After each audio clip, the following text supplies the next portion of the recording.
1 week until Cape Escape. I'll just be shitting myself. As is tradition.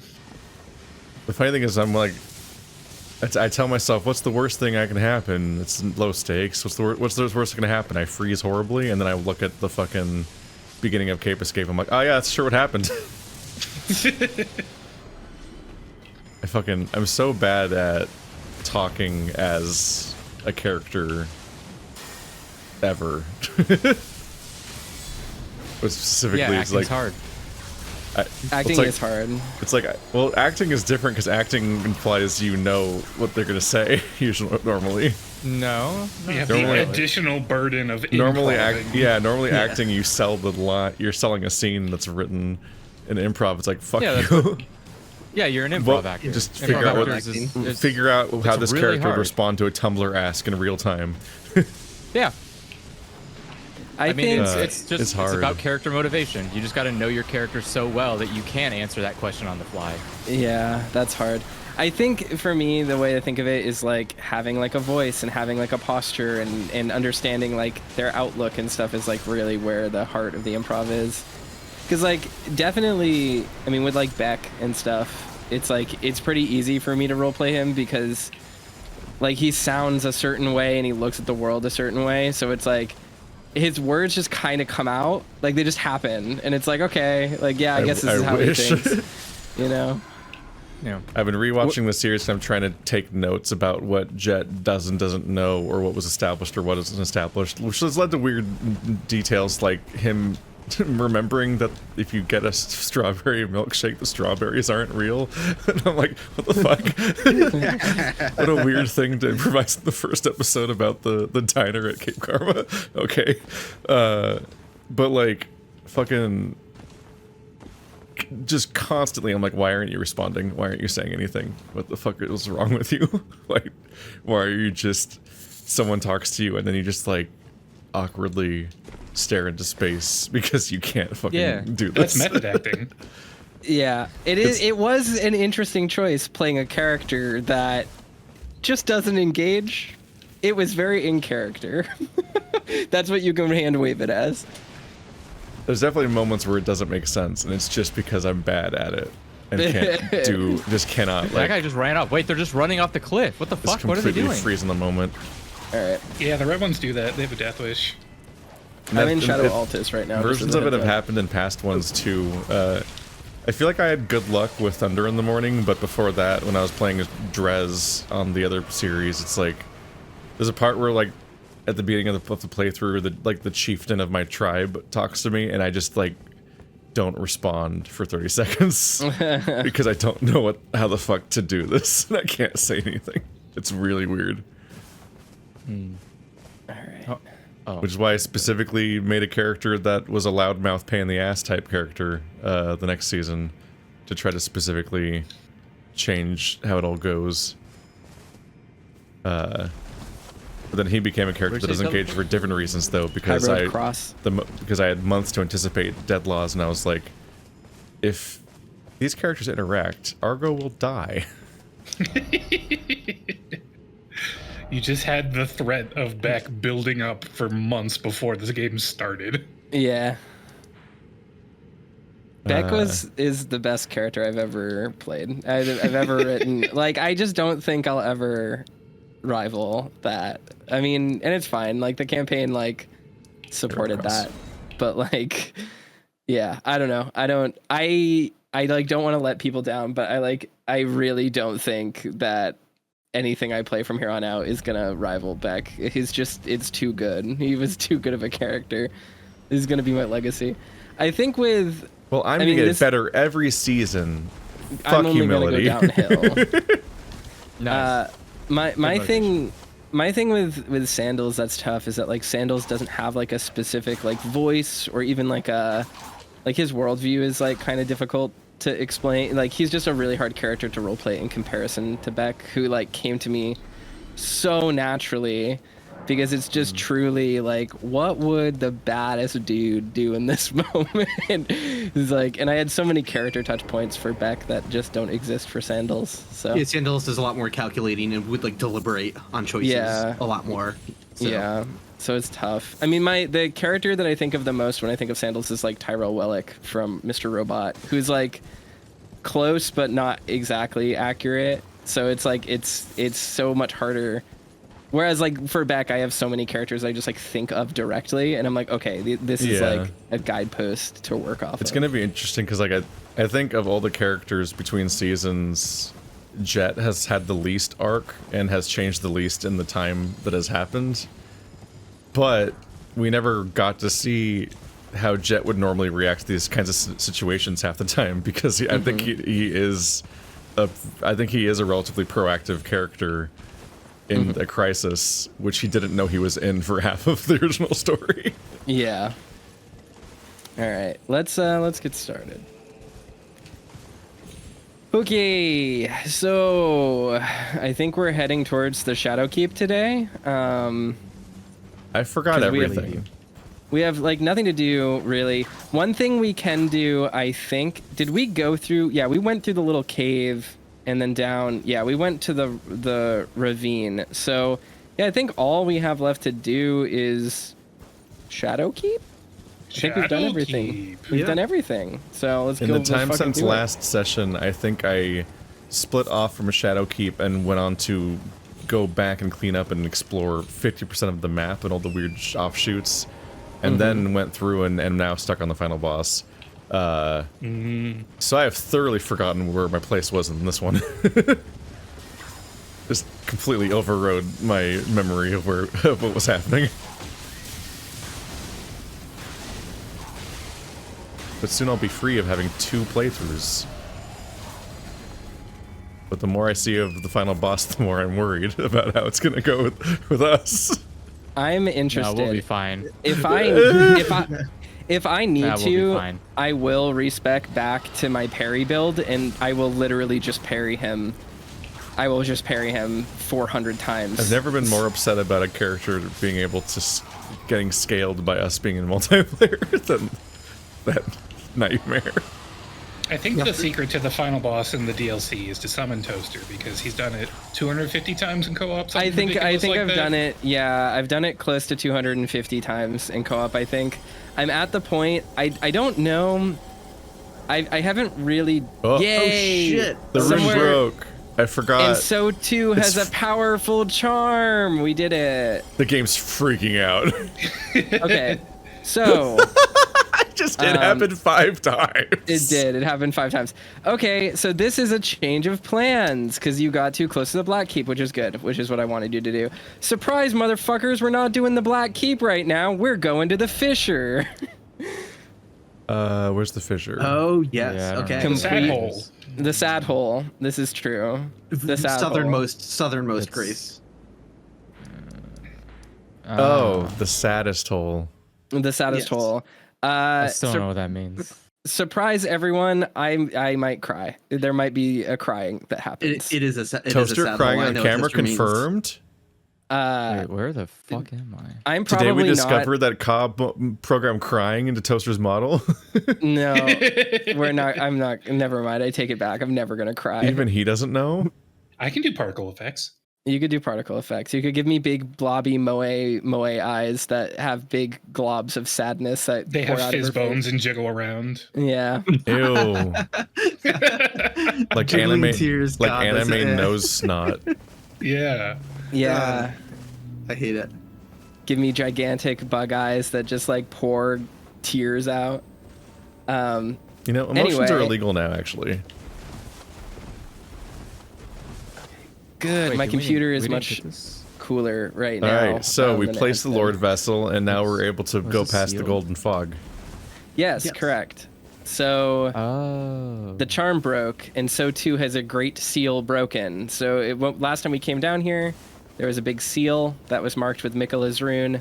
Now that the charm was broken, Miquella's rune.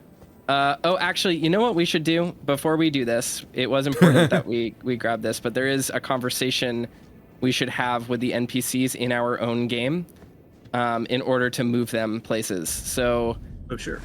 let's I'm gonna actually banish everyone once I think I got the location for everyone. I got the Site of Grace. So I'm gonna banish really quickly. And then what we need to do is we need to stop in with all of our main NPCs and talk to them, starting with Leda and Hornsent. I hope moving didn't fuck this up. It didn't. Good. Very good. All right, so back to High Road Cross. Yes, back to High Road Cross. We're probably going to start with Hornsent. And then there might be a weird route for this. Let me think the best order, because I think we want to talk to Leda last. But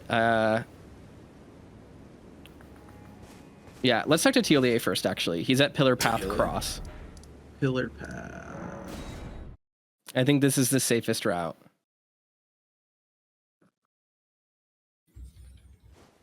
Ooh. But this expansion is actually extremely forgiving. It is extremely forgiving. I'm doing this to make sure that we trigger a very specific event that I don't want to miss in the Shadowkeep. That's all. I think that we can do it in any order, but I'm just repeating the order that I did in my playthrough. We're going to talk to Thiollier first, down at Pillar Path Cross. So let me know when we're ready to talk to Thiollier. I am now here. I am prepared. Okay. I'm ready. Cool. Let's do it. Oh, are you not affected? Even with the spell broken, I'm feeling rather lost, haunted by memories of St. Trina, her visage, her scent, the lure of velvety sleep. Would kindly Miquella chasten me for falling for St. Trina, while knowing that she was the discarded half? The problem is, I simply cannot help it. I would sacrifice everything just to gaze upon her one last time. All right.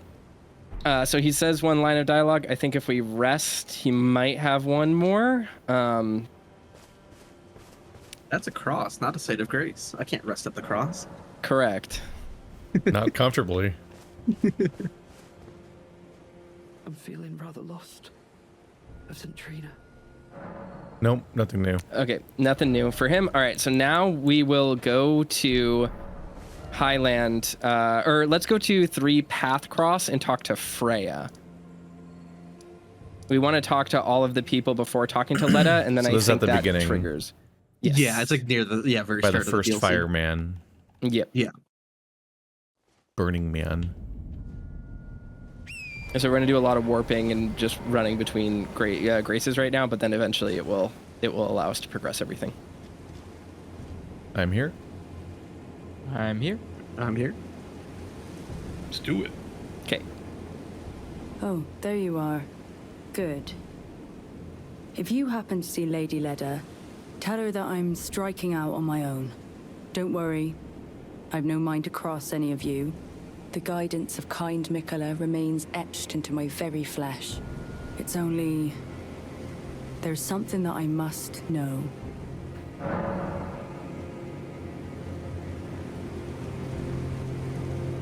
Kindly Miquella spoke of the vow he once made with General Radahn, and it is here the vow shall be honored. I am a Redmane. I must know the nature of the vow. I'll be out on my own for some time. There's something I must know.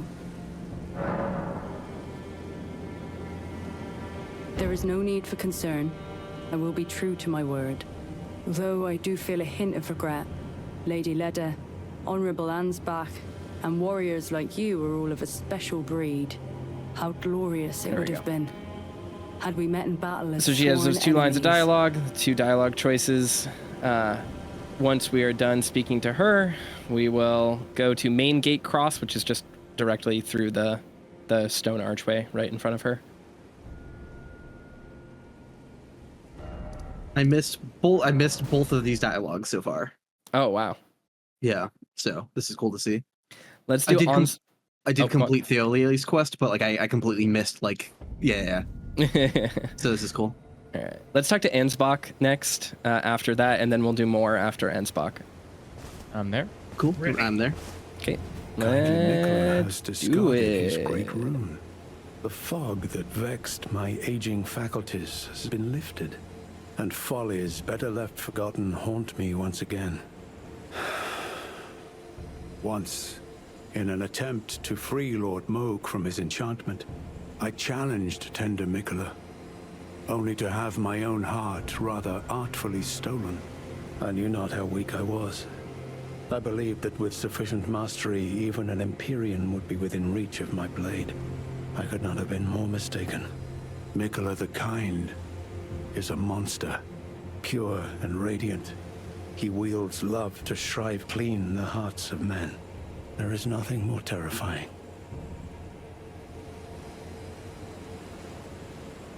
Righteous Tarnished. Miquella the Kind makes my blood run cold. I am loath to admit it, but even at this very instant, I wish to run very far away indeed. Righteous Tarnished. All right. Miquella the Kind And now we makes have my blood run more. cold. I am loath to admit it, but even at this very instant, I wish to run very... I don't feel it. It's broken. Kind Miquella's light is gone, but I stand tall. Together, we work. Together, for Miquella the Kind.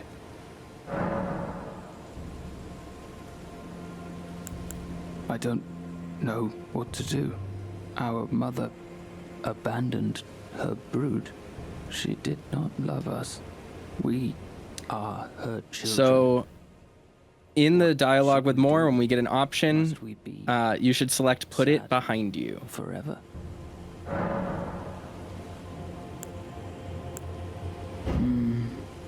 Maybe that's kindly Miquella's love. Love for all the unloved. Love to banish the pain. I like finding things. All right. For you, Lady Leda, her allies. So once conversation with more is done, I think now we are free to go to the High Road Cross and speak with Hornsent and then Leda. I think we're good once we do that. Cool. I'm ready at Hornsent. Ready. Okay. Hornsent time. Looking at his fingernails. He is looking at his hands. He's doing the "I've been scorned and I must chase vengeance" pose from every anime ever. Even now, All right. though Miquella's spell is Is everyone ready? Yeah. I must profess. Okay, let's do it. The spell mattered little. Uphold his covenant, Miquella shall, and in godhood redeem our ruleful clan. Then Marika and vilest Erdtree both will at last be from divinity wrenched. And surely, contented I will be. But first, clear resounds the call of vengeance. The Impaler, Mesmer, must pay his due. In vengeance for the flames, my blade I wield. How could I allow myself to forget? Revenge alone assures me peace of mind. Think not to hinder me upon my path, lest you too wish to face the reckoning. Think not to lest you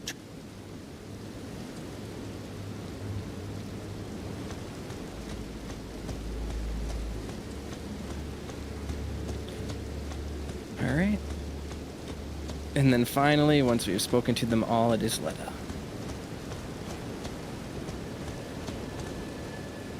Oh, hello. Did you feel it? Miquella the Kind's enchantment appears to have broken. But while my devotion to kindly Miquella remains unchanged, by my troth, I am not so sure about the others. No, wait. Perhaps this is a blessing in disguise. I can wield my sword to cull the undeserving, those unfit to bask in tender Miquella's presence. I should have thought of this earlier. Right. It's time to begin ferreting out those of us who don't deserve to be at kindly Miquella's side. When we speak to Leda, she will ask us eventually who we should send her after or who doesn't deserve to be at Miquella's side. If we make no suggestion or suggest the Hornsent, that would be better than anyone else. I would make no suggestion, personally. But the Hornsent could be interesting if we wanted to do an invasion.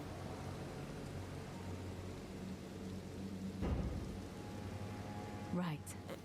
It's time. So I'm going to go ahead. If you don't make a suggestion, eventually she will just chase the Hornsent. So Is that the same as backing out of the dialogue? if you back out of the dialogue, it is make no suggestion. If I believe if we it lives rest forever. Yeah, if we rest here, I believe she will progress. Because resting here, now that we've spoken to her, moves everyone in their quest line. So let's try talking to her now.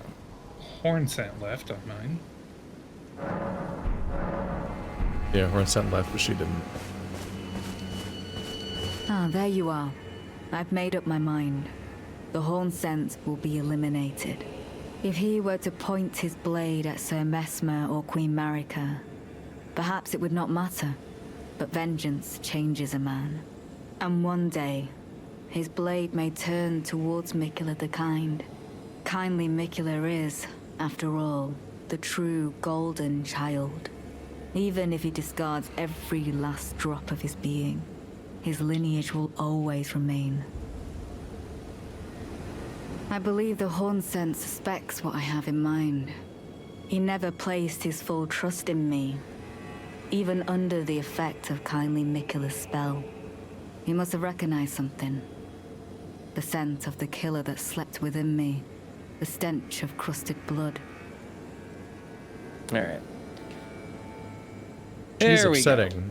She's upsetting. Okay, so we have a lot of stuff to talk about. Let's go to Stone Coffin Fisher, and I will reopen my world. But let's really quickly summarize. Oh, I should probably talk to Thiollier, actually. Hold on. Yes, Thiollier is back at Pillar Path Cross. I think we can talk to him again here. So let's do that. Pillar Path. Let's see. Is he going to have new dialogue? I can't remember what his trigger is. He does, I think.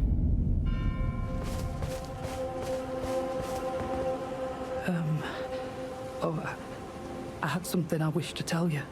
I'm heading south. I've recalled something that Sir Moore said. He discovered deep purple water lilies blooming on the southern shore. If we go to talk to Thiollier, he will Trina was left to wither move away. after we rest.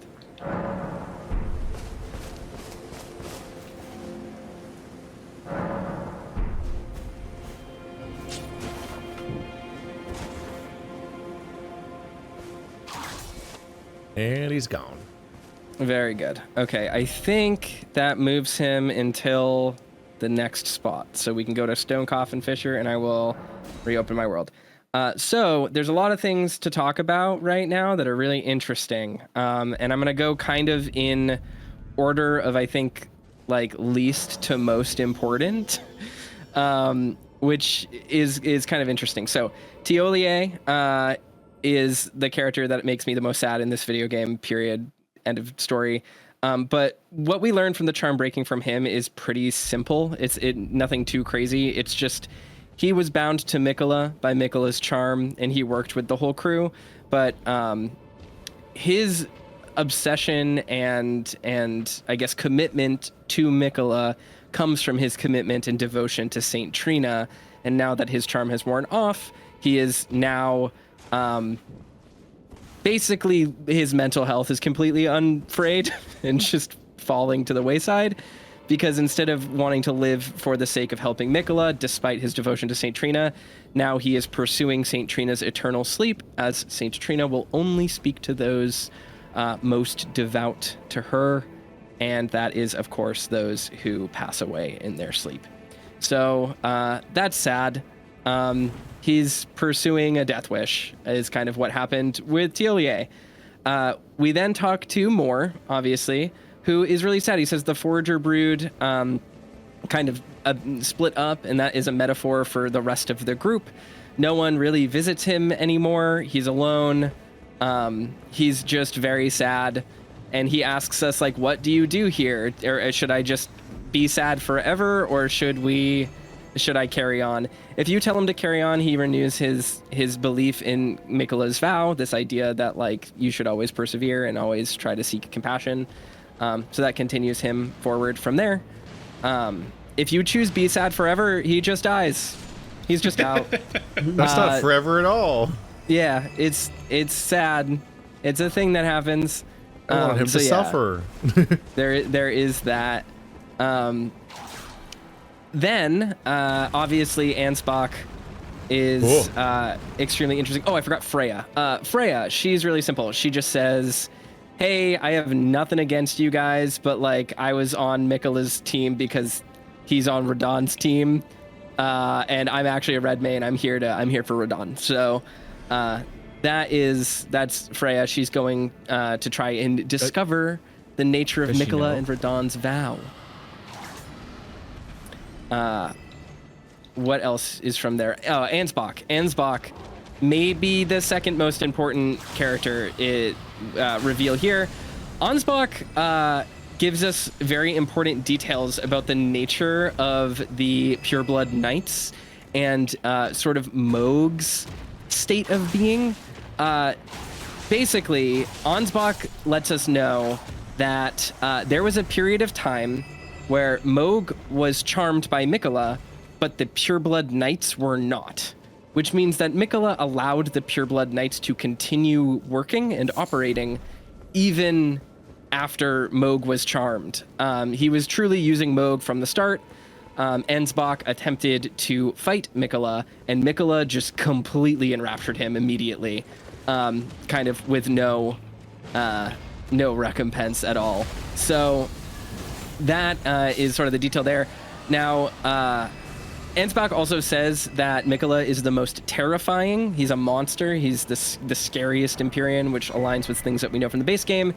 He says Miquella makes his blood run cold and makes him wish to run very far away. So that is obviously a big deal. Ka, you want to read the dialogue of the ghosty? Sure. ... Kindly Miquella, I've seen you thrown away. Something you should not have.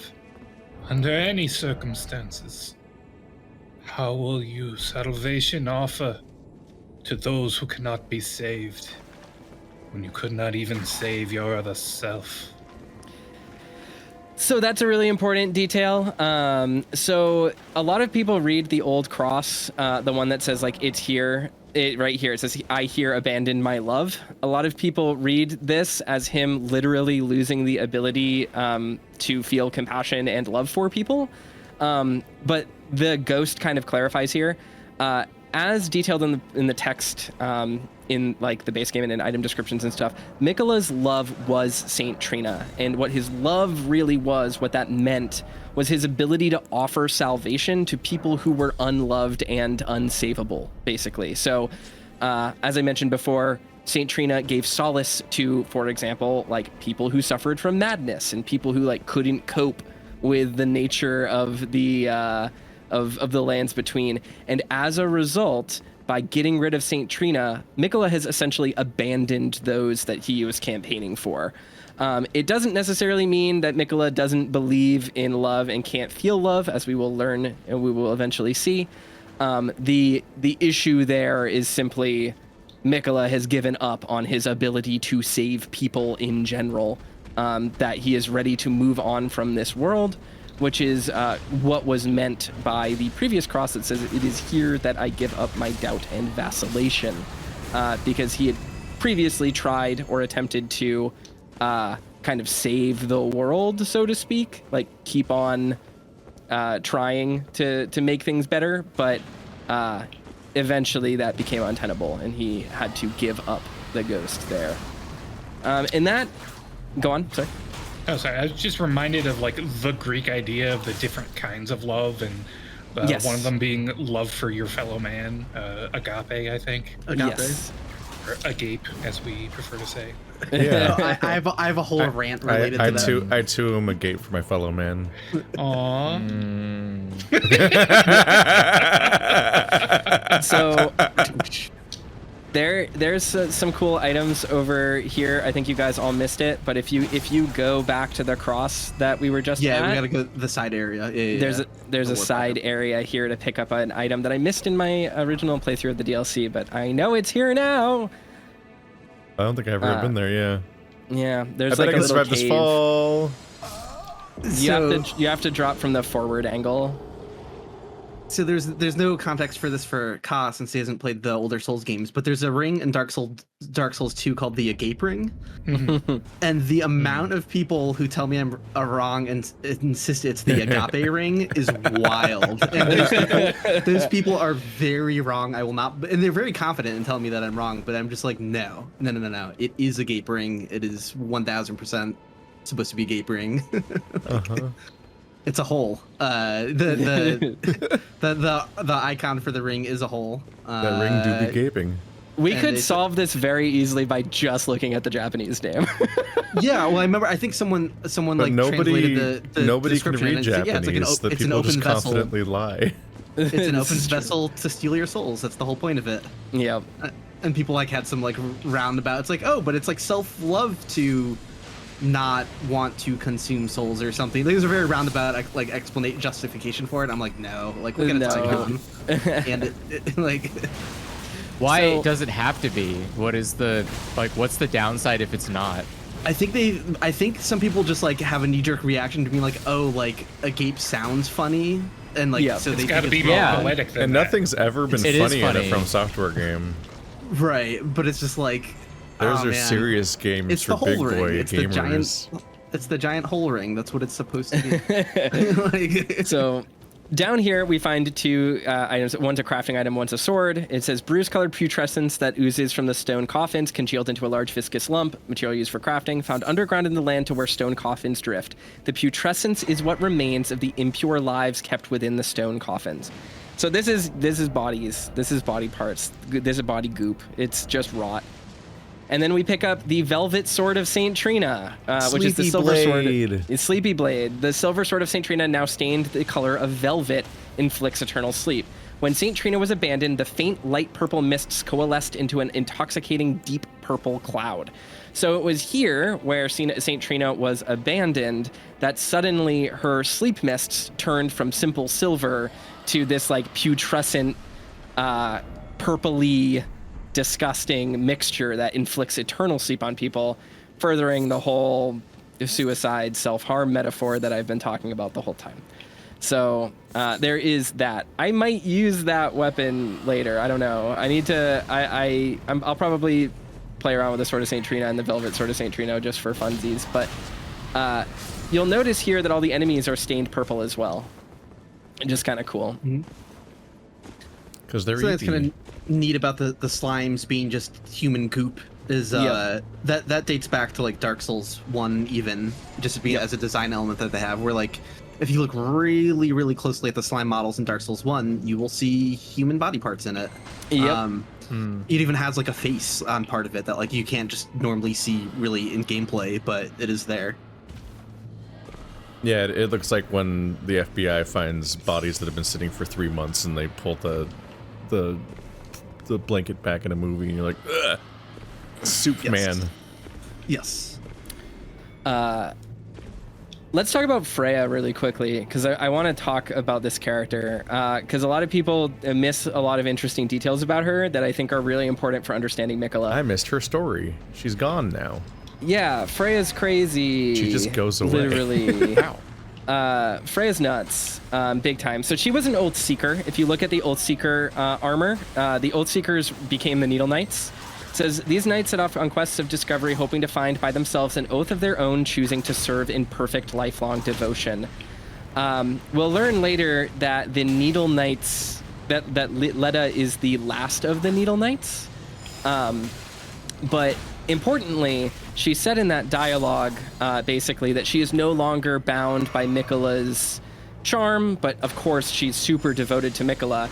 So she says there, basically, oh, I will use this as an opportunity to weed out those undeserving of Miquella's love. Like, I'm gonna protect him. And this is where we get to like a really interesting detail about Miquella's charm that like people seem to miss. Miquella charmed Leda, which you would think is weird because she's devoted to him. Why would he need to charm her? And the reason is because she's a fucking serial murderer that needs to be handled. She's crazy. And so Miquella's... like when you get her weapon, it says that it's still stained red with the blood of her entire order. Yes, because like, she went crazy and killed all the other Oathseekers, including those Needle Knights that followed her to Miquella. And the reason is because even if she believes that she is devoted to Miquella, her view of Miquella's conquest is not the same as Miquella's. And in fact, Miquella's charm does work to create a more amenable sort of, I guess, cult, for lack of a better word, an amenable group, than just leaving people to their own devices. So a lot of people use Leda as an example of why Miquella is like dangerous, but quite the opposite, really. Miquella, seeing her devotion, basically said, oh, no, let's tone that down. So Miquella himself isn't nearly as much of a cult of personality as it seems. In fact, his charm is very strategically applied to people in order to chill them the fuck out. And that's all the characters. That's everything we learned just now.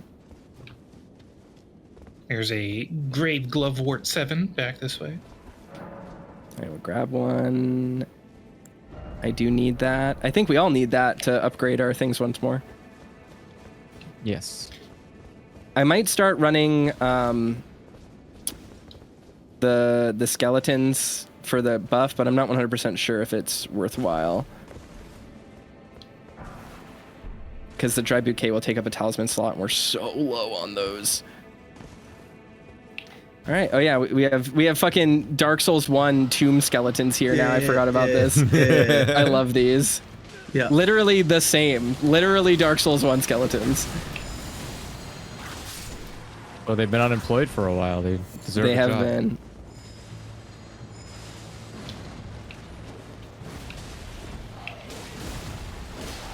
They are also stained purple. They are. They've got that putrescent Attack's not goo. working? Oh, Do skeletons sleep? somehow started two-handing a whip. Whoops. Ooh, I still am wearing my rune stuff. I don't want that on right now. Yeah, even after everything, when I think a skeleton woke up downstairs. Yep. Yep.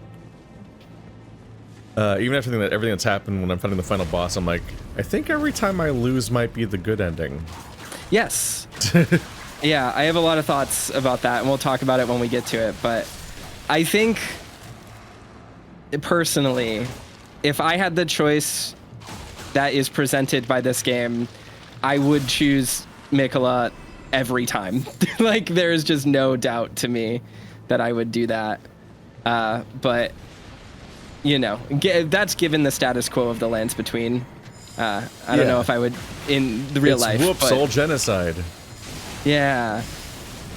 I do think that bad. Whoever, I like, think- every individual faction of people that the main party splits off into when the seal is broken, you're like, oh, what about that guy? They did atrocities. What about that guy? They did atrocities. What about that guy? They're a mass murderer. Yeah. What about that guy? Just every have- single member of the list. Yeah, I have a lot of thoughts about this that I don't want to get ahead of myself when discussing, but I do think that this DLC does a really interesting thing, which is kind of examine... ooh, we got multi-layered Ring of Light. This is interesting because it's a follow-up to other Miquella and Radagon skills. This Light Ring incantation was cultivated by a tradition separate from Golden Order fundamentalism. This is the evolution of Miquella's Rings of Light that he gifted to Radagon, and it's a sort of an offshoot of Radagon's Rings of Light. So that's cool. That's the only spell my Faithcaster uses. It's a good one. It's a pretty good one. You can use it on horseback to fight dragons, and then a floating ring multi-hits the dragon. what was I gonna say? Oh yeah, the themes of this DLC. We are very close to getting to the point that it is safe to talk about this, so I'll kind of hold my spoilers back as well as I can, but I do think that a major theme of this DLC is that like you can't create something from nothing. And in a lot of ways, there is one more place we can go, by the way. One more little route before we continue here. Yeah, there are all these sleeping animals, and they all have horns. They're all Hornsent, sort of. Not all of them, but many of them have horns. Oh. Fun fact, these animals are one of the spot, maybe the only spot, you can farm the nectar blood craftable item. Nice. There's an obnoxiously How dare low you. drop rate, so it's like people will put on their best, like, you know, luck item discovery boosting gear or whatever and just kill all Just these murder animals. Yeah. every animal. in And this I room. believe every animal here is capable of dropping it regardless of their animal type. I'm fairly certain of that. Oh, nice. Where is that spot? There's a spot to drop down over here, I think. And the first time I came here, I was like, oh, I better not touch those animals because they were all like peaceful, and it's just Yeah. that's my Yeah. initial That's reaction your in these instinct. games. Like, no, but it's definitely an animal farming spot. Like that's the point of this location. It's like you need anything from animals, you just go here. Like Is that the point of this location? that is absolutely the point of this location. Yeah. Distressing. Now they're not Yeah. the only animals you Here might we farm go. because like the other. I'm forgetting the names of the other like nectar blood equivalent items. Like you might have to go to different animals in different locations of the DLC to get the related special item. But yeah, for anything else they can drop, then yeah, you come here. So there's a drop-off area over here with another incantation that is worth grabbing, and I think a few just like random. I might have missed this. I don't think I definitely found it, missed no. this. If you go back down through the tunnel with the big slime, there was like a little area where there were two skeletons that were attacking us, the Dark Souls skeletons, and there's a drop-off.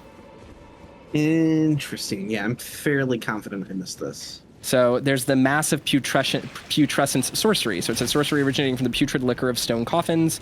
Flings a great massive putrescence that bathes its landing area in ghost flame. Charging increases potency. In an age-long past, death was burned by ghost flame. Even the remains of tainted flesh were given equal treatment in death. So again, this harkens back to I those see it now. who were weak to, I'm okay. those who worshipped ghost flame. And then we can go over here.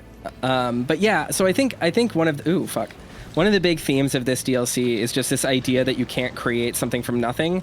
And I don't even necessarily mean that in terms of like literal creation, but in the metaphorical sense of like, let's create a society or like, let's create a culture. Like Miquella wants to create a world based solely on love and compassion. And like, he wants to create a world where no one has to suffer, right?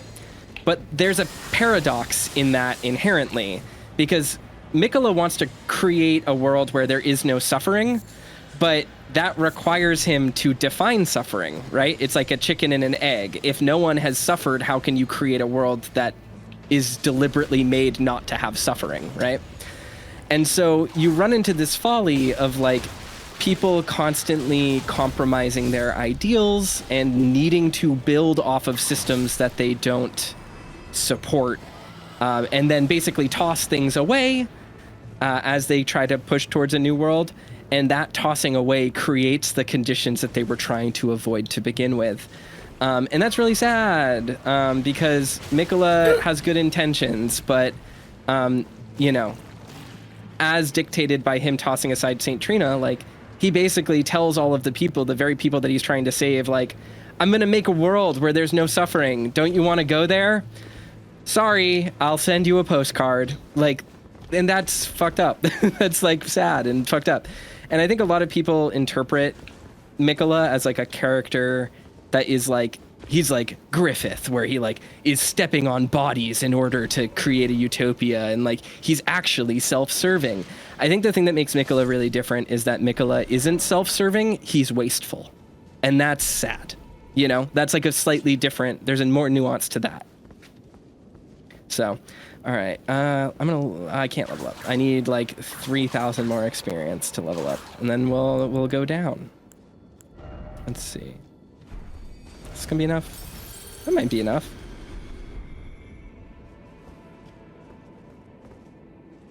It was. Yay. Okay. I'm gonna change my vial distribution as well. Oop.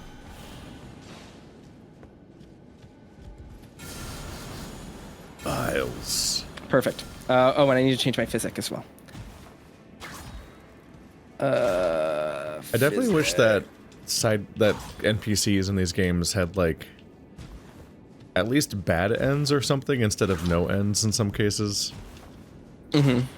I feel like Dark Souls 1 in particular was more likely to have storylines end with like bad ends because you didn't like do some steps or something, as opposed to just having characters vanish from the map entirely at some point.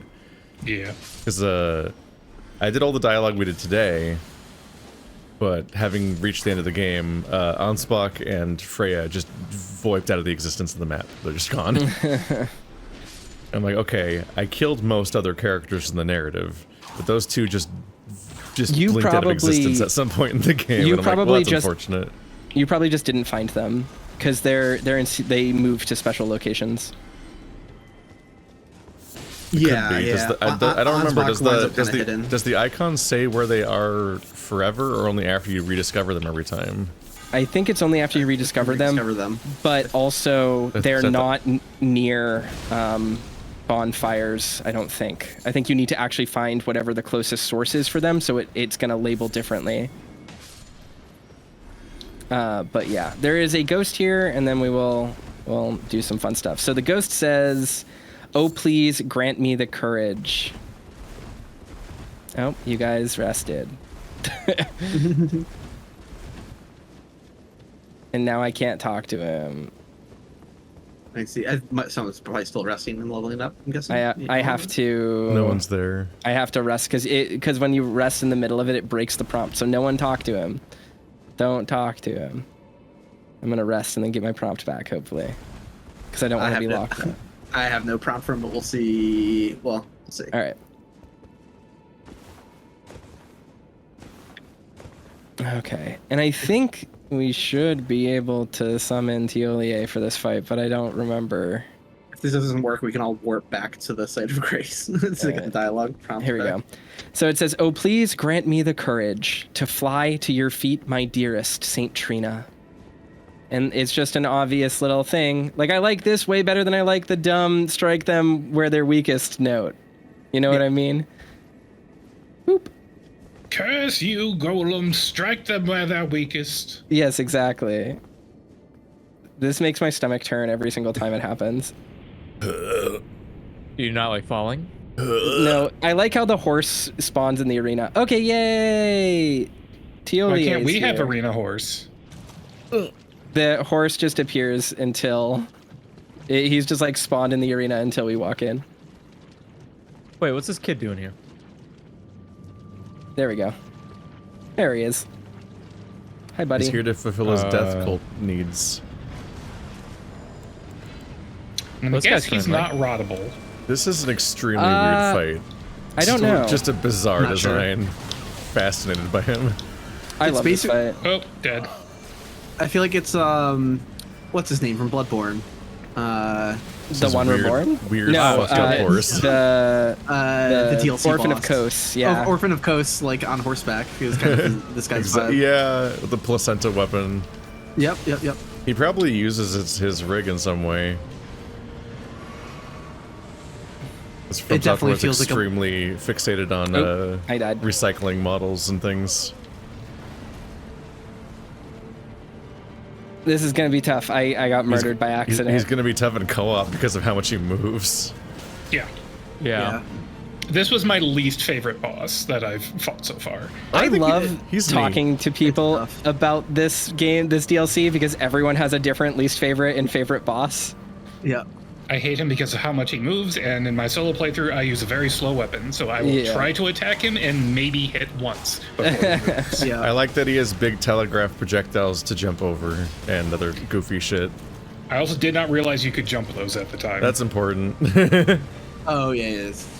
You know, I had fun with this guy. I like him. I like Insanity Man. I like this boss a lot. Yeah. I seem to controversially like the hippo. That I like is hippo. just, it's a silly take, but I don't think it's a bad one. I think he's fine. It's fun. I like dumb monsters that aren't really frustrating and annoying. I think people get a little upset that like sometimes his hitbox is like on the side, like feel a little awkwardly wide. Like there's definitely some times where I'm you're just tired like, of all. but- I'm just tired of the variety of insane flying bosses that won't calm down for a second. Yeah, no, I like the hippo is cool. There's a novelty factor that matters. Like if you're Is gonna it- turn into a Uh-oh. big weird porcupine, you're cool. Yeah. It might, You know, I'm just like that it might be does bad matter. that I'm spec'd for poison bleed against a skeleton. Maybe. You'll be fine. Oh, God, Zoe. You'll still do You got this. damage. Oh, you Yeah. fucker. Yeah, get him.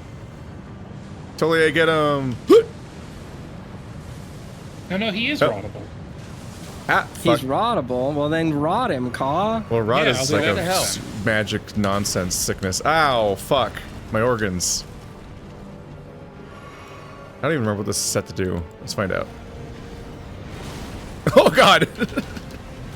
I think you have to survive to see it. Oh, So the attack that just killed Keith is maybe, I think, the most clever attack in the DLC. it's I like extremely, it a lot. it's extremely funny.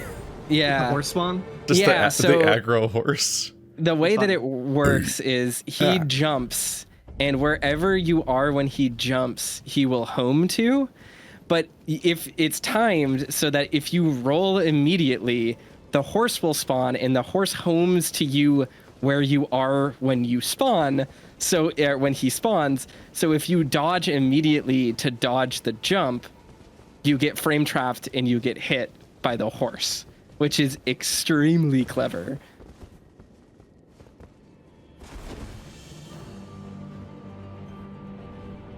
I wish I could drink my potion in the air. That'd be very useful. Who summoned Thiollier?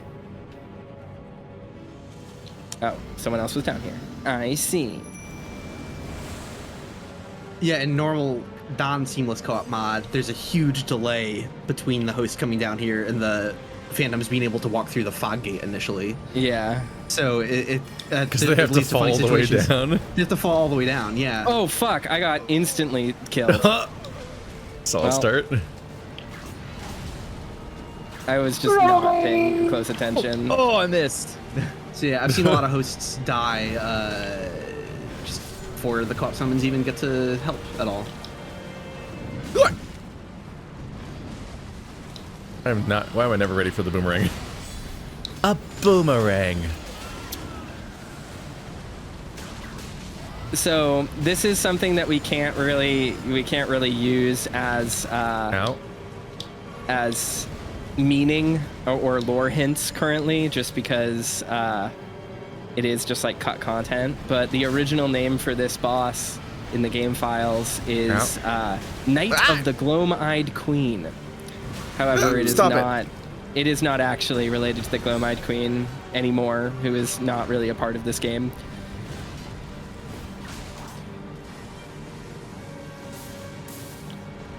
God, he is all over the place in co-op.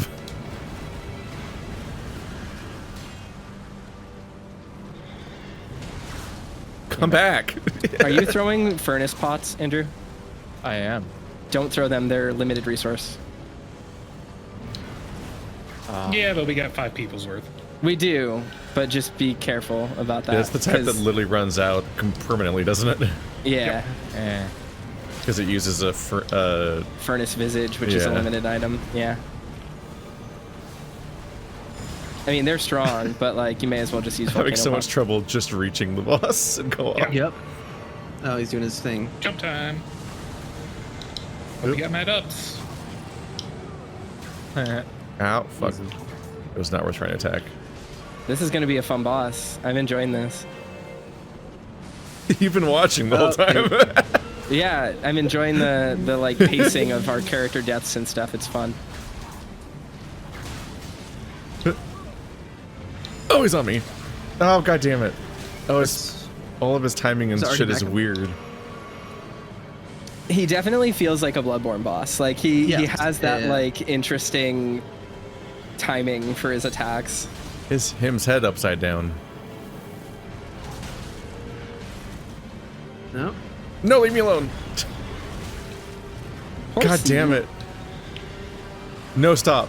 Oh, damn it. Jesus Christ. Spinny Man is so much harder to dodge when it's not single player and it's the same pacing and spacing and timing every time. When he just comes at you at the end of the attack from coming when he was at someone else, you're like, what? When is this?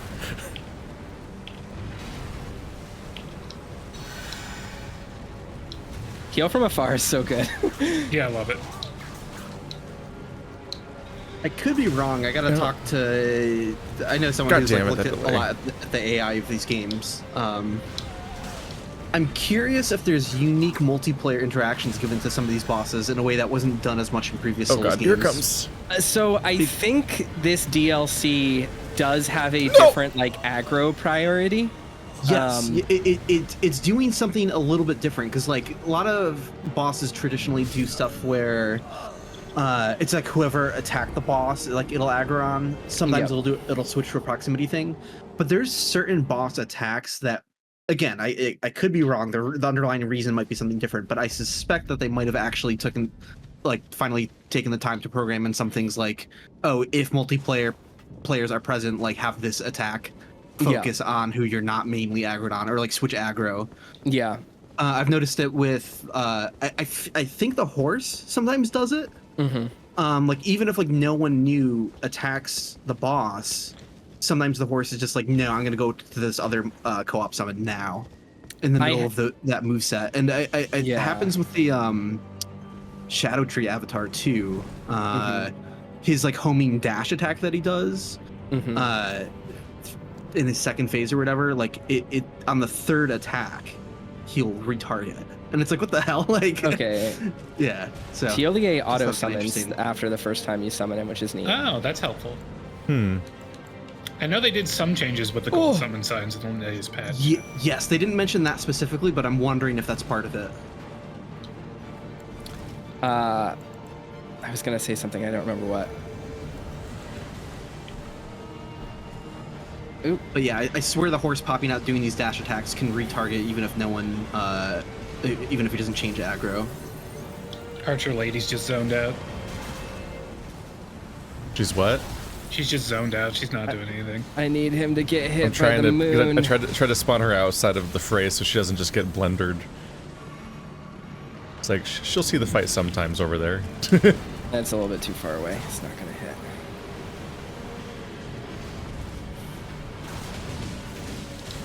There we go. This should be good.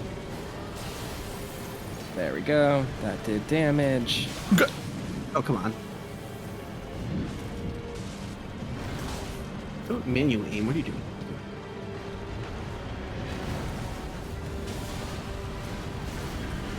Whoop, horsey. Fart clouds. Alright, he's routed. I have seconds to live.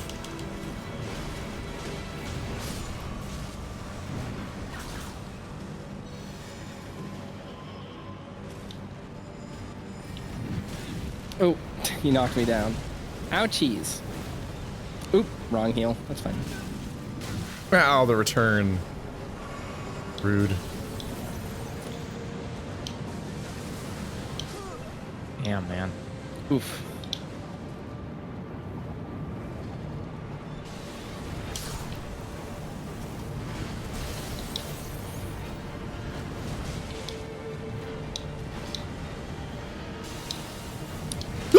She is doing a third one, I think. Nope.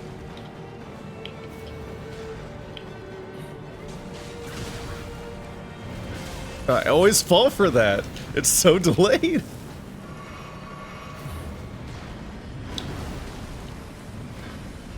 Oh, he's coming. He's finally coming for me. God damn it. It's got such a weird body. I'm not hitting him basically at all. I should probably switch to Glintstone Arc. He's hard to hit. Damn it. Ow. Ah, fuck. Okay. It's a mistake to be close by. He hasn't done the one where the blue flame comes in towards him yet. On that odd. He usually does that like after he's shown you it a couple I got times. killed. I was kind of out of juice anyway. No, Thiollier is still alive. Yeah, he's good. He's doing great. Is he doing anything? He's simping for Trina. He's very good at it. Anything for his waifu.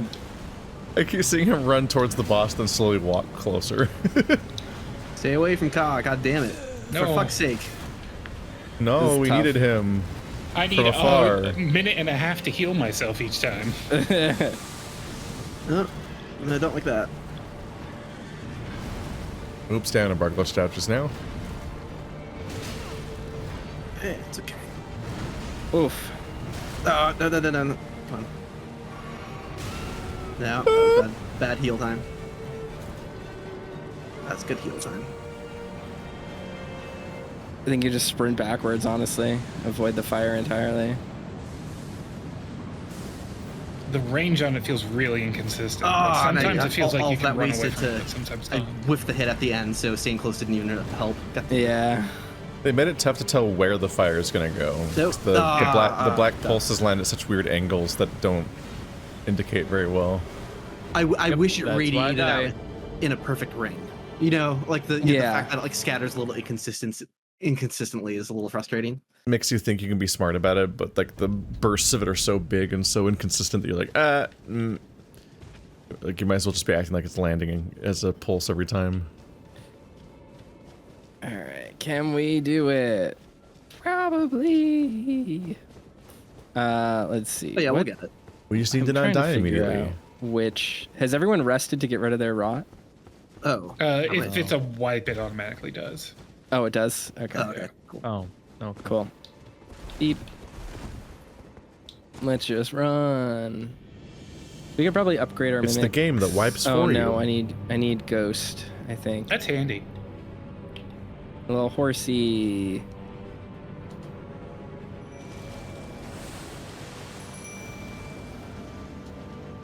Birdie. Oh, My souls. is the boss stuck behind the fog gate? No, he'll come out when we get closer. Oh, wait, nope. no. Let's go. Let's go. Let's go. Fuck this Revenge. guy. Oh, I don't- lost my souls. Whoops. I don't know if it's gonna work. I forgot to retrieve Yeah, them at like some that. point. Time to I can't die, target idiot. him. Yeah, we don't need to be able to. Oh, your spells. You mean? I got it. Yeah, let's see if That's this okay. works. You just gotta be. Oh, it works. Perfect. I can't hit him. Oh! I can manually, spellcasters. I can manually aim my ballista through it. This should be good. Lieutenant does not see him. Oh, sometimes the bolts will hit the fog gate, but let's see. I have no qualms chasing him. He sucks. This is This fun. is funny. This is goofy. I mean, we're not here like doing like a purposeful challenge run to say we're really good at the game. So whenever shit like this happens, like I'm down to roll with it. It's just Unless it was like funny. unless if it was like a really pivotal moment. Oof. Yeah. The game did it naturally. We didn't cheat this in, so this is what Oh. the This game might come through. should be like. Yeah, this will come through. So be careful. Nope, No. it won't come through. It won't come through. Yeah, let's go. Well, Let's go. but that will. That will. Altera Magica again, so that spellcasters. Ka, you might want to Oh, stand in here that. it comes again. And then let's do it. I can't really believe want to that know comes what through. That is happens so if he fucking funny. dies outside of the fog gate. Like that's so crazy. We have to start the whole game over. Yeah. Nah, it'll be fine. Corrupted save. Oh, you know what I can do? I like this. I wonder if this can just like actually happen in the games. He's somehow. like actively I've never harder to seen fight it. than melee. I don't think this is mod based. I think this is just like the game does have. The game's not perfect. Dumb shit Right. like this happens all the time. Base game jank. Yeah. I would consider this just as normal as beating This him was inside foreshadowed the in arena. real life when today when I opened Twitter I saw people doing this to the final boss. We did it! Yeah. Yeah. Man, this Wait a guy was minute. easy. It's so good. FromSoft needs to step up their boss game. I saw a video where people managed to aggro the final boss without entering the fog gate. So they fought the entire final boss through the fog gate. All right, so I'm gonna banish everyone because we need to do this area. Can we get the grace first? Yeah, I think we did. I think we got the we did. grace. I did. But Excellent. all right, because we're gonna do something that's really weird, and it's and doing this quest is interesting. But reading the remembrance of putrescence. All tainted flesh eventually becomes putrescence, and this clump of it imbibes St. Trina's nectar, which granted it eternal rest. And so it was that putrescence became her night. Trina. Oh, St. Trina. What velvety ambrosia is this? Your poison and the sweet sleep that follows. Oh, please, let me hear your voice.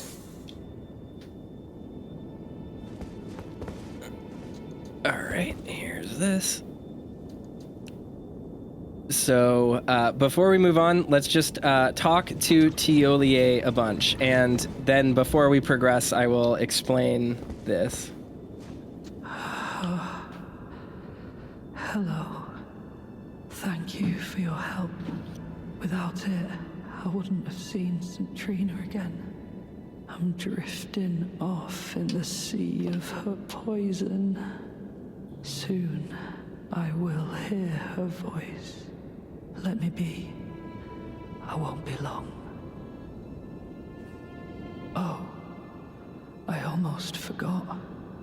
You mustn't follow my example.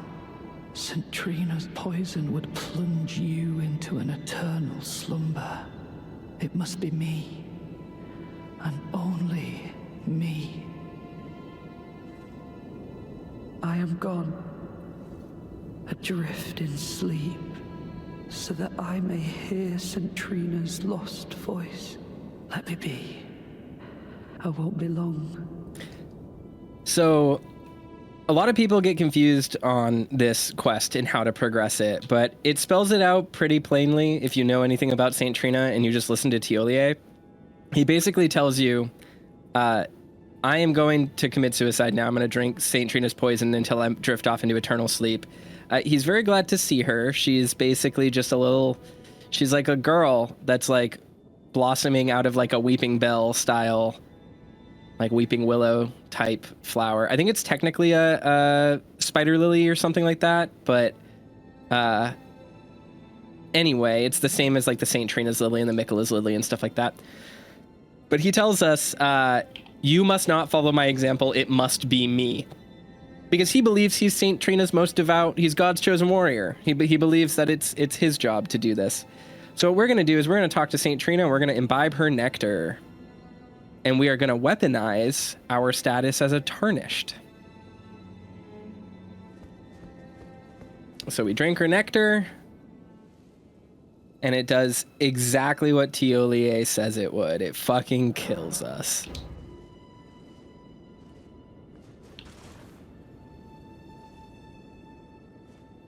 But we have an interesting benefit, and that's that we're Tarnished, and death is no problem for us. So we go in and we can talk to Thiollier in between imbibing, and we can just keep imbibing.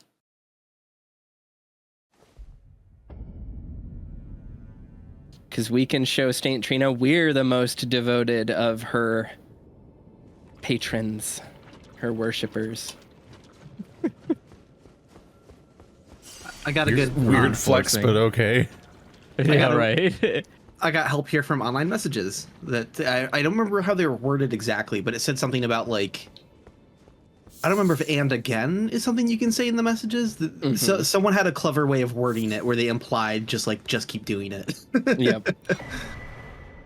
It breaks the rule of threes. It does. It does break the rule of threes, which I think is fun because you have to be the most devoted. It feels like this is just a hack.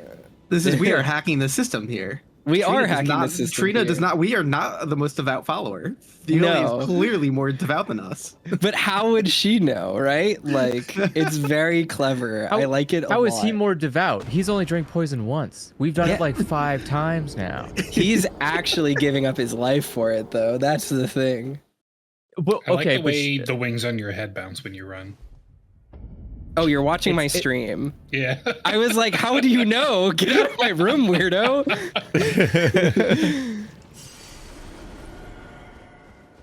No, I was seeing that earlier. It looks like you're just running around with like funny bouncing rabbit ears. Yeah. This room's somewhat more awkward when you're online because there's just a giant pool of blood in the back corner, in a weird location that doesn't make sense. You're like, what? Yes. Why?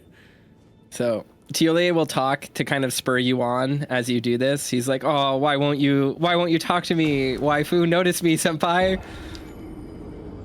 And then he says to leave him alone because he's all sad about it. And I think there's something interesting about this because Thiollier is like, "I'm gonna kill myself. Don't live by my example." And you're like, "You sound depressed, bud. In order to shake you out of your fugue state, I'm gonna kill myself even better than you to show you that you're not good at it." You versus the guy that she tells you not to worry about. Drift further into sleep. Perhaps then you'll grace me with your voice. You're the ultimate one-upper. He's so bad at dying. Look how good I am at dying. He's just like drinking one thing. And he's like, I'm going to die. And you're over here like drinking 6 gallons of it. Like, yeah, you me too, bud. Like, oh. Do we do it again? How many times? Should I keep doing it even after the cutscene? Yeah, so we have triggered her dialogue. And the thing is, now she operates like a Souls NPC. So you can keep doing it until she starts repeating herself. But on the next run around, let's talk to Thiollier. And it will give us a chance to pass on St. Trina's words. Don't turn the poor thing into a god.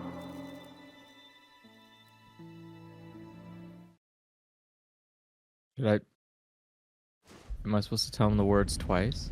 Yep. All right. He's like, shut up. Don't tell me this. I'm the chosen one, not you. Please, leave me alone. All right.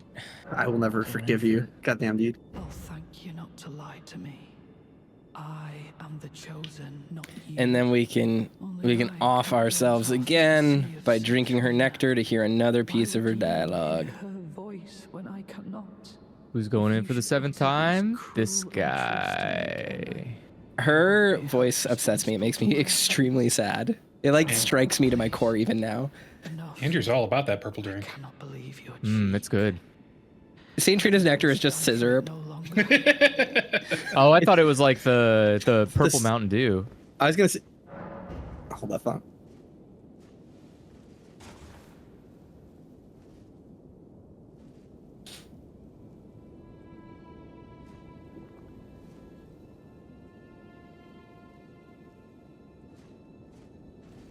I was gonna say it's really good that the people in that Sunny D commercial didn't go for the purple stuff. Yeah. All right. So we respawn, and fucking Thiollier throws up a fog gate. My souls! I My forgot about souls! this. Yep. Sorry! My souls! It's Don't worry okay. about it. He's a He gets total asked. pushover. Don't come near me. What are you doing? I'm gonna kill you.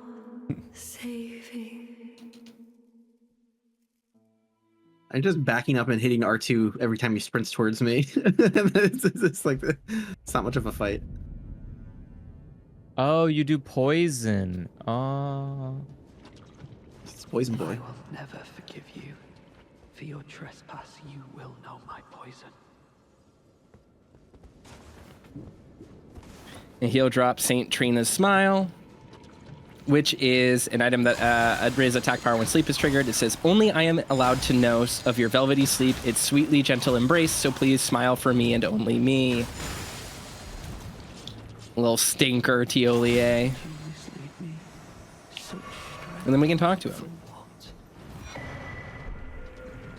Poison, meat, rot.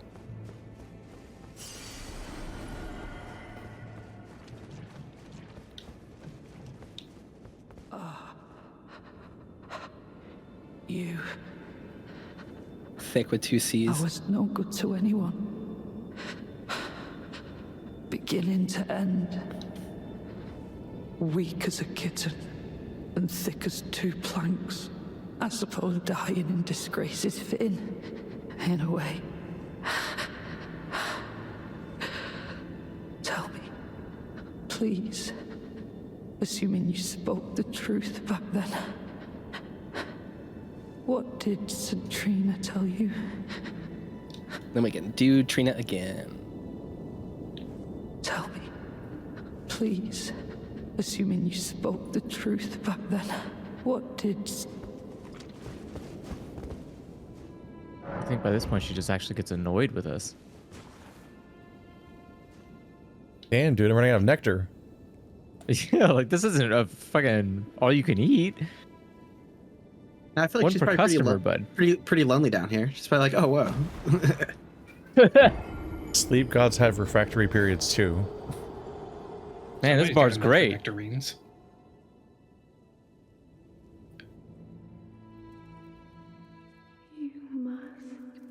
This is the part that makes me really sad. So she says, you must kill Miquella, grant him forgiveness, thus solidifying that to Trina, death is forgiveness. We can finally go in here and just talk to Thiollier until he is moaning.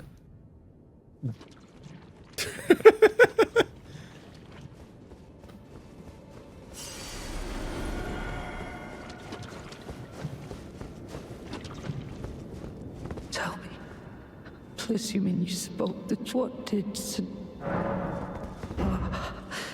You are a wretched, wretched soul. A nightmare come to plague me. Such a thing could possibly be. Could it? St. Trina, And if we rest and then talk to him again, he'll just be kind of a gibbering mess. my everlasting slumber. Ready to take on the final boss. He makes me so sad. He makes me so sad. I'm so sad about it. And St. Trina's words are true, right? Divinity to Miquella would cage him. Godhood would cage him. Because in order to become a god, you must create a world based on suffering, basically. You have to kill a bunch of people. And that would trap him philosophically and ideologically.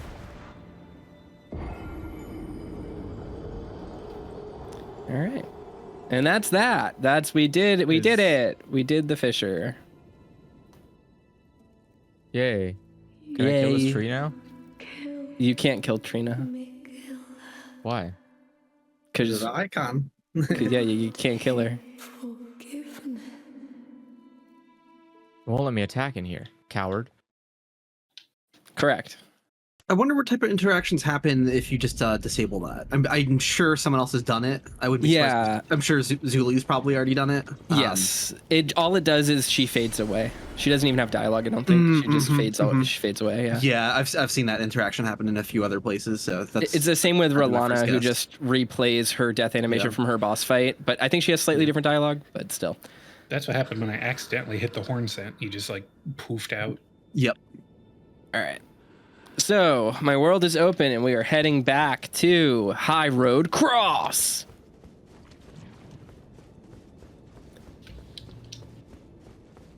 Is High Road Cross a frame trap? No. No, but that would be that is cool and funny. This DLC has a lot of interesting frame traps. I have a lot of things to say about the boss design of this DLC. A lot of people are saying it's like, oh, it's so different than other Souls games. But I actually think that the boss design and like the way the moves work in this DLC isn't that different from most other Souls games. I think the big thing, the two biggest things that this DLC introduces into the like toolkit that it wants you to play with is jumping and more aggressive frame traps. Those are the two big things. Yeah. This And DLC jumping's already an evolution from Sekiro as well too. So Yes. they just kind of Exactly.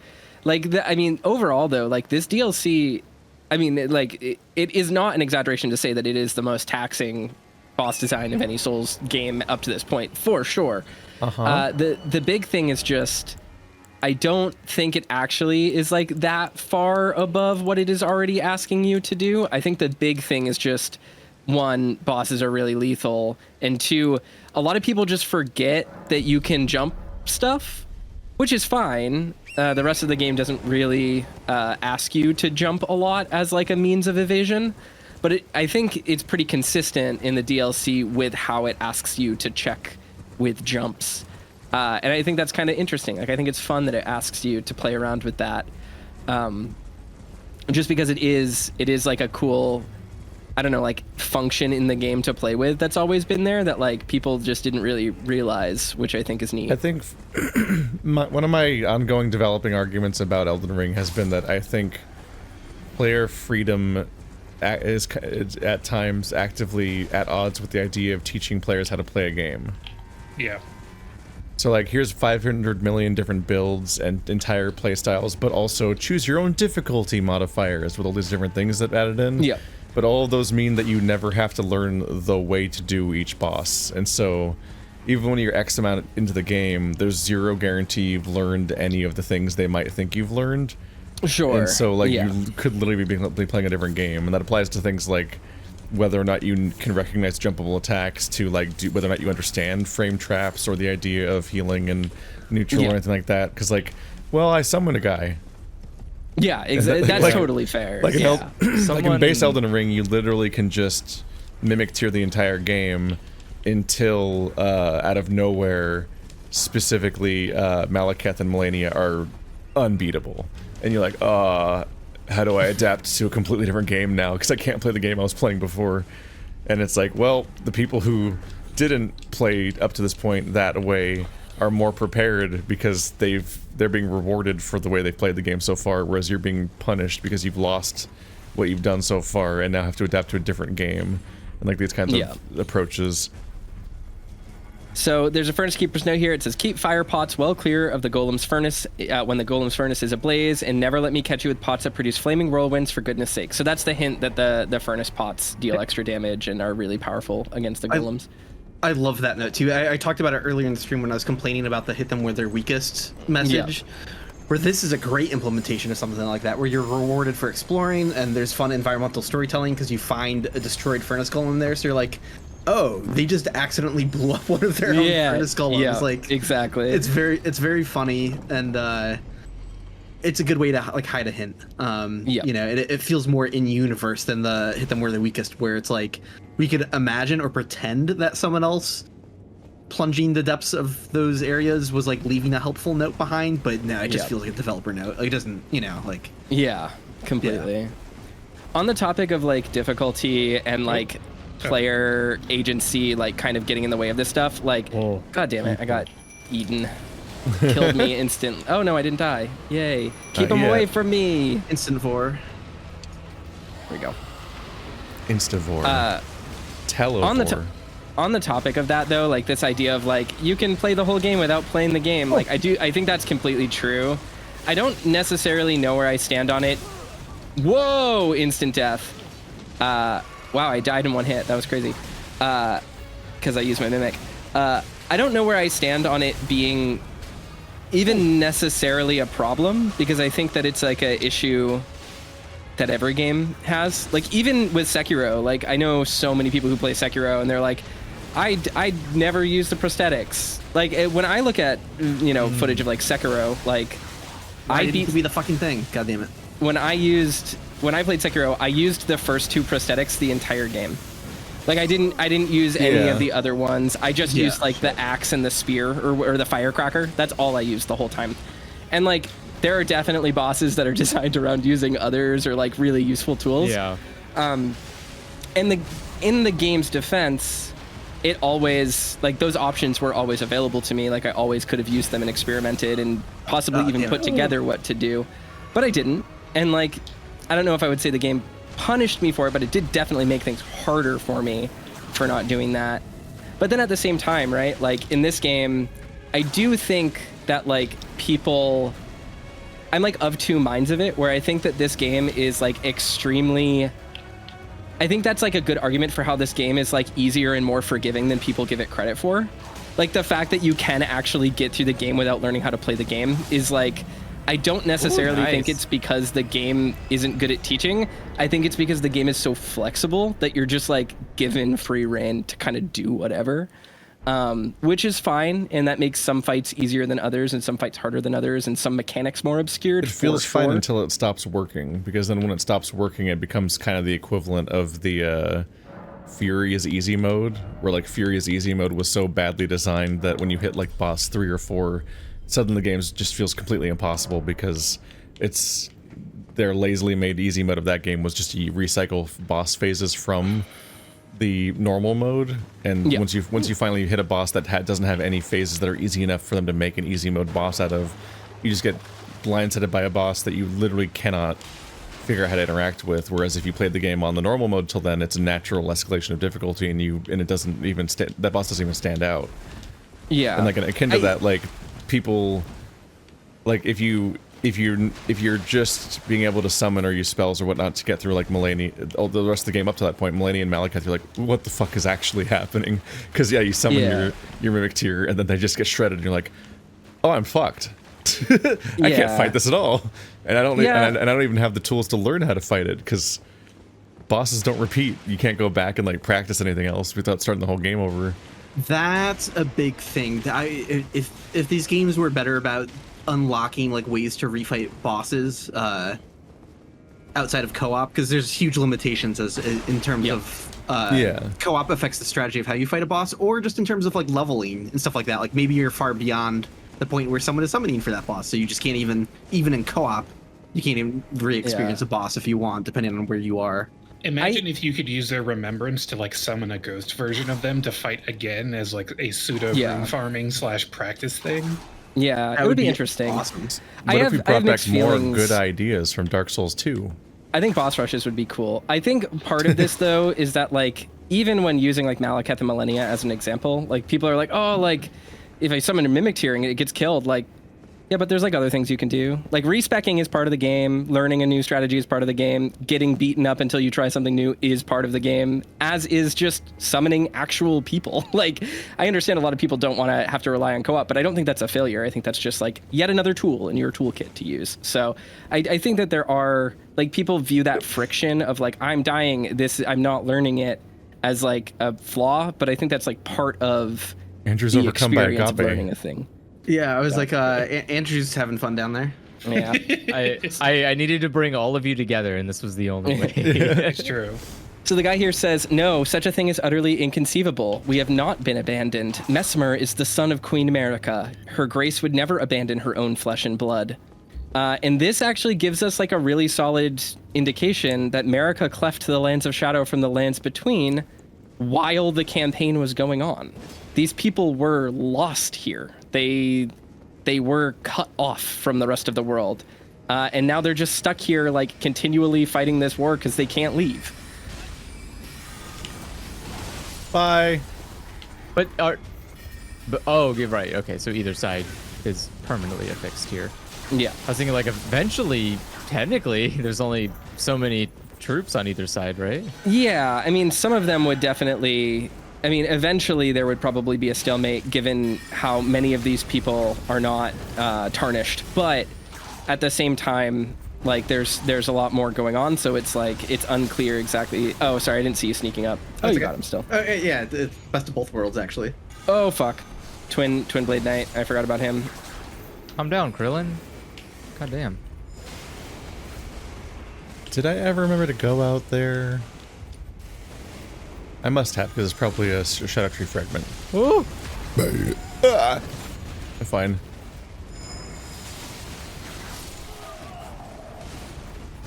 Yeah, I do think that's part of why Sekiro feels so razor sharp, is that it has a relatively constrained list of moves and only so many things involved in each fight.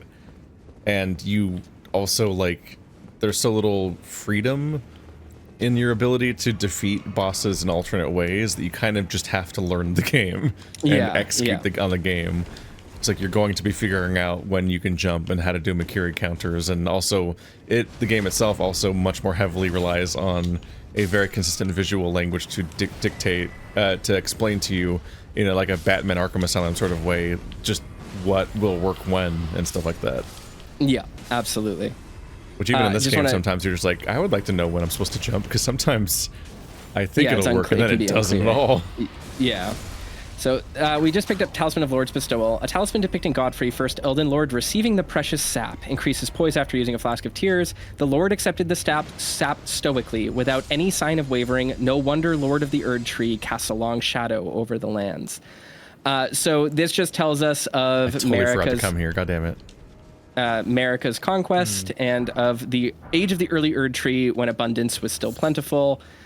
She had married Godfrey and was distributing the sap of the Erd Tree to those who were willing to accept it, which is another aspect of the timeline that must have been happening at least at some point during the events of the conquest, because that talisman is here. I'll let you in on some of my Elden Ring brain rot. Is anytime I hear the word aspect now, like I turn it into an Ash of War in my head. aspect of the timeline, like Yeah, aspect is the furry word of the setting. All right, let's see. I think there's stuff over here. I don't remember. Let me check. Oh, okay. I thought, Yes. I thought it was very There's guys far. in here. oh yeah, that side area. Huh? Oh. Oh, poise.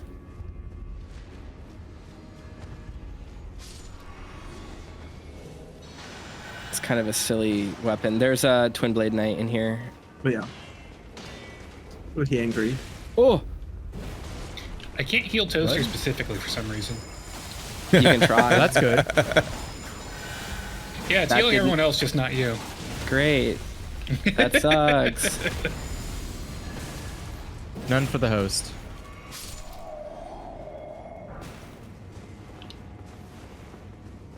I would definitely love to see, like, in a future game, just a return of, like, more information, like stagger meters or, like, even status effect meters on your enemies.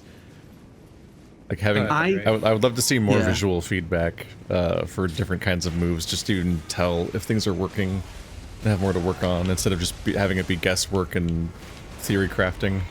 Mm-hmm.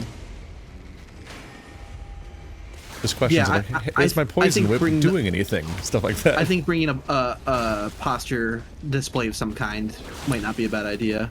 Yeah. I definitely miss... There's a lot to Sekiro that I do miss. I don't think Elden Ring is necessarily broken without some of stuff like this, but it is going forward. Like, I would love to see them... Because, like, let me rephrase. Like, every single game that FromSoft makes is... It feels like an evolution, right? Like, you can see the elements of Sekiro that, like, persist in Elden Ring and, like, things like that. And as a result, there are parts of those games that I want to see them evolve from going forward as well.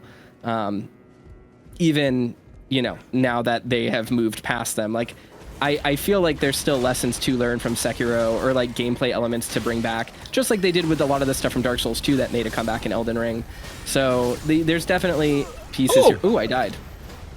I didn't see those guys. I was silly. FromSoft feels like people who like enjoy building and iterating on systems. Yeah. Like they will introduce a whole new system and then usually just like work really hard to iterate on it until... Oh. What the fuck? Okay, they took a minute to die. They eventually remembered they to took a minute die. to think about That was it. weird. I think it's Yeah. because Toaster was loading. Oh. Yeah. Kettle Chips mentions the Demon of Hatred is especially hard in the context of Sekiro because he feels like a boss from a different game. And, like, I definitely... He's the see hardest that. boss that I could beat easily. I had a lot of trouble with him. I was like, oh, he's a funny Dark Souls boss. I'm ready.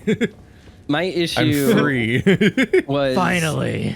He has a really, really big hitbox that's, like, bigger than it looks on his dash, on his, like, rush attack. And I always had trouble dodging it, even when I, like, saw it and immediately was like, running, or like jumping out of the way. There we go. Yay, Smithing Stone 5s. I need some of those.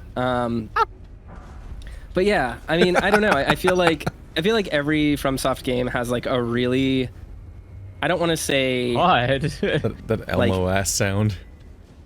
necessarily clean lineage of like design, but there is, you can like tell by playing them. Like, oh, this idea came from Sekiro. Like this idea came from Dark Souls 2. Like, oh, they're doing a Dark Souls 3 thing again. You know, as you play them. So I think that's really fun about FromSoft. It really teaches you about how like design refinement works in a game system like this. They're also clearly all like in a big messy conversation with themselves.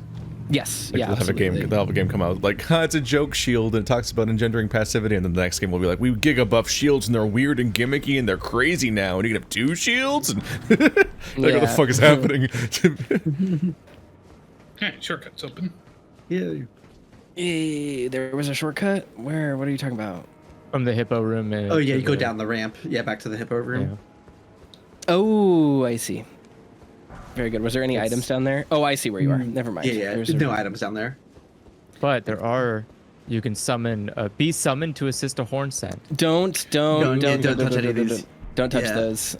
But hell yeah. We probably want to help the Hornsent. I never rather found, than I never found Leda. this. Yes. So another cool storytelling thing here, you'll notice Leda's is red because she's an invader, and Hornsent is gold because he needs your help, which I think is kind of cute. It's kind of fun.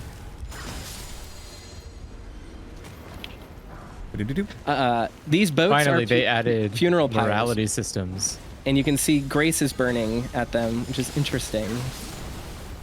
I think I missed all this because I did the front door of the keep at the very end. Yeah, you came in through the church district. I do have something to say about like the design of this here, which I find kind of interesting, where it feels like a solution or like an iteration of how to join in on like 2 opposing forces. In Dark Souls 2, you had Pate and Creighton fighting each other. Yes. And that was done more organically in the environment space, where it's like you can just help whichever one of them, you know, and the game will understand but you might just whoever kill both. you kill or right. But there's like issues with that, where if like they tried doing that here, it's like, okay, maybe they could put in the system where like the enemies barely drain each other's health. But if you let the game sit for a long time, then like if you didn't realize that was happening, you just went like AFK, like then one of them would die, like. Or maybe you'd program in a way for like one of them to be invincible if you haven't joined in yet. But this was their way to just really, really simplify it and be like, okay, we'll just put down 2 summon signs and you'll make your choice with which summon sign you interact with, which in some ways is a little less cool than like joining the sudden fray of like Pate and Creighton from Dark Souls 2. But also I completely like sympathize and understand what the developers were dealing with and just being like, okay, like let's make this like not a problem. So this makes a lot of sense. Let's assist Hornsent. All wanderers must be present. Where's the other wanderer? He wandered. I'm coming. You wandered so far. You were wondering where I was? I can't interact. Move, Illusory.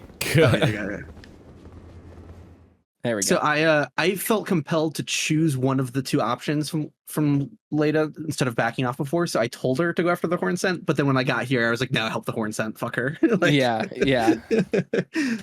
And I believe this will be tricked like other invasions where it like takes a while for us to load in. So hopefully it won't break. I know the last time we tried to do this, it like took 45 seconds for it to load.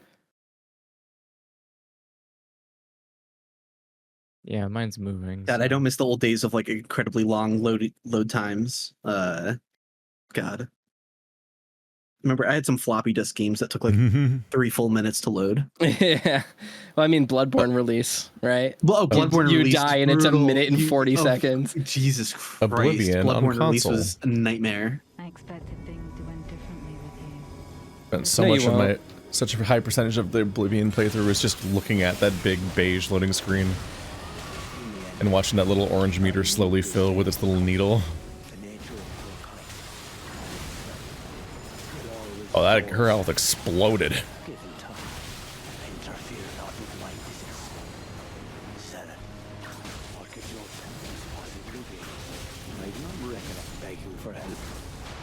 not interfere. This is my revenge. Ooh. We killed him so fast that we got dialogue that didn't match with his words.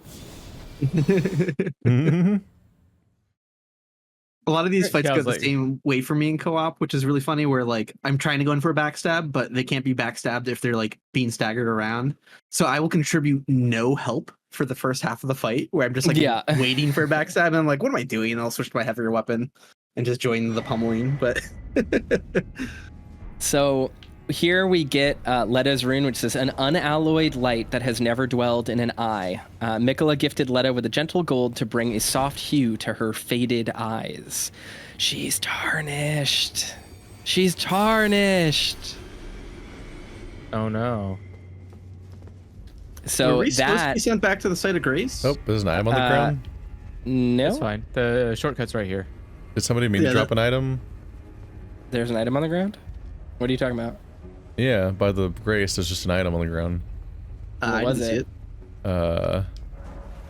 Unable I to did not acquire see it. finger severer. This would exceed the maximum able to held. Oh. Weird. Finger severer? Yeah, you got You the have too multiplayer many. item pickup glitch thing. Wow, I whatever. died. Oh, yeah, they just 'cause- all on the floor. Why do I see a red summon sign on the ground? That's why I got confused. I thought it was a Mesmer Ember, and I walked over. Wait, so we can help her now? Hold That on. doesn't- I'm gonna hold on. rest at the bonfire and see if that clears it. No, Nope, it's still there. It's still there. Holy All right, shit. let's not fuck with that then. Whoa, whoa, whoa. What's Let's up, guy? chill out.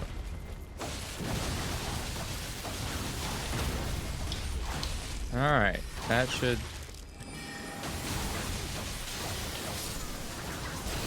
Very Big funny. moon? Ow. Oh god, where are they all coming from? Ah, Jesus. Uh-oh. All right, I don't see the summon sign anymore on my world, so it's just there for you guys probably. Yeah, Maybe we Ow. need. not mess with it. It might be worthwhile for you all to go back to your worlds and check if it's there in your worlds, and then Oh yeah, like see if Quickly we have to do the event again. in do the our- event. yeah. Yeah. Before we cross in there, do we want to go to the lower area and unlock that path? Yes. Yes, we do. I So let's- absolutely do. COD absolutely is against it. COD is a No. hard liner. Oh. Oh. Well, let's not do it. I don't want to upset Ka. He really. I felt like such a fucking genius when I found this stuff. Like there's like a super amazing clip from me playing this moment. There's some item over This is- here. if this is you one of my don't go back favorite there, too. tangents. So Oh, just a it's small. It feels like such a small environmental detail, and then it goes on so long, and you're like, oh, Domain of Jesus Dragons. Christ. At some point, you're like, a third of the fucking DLC is behind this ladder. Real quick, before we do anything else, Ka, we will go get your thing when we get to the next sign of grace. But there's a fucking illusory wall right here, and the first time that I found it, Oh. I was walking, I grabbed the domain painting, and I was like, oh, dead end, whatever. Walked out, and then was like, wait a minute. My senses are tingling, and just immediately found the illusory wall and was like, I am a god. Ah! It was such a good moment. And then, yeah, we get a coffin. I forgot about the coffin. This shit cracks me up because it just falls off. There's no magic coffin ride in this DLC. You just get in a coffin and it stumbles off because you got in a coffin.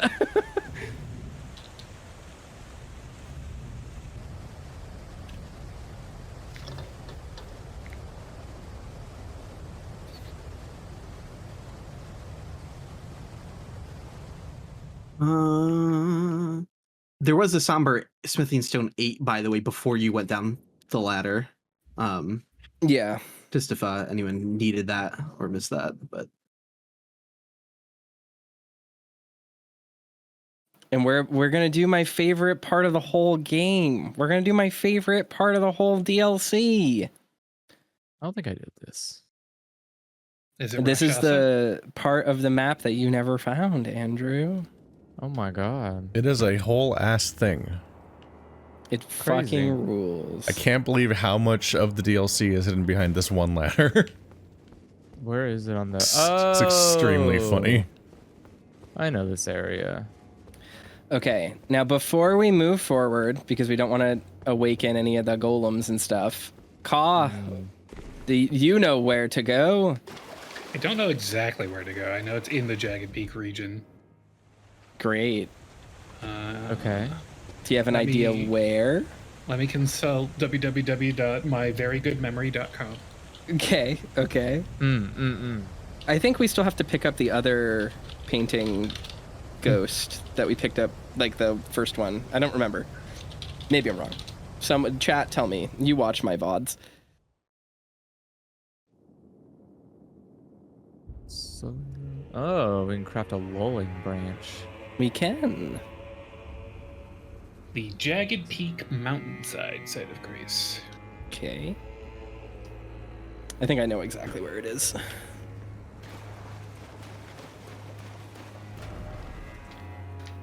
Yeah. Oh yeah. The painting puzzle here. Yeah. Yeah.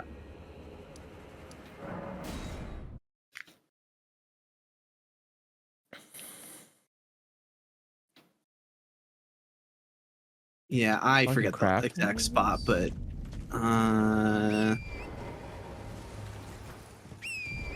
this was an item I missed out on the first time I played because I just forgot to come back and do the paintings. I have an extremely low success rate with paintings. Floop. yeah, I don't remember the exact spot. I found it just like coming back and exploring without much effort, so I didn't really Wait, where did... memorize it. Oh, we warped to Jagged Peak Mountainside. Oh, The there it is. Dragon Mountain. The Mountain of Bad.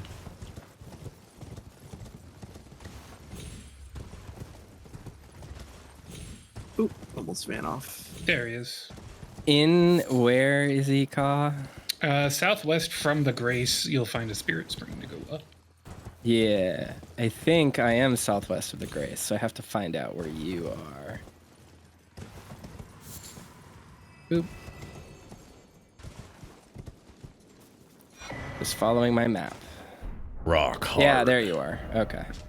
In the time since the last episode, I feel like 4 people in my circle have watched Twin Peaks, by the way, which has been nice. interesting. There we go. Rock Heart. Become a dragon. Heart consumed an ancient original dragon form of dragon communion, used while disrobed to turn one's human flesh into an ancient dragon. The change cannot be undone except by death. The last thing the partaker saw with human eyes was a sunset. Its colors faded and tarnished, a remote thing from eternity. Ka's gonna become a lizard. You have to keep using it while you're already a dragon to keep reboosting your dragon powers. It's a long buff, though. Ka becomes a man dragon instead of a lady dragon. Mm-hmm. Yeah, the one you get from the Dragon Priestess is a lady dragon, which actually buffs different incantations. So this is the good one, though? This is the one for Dragon Communion. The other one is Dragon Cult. They made then 2 yeah, this is way dragon better. TFs. Mm-hmm. Because Dragon Cult incantations are pretty limited. Yep. Those Sweet. are mostly lightning. Look at that little tail. All right. We did that. Okay, so back down to Castle Watering Hole. Well, I think Andrew died on the way, so. Oh, I thought he was standing right here. Sorry. Ah, fucking... These dragon You might transformations jump just back look like up. they're physically in pain just for existing. Yeah. He got a big Just a rough face. time. He got a real big face, and his eyes are really far forward. And You gotta gutters. be shitting me. This fucker won't talk. Oh, wait. There we go. Okay. Now I got it. Thank you. Ah! Uh-huh. All right. Jesus. That's Cool. That's not No, great. it's I don't like rough. that. I'm not a big fan of that. It's not great. What? The poor dragon man, it's just awful looking. He's made of Yeah. suffering. Yeah. Where are you? I do enjoy my build, my current build. It is fun. I do like playing a mage. I broke the seal with this game and finally played one, and it's pretty solid. It's not It used to be terrible. my tradition was to every time I beat a Souls game, I then go back and do a second playthrough as a mage for a season 2. I have not played very far into this area yet, actually, so we will be hitting some new territory for me, which is exciting. Oh, you haven't? Oh, This is gonna boy. be fun. This is gonna be quirky. I'm very excited. Oh, you don't know what's coming. Okay. Yeah, you don't know what's coming. This is I know a furnace golem is coming, and that's about it. there are a few furnace golems here. I think there's 2 or 3 of them. So Yeah, this little spot has so many visages. one thing I will say is Elden Ring revived one of my favorite traditions in Souls games that we haven't seen since the Dark Souls series, which is the experimental area where the devs do a fun thing that's completely bespoke from everywhere else in the game. Like, for example, the Painted World or the Chasm of Darkness in Dark Souls 2. The area we are about to go to is this game's kind of version of that experimental, oh, what the hell, why not design. And it is very fun. Oh, I get a chance to see if this works. Not the spell casting. Anything but the spell casting. Does this work? All right, well, he didn't target me, so I couldn't test it out. But if he does that one again, it'll be great. I'll be able to test it out. Raptor a mist above his head and then fall to death? No, Topes is barriering the fire. Oh, that would be also funny. Yeah, we don't have Eternal Darkness right now, so I can't absorb, but I'm wondering if there's any benefit. Oh, fuck! I forgot we have to jump. What did I get hit by? Well, he jumped. What the fuck? On my screen, he jumped like directly on you. No, he was staggered for me. He was in the first phase of stagger. Oh. He's not staggered on my end. Yeah, he's not staggered on our screens. Yeah. Yeah. No. Oh god, this completely fucked everything up for me. Yeah, on Okay. our screen, he did a whole jump, so he just landed on you, and you were... So it's the funniest thing for you to be like, what's happening? Oh no, I can't. There we go. Yeah. Well, that's a terrifying thought. So when I see him, when any of us see him staggered, he might actually be attacking. That's not good. I was thinking about like one of the weird nightmares I had reoccurring for a while. Okay, he staggered for me. Yeah, he just Yeah, staggered.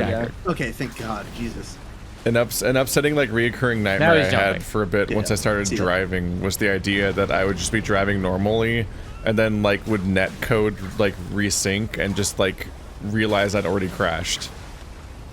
What? Like the way that like internet Yeah. code, like the way that the internet like corrects itself when you're playing multiplayer games, you realize that the game's just been lying to you for the last few seconds, and then it shows you what's really happening. Just smash Like that. like the idea that I'll be driving and then just something like, no, actually you crashed, and that'd be like a horrifying thing. And just to fucking play on, just to attack me directly, Better Call Saul did that scene. Better Call Saul did do that scene as a car crash, and it was so upsetting to me specifically to have my nightmare like happen in a show, which is itself Is a that just like completely a stroke mid-drive? well, it's like, an well, irrational I'm not- fear built by playing too many video games and like just being connected to how games do things and being like, how fucked up would it be if that like if that version of that happened in real life, and then it did happen in the show. I'm like, wait, no. This is a completely unique fear that I made up that doesn't apply to anything. Why the fuck is the show doing it to me? I can't. Okay, well, I feel that's like I am cool. unable to actually help with this fight because I attack with cold. So this is a little bit rough, but I guess I do 800 damage a hit. That's fine. Some of That this was cool. I terrain summoned feels Torn, dangerous. but he didn't summon, so I died. Yeah. Oh no, he's he not fell over. reliable. No. Oh no, he didn't. Weird. Kneel down to punch. I'm respawning though, so whatever. Oh fuck, Torrent, come on, dude. I'm glad you're respawning because I just developed the worry that like, oh right, I don't have a weapon equipped to do a critical with. Oh, and after Somebody- dying, I'm now not strong enough to use my weapon. Somebody Oh, has no. somebody has to be around He fell that over can in the worst physically do location, Oh, and did now he he's fa- back Can't up. fall over. I'm stuck in the geometry. Yeah, he hasn't fallen over yet This is still. the glitchiest. This is the glitchiest fight we've had with. I this feel guy like he so should far. have staggered 3 times by now, yeah. But he's Yeah. like bugged out. Well, he's only staggered for me twice so far. When Yeah, he I'm just saying we've been fell- hitting him for so long, it feels like he should have fallen by now. When he fell, he pushed me into the geometry and I couldn't escape and died. I've been cheated. Even though it was a fake fall that didn't happen, it still like completely fucked you. Well, I think it did happen. It just because he disappeared for like he fell on the ground, but then he just got back up. Yeah, but he didn't fall for anyone else. Correct, yeah. And earlier he staggered for just illusory, so who knows what's happening right now. What do we have to kill his entire health bar in real time? That'll be fun. Okay. Ow! Topes' barrier seems to I work. died. Oh, things are very glitchy with Torn. Good. Oh! Nope. Ow. Nope. Fighting him on top of shit is a mistake. Yeah, it is a mistake. Game crash? Game crash. All right. Oh yeah, he's frozen and so is everyone else. Hell yeah. You guys can hear me, right? Yeah. Yeah. Okay, so it's not my internet dying. No, Should that we- guy had a bork. Should He we just- solo him? Yeah, I was just about to ask. Or just I leave. don't know if we Oh. should. I think we I'm- can just leave. try We once don't have to fight him. Let's try once more. As a No, we're gonna do this whole area. Can you banish? We're gonna I'm kill stuck in all of them. loading. It's gonna take No, years. We can't banish. Caw, get good. Look, get good at load screens. All right, my world's open. It'll be faster to just kill them together. Okay. It hasn't been. It will be. Oh no, I'm dropping infinitely. Goodbye, soul. You deserved that. Oh, me too. I'm falling. Oh, No. I gotta take a screenshot. I'm not falling oh. infinitely. Someone else is. Alt F4. What is that? Alt F4 it didn't count. What does somebody else mean? You saying calendar is not calculator reminds me of like the dumbest app mix up I make all the fucking time because they're like basically they're near each other on my phone. Is that I often open Google Drive when I'm getting ready to literally drive my car. Yes, I've done this too. I do this because all the time. I mean to open Google Maps and I'm opening Drive and I'm like, I am not. Yep. God That's damn the thing it. that happens. Yeah, I've been there 100%. Think of the rewards. The boons yet gained. Oh god. Yeah. Stagger. Still not Minor falling stagger. over. I think I don't think he's bugged. I think it's because he's on top of stuff that he can't complete the falling animation. Oh. You should clip through it like So a normal stag. like a bug. Sure, I think it's not a bug. I think it's the like animation break prevention that's coded into the game. All right. I think there's only one more around here other than the one we're gonna need to fight in a second. I was already so done with these. No, I crashed. God damn it. Me too. Did everyone That was crash? my fault. That motorcycle crashed all our games. It's true. I rested at the bonfire, and that's what did it. No, I'm gonna lose all my souls again, probably. We're gonna open up to a falling screen again. What are you This game jumping? cannot be when you- trusted. I wasn't jumping, but I suspect jumping was not required as a thing. Because the game doesn't save, like, it only saves when you're on solid Grounded ground. position data. Yeah. Yeah. Yeah, I think it's tied to crashing.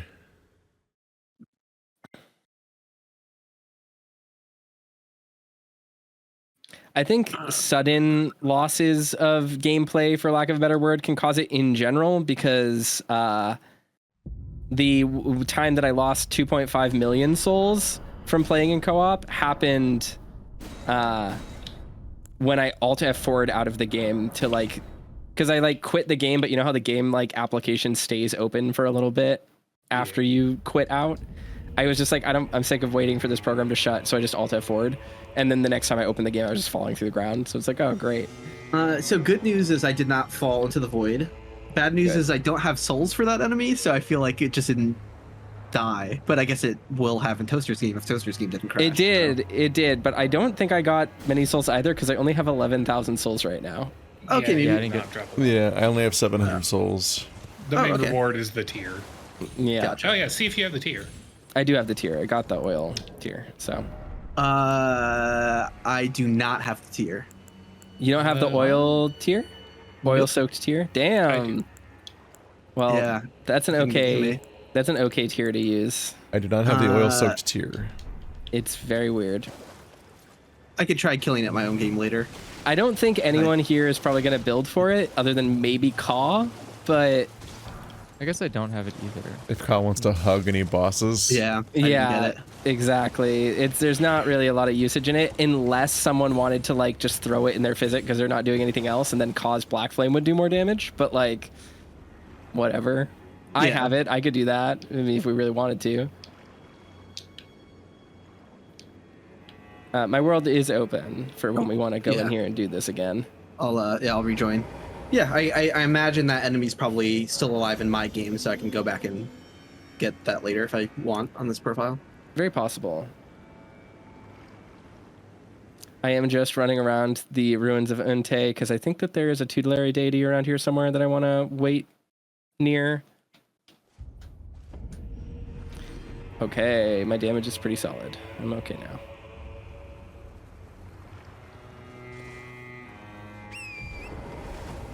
There we go. Those are the DLC damage numbers we want to see.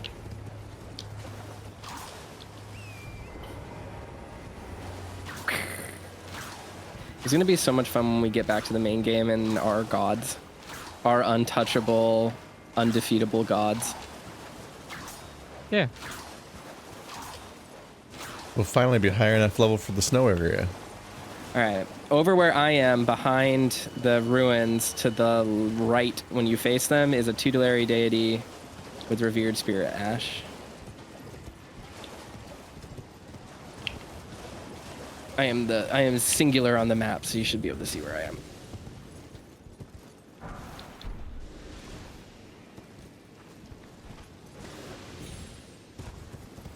I should probably be using Swift Slash, but Blind Spot is also really good, so I'm going to just keep using Blind Spot.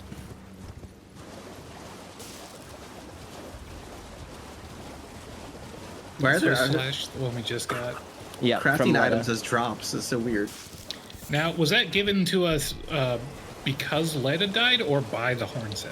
Because Leda died. Okay.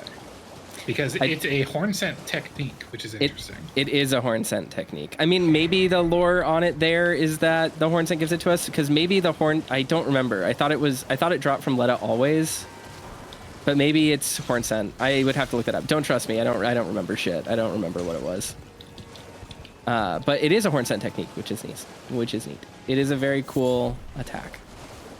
I really like the culmination of this puzzle.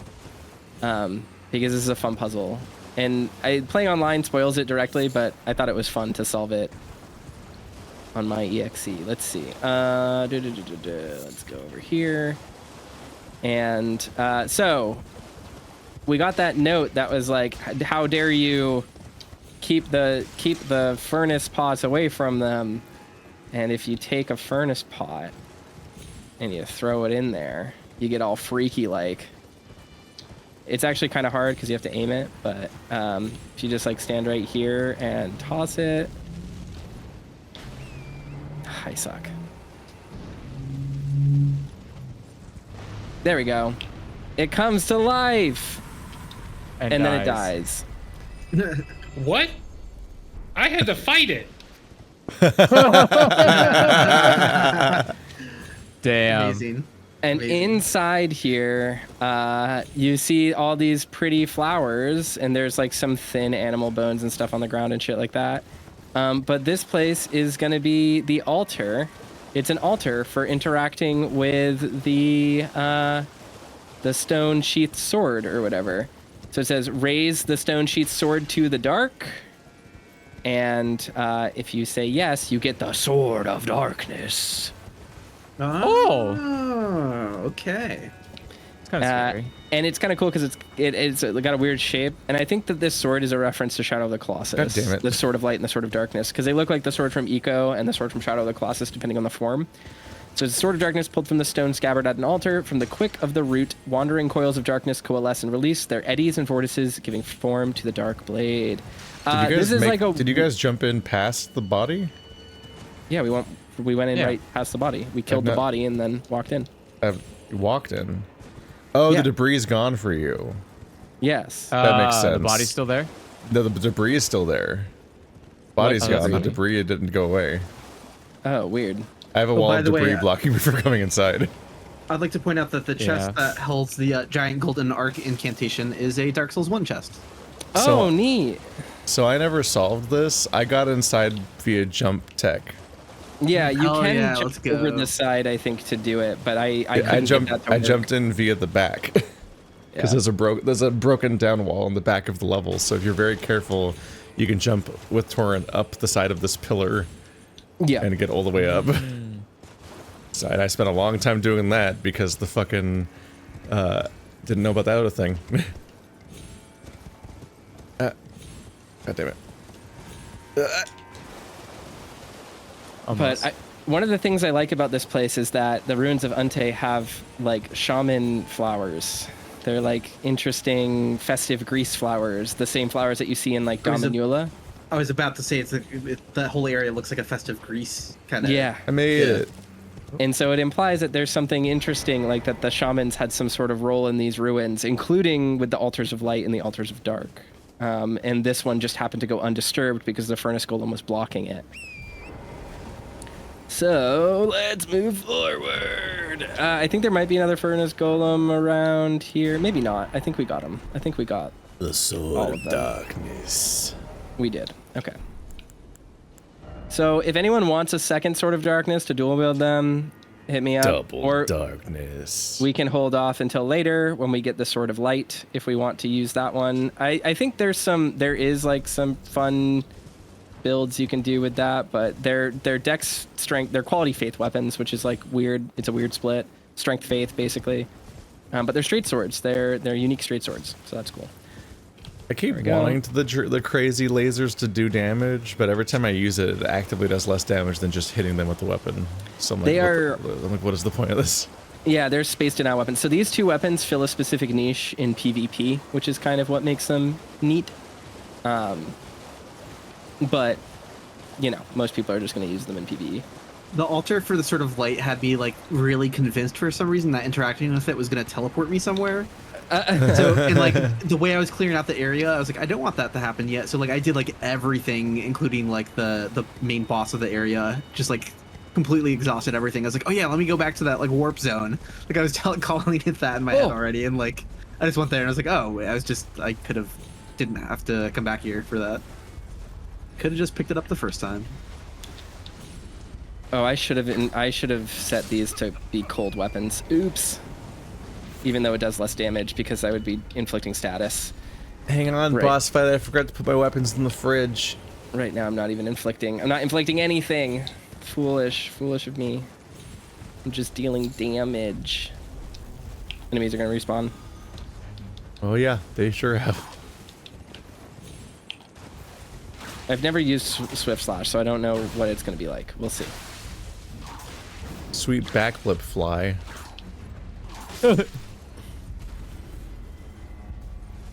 I know that Swift Slash is considered like a super meta PvP. Both Blind Spot and Swift Slash are considered like super meta PvP ashes, but give it a try. Oh, okay, it's like the Demon Slayer. What's his name?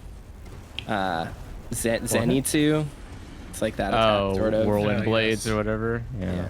Or no, the lightning thing. Oh. Sort of. You like charge up and then you like zoom forward, and it like leaves a trail of slashes behind you.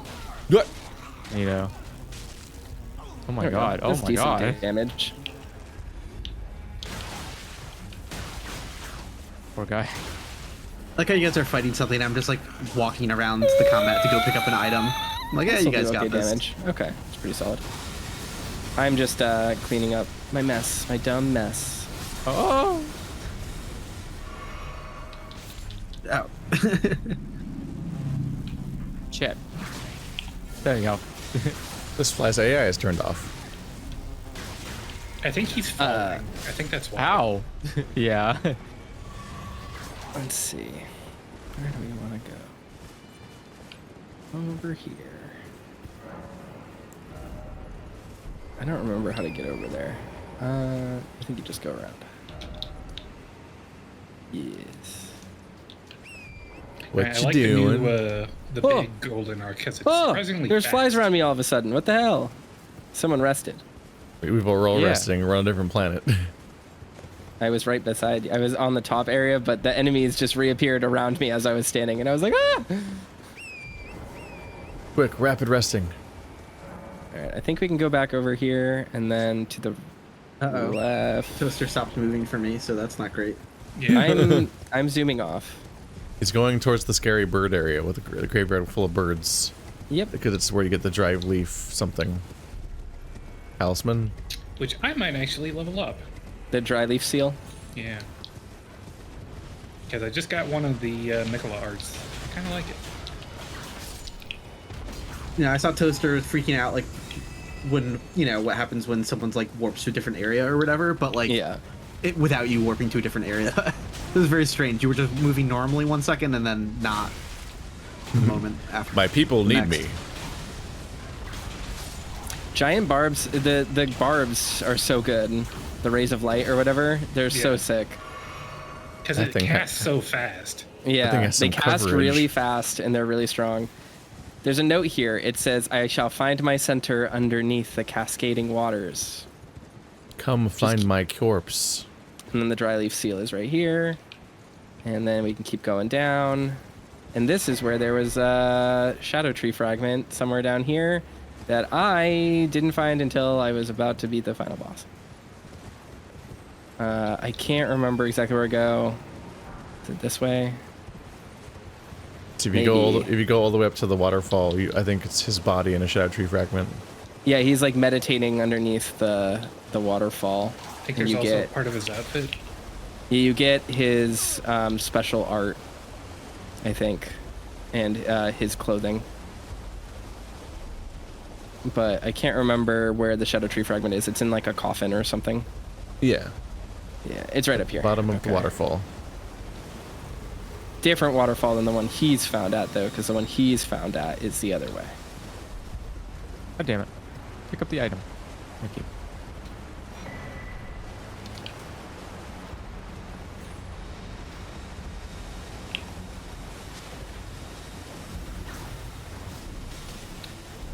That does a decent amount of damage. I think I like blind spot more.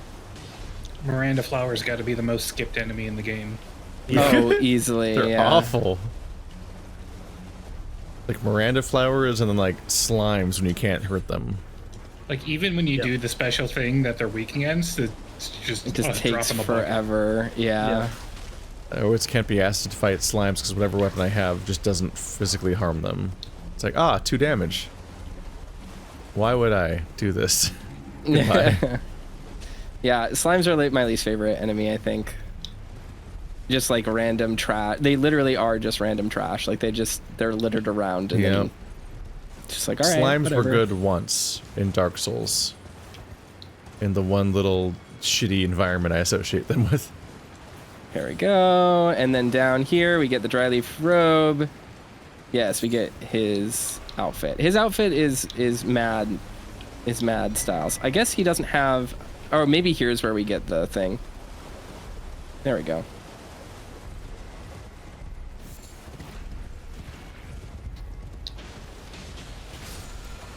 Nope, that's Somber's 8. That's useful though. Okay. This is what where we is fight like that? Rakshasa, I think. Rakshasa, yeah. What? Watch out for his backwards hands. This boss is tough, and Andrew's gonna be upset about it. I feel really like upset about bosses. I feel like this is a boss that is designed to make Andrew upset.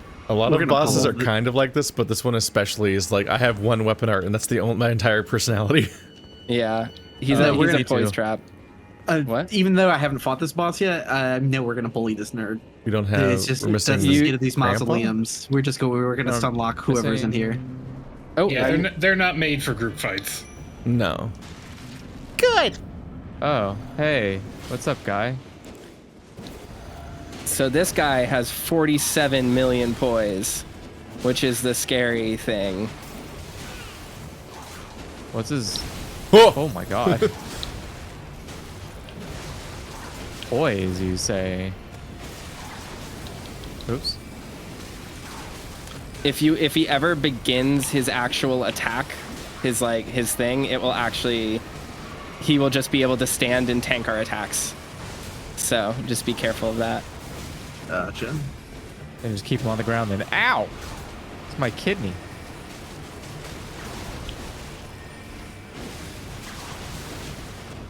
Whew. He's being launched onto his ass. Get him stuck in a corner. Yeah, beat him up! Okay.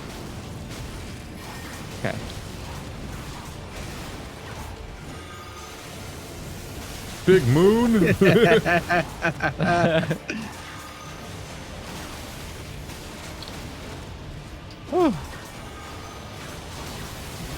The spikes.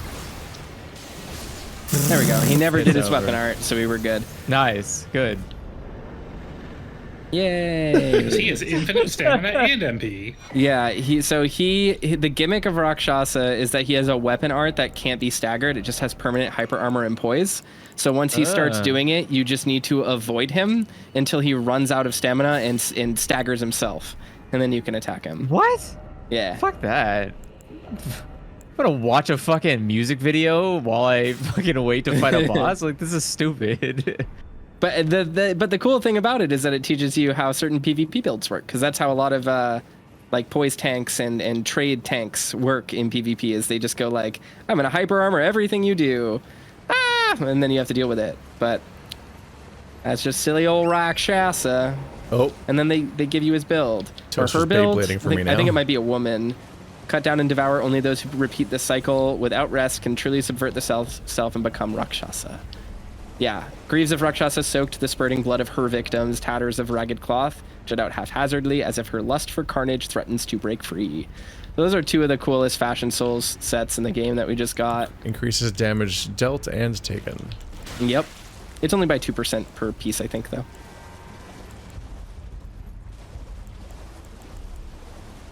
Which is funny because it says vastly. I think combined, once you wear the entire set, it will vastly Yeah, you get an reduce. extra 10%, so it's not too bad. But damage taken is a bit misleading. This is correct. There are hippos down here that we're gonna want to kill. And if we look up, Bonnie Village is right above us. I have no idea how you got to where you got. Did you go down the gravestones? Yes, exactly. Okay. Oh.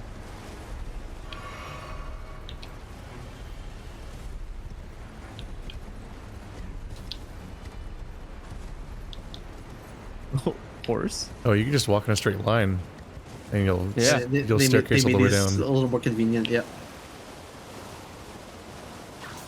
Dogs.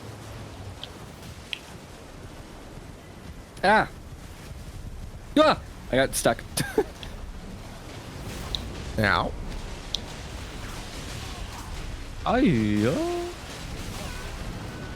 The angle I approached him from, the bird ash summon was positioned above him in a way that it looked like he had wings for a split second. Crucible hippo. There we go. Nice. It gave it to you. That's it. Very good. Jeez. It's perfectly timed too, because you want to do it as late as you possibly can while everyone's beating on him. I think there's another hippo over here. He did drop a fragment. It's hard to see. Ooh, I got it. It instantly auto enters for me. my inventory. Yeah. Yeah, that's important. There's That's the whole reason we're here. There's another one right over here. My vocals Here are we go. fucked.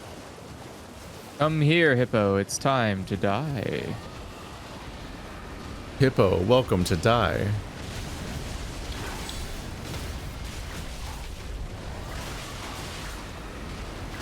We already killed Daddy Hippo, so the rest of you are in a bad time.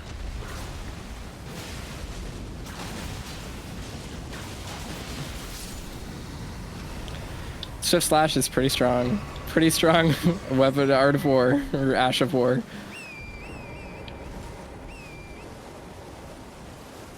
Alright, let's see. Is there anything over here? I don't remember. I don't think so. Oh, I just realized it's not Don't actually... worry, everybody. He's gonna be okay. Alright.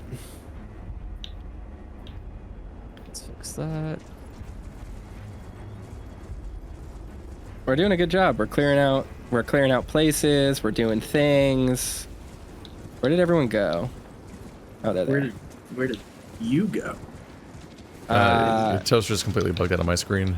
Yeah, it's likewise. So Oh, I just picked up the smithing stone near where Ka is, I think.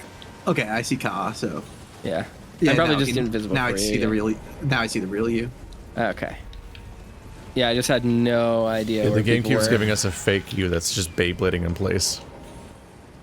Yeah. Well, how do you know that's not the real me? And the real me is the fake me, huh? Mind freak. The real you would Well. go, this is giving me a headache, and it would stop immediately. It's true. I probably would say exactly that. I have to pee. That's the I have to Okay. pee Beyblading dance. Yeah, don't- that's how you know. If I ever get like a clone, like Dungeon Meshy style, like just ask, tell me your status right now. Do you I would have be to like, pee I have to right pee. now? If any, Now what's the if the answer is no, take the shot. Yeah, exactly. what's the lore explanation for the sideways gravestones and them being positioned sideways on cliffs? That's So- what I want to know. I actually have like a theory about this because of this Go. DLC. So Interesting. Okay. so we know that Oh, shit, I'm about to die. all manners of death were shorn from the lands between, and they end up here. So I think the places where we're seeing like gravestones just sticking out of the side of the earth are where basically parts of the ground were ripped apart and veiled, and then they literally just like tumbled sideways, and we're seeing, we're seeing where ground fell basically.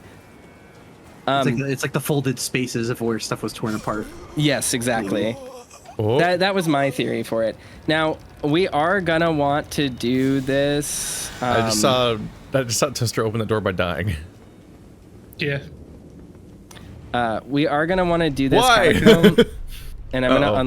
gonna unlock the gravesite, but we should also probably finish, like, go to the what's it called, the Manfly village, and like the other little spots near Recluse River underground, or Recluse River upstream. Because we did choose to go an odd direction there. So we can either do that now or we can do that after, but I just don't want to forget about it because there is like an ash that's over there. We'll do like it a after. summonable. We can do the catacomb now. That's like a whole Okay. sneaky bonus path over there. All right, hold on. Let me cut my recording and then we will continue. All right, let's go. Oh, actually, before we do this, I'm going to increase my shadow Level tree your shadow blessing. tree blessing. Exactly. Yeah, let's see if I can do that. Yeah, overall, at least in terms of damage dealt, it looks like they increased the maximum scaling by like 2 entire levels worth when they buffed it. Like the level 18 scaling now is what level 20 scaling used to be. I'm going to rejoin. So that's a lot of bonus damage. Not enough for me though. They should make a patch just for me. That'd be very considerate. Ka, you said you're rejoining. Yeah. I can Okay. see half the group. Roll. Should I banish everyone and then have them rejoin, or what? If it was just a me problem, then me rejoining should Yeah, fix everything it. looks fine now. Okay. Yeah, we'll see. Yeah, maybe. As long as everyone else is doing okay. That'd be funny if Toaster glitching out was by way of Ka somehow. Yeah. Cause and effect. I really like suppose. this area because it's all dark. Like, that's the gimmick of this catacomb, is that it's Yeah. just dark. Hey, it's like My the Dark dumbass Souls 2 found this crypt. dungeon a second time. And then just started What? clearing it again like it was a new dungeon. And then I got to like the next room that you specifically see as being dark and then light and recognize that about it. And I'm like, I've been here before. I Did can that actually heal me? shield Ka, Toaster try to heal me really now. I quickly. did, I think. Did it work? I think so.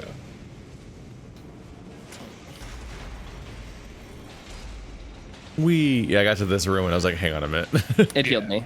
Okay. I feel like Agdane is gonna get mad that we just turned the lights on. That's like how I feel about it. I forgot about him. What a weirdo. Yeah. Total weirdo. Is he the guy in Dark Souls 2 that freaky little yells guy. at you for having a light? Yeah, Yeah. for turning on a light in the catacombs. This is Toasters yet again using Dark Souls / the Elden Ring seamless co-op time to shill a cool game that is really good that people should play. Very long bit.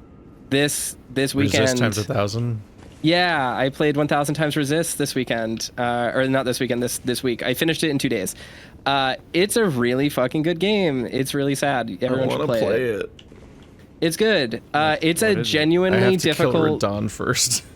It's a difficult game to let's play because it's just really gripping and captivating, but also it's so specifically about a thing that I know extremely little about, to the point that I was just like, I don't know what to say about this. I don't know, which was really interesting. It's been a while since I've had a game like that, so it was really good. It was worth playing. And the game is it? It's a third-person adventure game. It's so hard to explain because it's kind of like there's nothing really like it. Some people would say it's like a walking simulator, or like it's like halfway between a walking simulator, The Walking Dead, and like the Telltale games, and like PT or like Devotion. It's really cool. It has like, but it also has like weird time travel gameplay in it and platforming, and it's really interesting. It's a really weird game, but there's a lot of talking to people. It's a story game, so if you don't want to play something for story, then don't play it. Oh, we wound up back here. Yeah. You Colin and found I your are on the way next back elevator. to the normal path. Oops. But yeah, I think they Resist went, times I think they 1,000 went was down. really sad. Not yet. Oops. No? Bye. Well, that should have worked.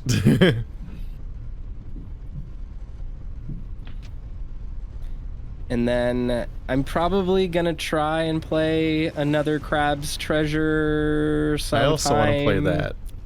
Yeah. So the thing I'm about almost done with it. Oh, it's this room. I have a theory, and my theory is that May 2024 is the month that we slipped back into the good timeline, and we didn't know it at the time, but it is definitely when that happened, because every single day of that month a Game of the Year contender came out and no one thought about it. May 2024 is maybe the most densely populous month of video game releases that are worth playing ever. It is crazy how good That was May 2024 it was genuinely was. absurd for a while. They're trying to just keep track of how many games needed to be played. Yeah. I'm just gonna it be was playing that nuts. month's games for the next 2 years. Literally, that's what's going on with me. Like Because isn't that also when like Lorelei and Resist came out? Yeah, so Resist times 1,000, or 1,000 times Resist came out, and then Lorelei and the Laser Eyes came out. Then I want to say Haunty came out, which people really liked. Animal Well. Was Shadow of the Erd Tree May? No, Shadow of the Erd Tree was June. There was something else. Animal Well, Lorelei. A bunch of stuff. Did Cryptmaster come out in May? I know people like that game. A lot of games really close together is the point. But yeah, really great month for video gaming if you like games. If you don't like games, horrible. Yeah, dog shit month for video games if you hate games. A video game's so good that everyone else's lives got worse for not liking them. Yes. You can't create any. It's like the lesson. You can't create something from nothing. You can't. Yeah, exactly. You can't create something from nothing. They had to suffer. What? People with bad, like May was inflicting violence upon people with bad taste. This is true. It was a necessary sacrifice. Jesus, he's dead. Stop. Fingernail Weird bouncy sorceries are attacks. so weird. They're so weird. They look like Rasputin. Oh, oops. I didn't realize They his added attacks were bouncing off me. They added an entire expansion of just absolute nonsense spells. Fingernail sorceries are crazy. Like, I don't understand them. He fell down here. Nice. I feel like they're just here to torture people who want to understand what's happening in PvP. Yes, literally yes. Like, oh yeah, well I attack you via Geometry Wars enemies now. Oh yeah, there's like a whole little section that I missed here. Oops. Yeah, how do we get up there? Everyone's tough until the enemy learns how to cast the green enemy from Geometry Wars. Man, I have such good memories playing pacifism in Geometry Wars and getting so many gate explosions, and that's a fun game mode. I like that game mode a lot. A particular like subgenre of like Xbox Live Arcade game that functionally just like escalates over the course of one song playing, and that's the whole video game. Yep. I made a game with zombies in it. Alright. All those games are gone now. They don't exist. Well, they exist if you bought them. Joy is dead. And we killed it. I think How do we get down to that area? Where the hell was that? Yeah, I'm not there really is sure how a to get around ladder here. spot to go to. I don't remember how to get to where the fingernail guy was that killed me. Where do I go? I think we might have had to do that before we dropped down. It's a weird- Here it is, Keith. There's a weird ladder directly beneath me. Yeah. Oh. Yeah. I think this is probably it. I'm gonna walk over. I'm gonna walk back to where you guys are because I want to figure out how to do this. But yeah. We got him here too. What else? There's a fucking game that came out that I'm like trying to remember. Oh, cool. Armor set. I gotta remember. Thanks for watching, Perky. There's a game that came out. What was Death the Knight fucking set. game? I love that set. It's so cool. Yeah. Wahoo. Wah. Ow. Wah, wah, wah, wah, wah, wah, wah. Scary. Oh fuck! It was a I Glovework almost 9. died. Here we go. That's what the item was. I that's did good. die. Yeah, That could have been rough. Could have been bad. They left us behind. Ugh. Animal Well was pretty good. That was a I haven't cute played it game. yet. It was fun. It was the first of the May games that I played because people were like, "You need to play it. It's so good." And then I was just kind of like, "Yeah, I liked it." I expected it to be like spookier and more subversive than it ended up being. Yeah, I think it's cute. Like I think that's the feeling that I have about it is that it's a cute video game. You know what I mean? Yeah. Excellent trailer game. Their trailers are on point. The trailer was very good. Yeah. Let's see. Looking at a post you made a while back. Another crab's treasure, Lorelei and Laser Eyes venture to the vile, 9 yep. souls, crypt master, 1,000 times resist, dread delusion, tales of Glimmervale, scald, refined self, tower of the borderland, arctic, eggs, haunty, mullet, mad jack, indica, Yeah. and animal well. I forgot Indica. Indica was the game I was thinking Yeah. of. That's a wacky game. But yeah, Mullet Mad Jack was really good. That's like a really fun, goofy game. I watched my husband play Indica, and I was convinced the narrator was Emmett Selk, but he was not. He was not. Ow. I understand this reference. That's interesting. I didn't realize Mag would like Indica. Yeah. I just... Ugh. I need That's- to stop. Just not. Here's so I don't funny. know. I look at months like that and I'm like, I need to stop playing AAA games so I can actually cover all this shit. Don't kill the thing while the elevator is up. Okay. Because then the item will drop, and then we'll drop the elevator, and the item will stay in the sky. Oh, that's fun. Yeah, and then because it's so far away, like we wouldn't all be able to collect it. So we'll just turn the lights on, and then the thing comes down, and then we can kill it. This enemy is very funny. big I like how he hole. has to hold on to his mouth. He's like, fuck, I was not prepared for close range combat. It was just this unhinged period of indie games where it's like, what if an Umurangi generation came out every day? Yeah. And you're Yeah, like, so what the fuck is happening? So if you like Umurangi Generation, you should play this game called 1000 Times Resist, because 1000 Times Resist is like Umurangi Generation, but maybe better at doing all the things that Umurangi Generation does. That's very interesting. Yeah, it's extremely interesting and should be played. It's a very, very good game. What? There was a place to go down here. I live in eternal shame because in the middle of my Umurangi Generations playthrough, I claimed that Thor High Heels was Mallory. That is that is a bananas statement that I not sure how you can walk that one back. Oh no! I killed him. That's how bad the secret is was. just being wrong. I slipped off of a lantern. I fell off of something and then People landed just on a lantern misremember and fell. things sometimes. No, that's horrible. That's an unforgivable sin. Well, everything else about the game was Maori. But also with the score by Thor High Heels, unrelatedly. Yeah, well, I was gonna say something and I forgot again. Oh yeah. 1000 Times Resist, really good.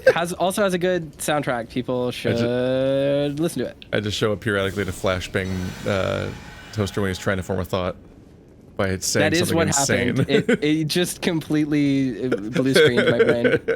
Kettle Chip says the Gene Wolfe podcast I listen to is talking about Lorelei and Laser Eyes. It's probably related to a gaming group that I know is currently playing that game. So I do think that Lorelei gets a little overweight by the end. I liked it and thought that it was very, very breezy. I think if you 100% the game, the last third gets very repetitive and very time consuming and like walking back and forth to solve what's functionally the same puzzle 30 times. And you're like, no, I get it. I only missed picking up 0.8% of things. So I feel like I got very close to the 100% just on the critical path. The only thing I'm missing were the games. I got the 100%. I just, Oh my god, what is this guy doing? This fight's a little unhinged. About purchasing the Game Boy games because I didn't realize it was something I could do. So once I purchased all of those, I saw the thing that said you could do that, I had to see if they put it in or not. Yeah, I just didn't notice. Like I didn't notice that there was a thing that said that, so I just completely missed. The first video game console room you find, there's a little gaming magazine in the corner, and the phone number works. For me, it was just a little upsetting because it's like, no, not Elo Milo. Incoming move? Oh no, that's... Elo Milo was fine, but the joke arcade game in Elo Milo that's like a shittier Game Boy version of itself is not fun, and Lorelei put it in itself too. Like Lorelei just reuses the minigame from Elo Milo. And I'm like, no, please. And Elo Milo is a game no one remembers because it's just unremarkable. I do. I have no idea what you're talking about. It's a slightly charming game where you navigate a 3D world, like somewhat Sokoban world, via two little bean guys, and you have split screen third-person camera angles of both bean guys, and so you have to co-op / solo. You play it single player or co-op, arguably, but like in Lost Viking terms, where you play both characters to sort of navigate the little 3D world. And the whole gimmick is that the two characters spawn on opposite sides of every level, so they can't reach each other, and they have different. They can reach different parts of the level and interact with it in that way. It's like, it is a little okay. It's not very interesting. Before we move forward, by the way, everyone should get on torrent. Okay. Although Andrew might be thinking of improv. First, let's see if I can. I cannot get on torrent. Outside first. Right when you walk outside of the gates. Oh.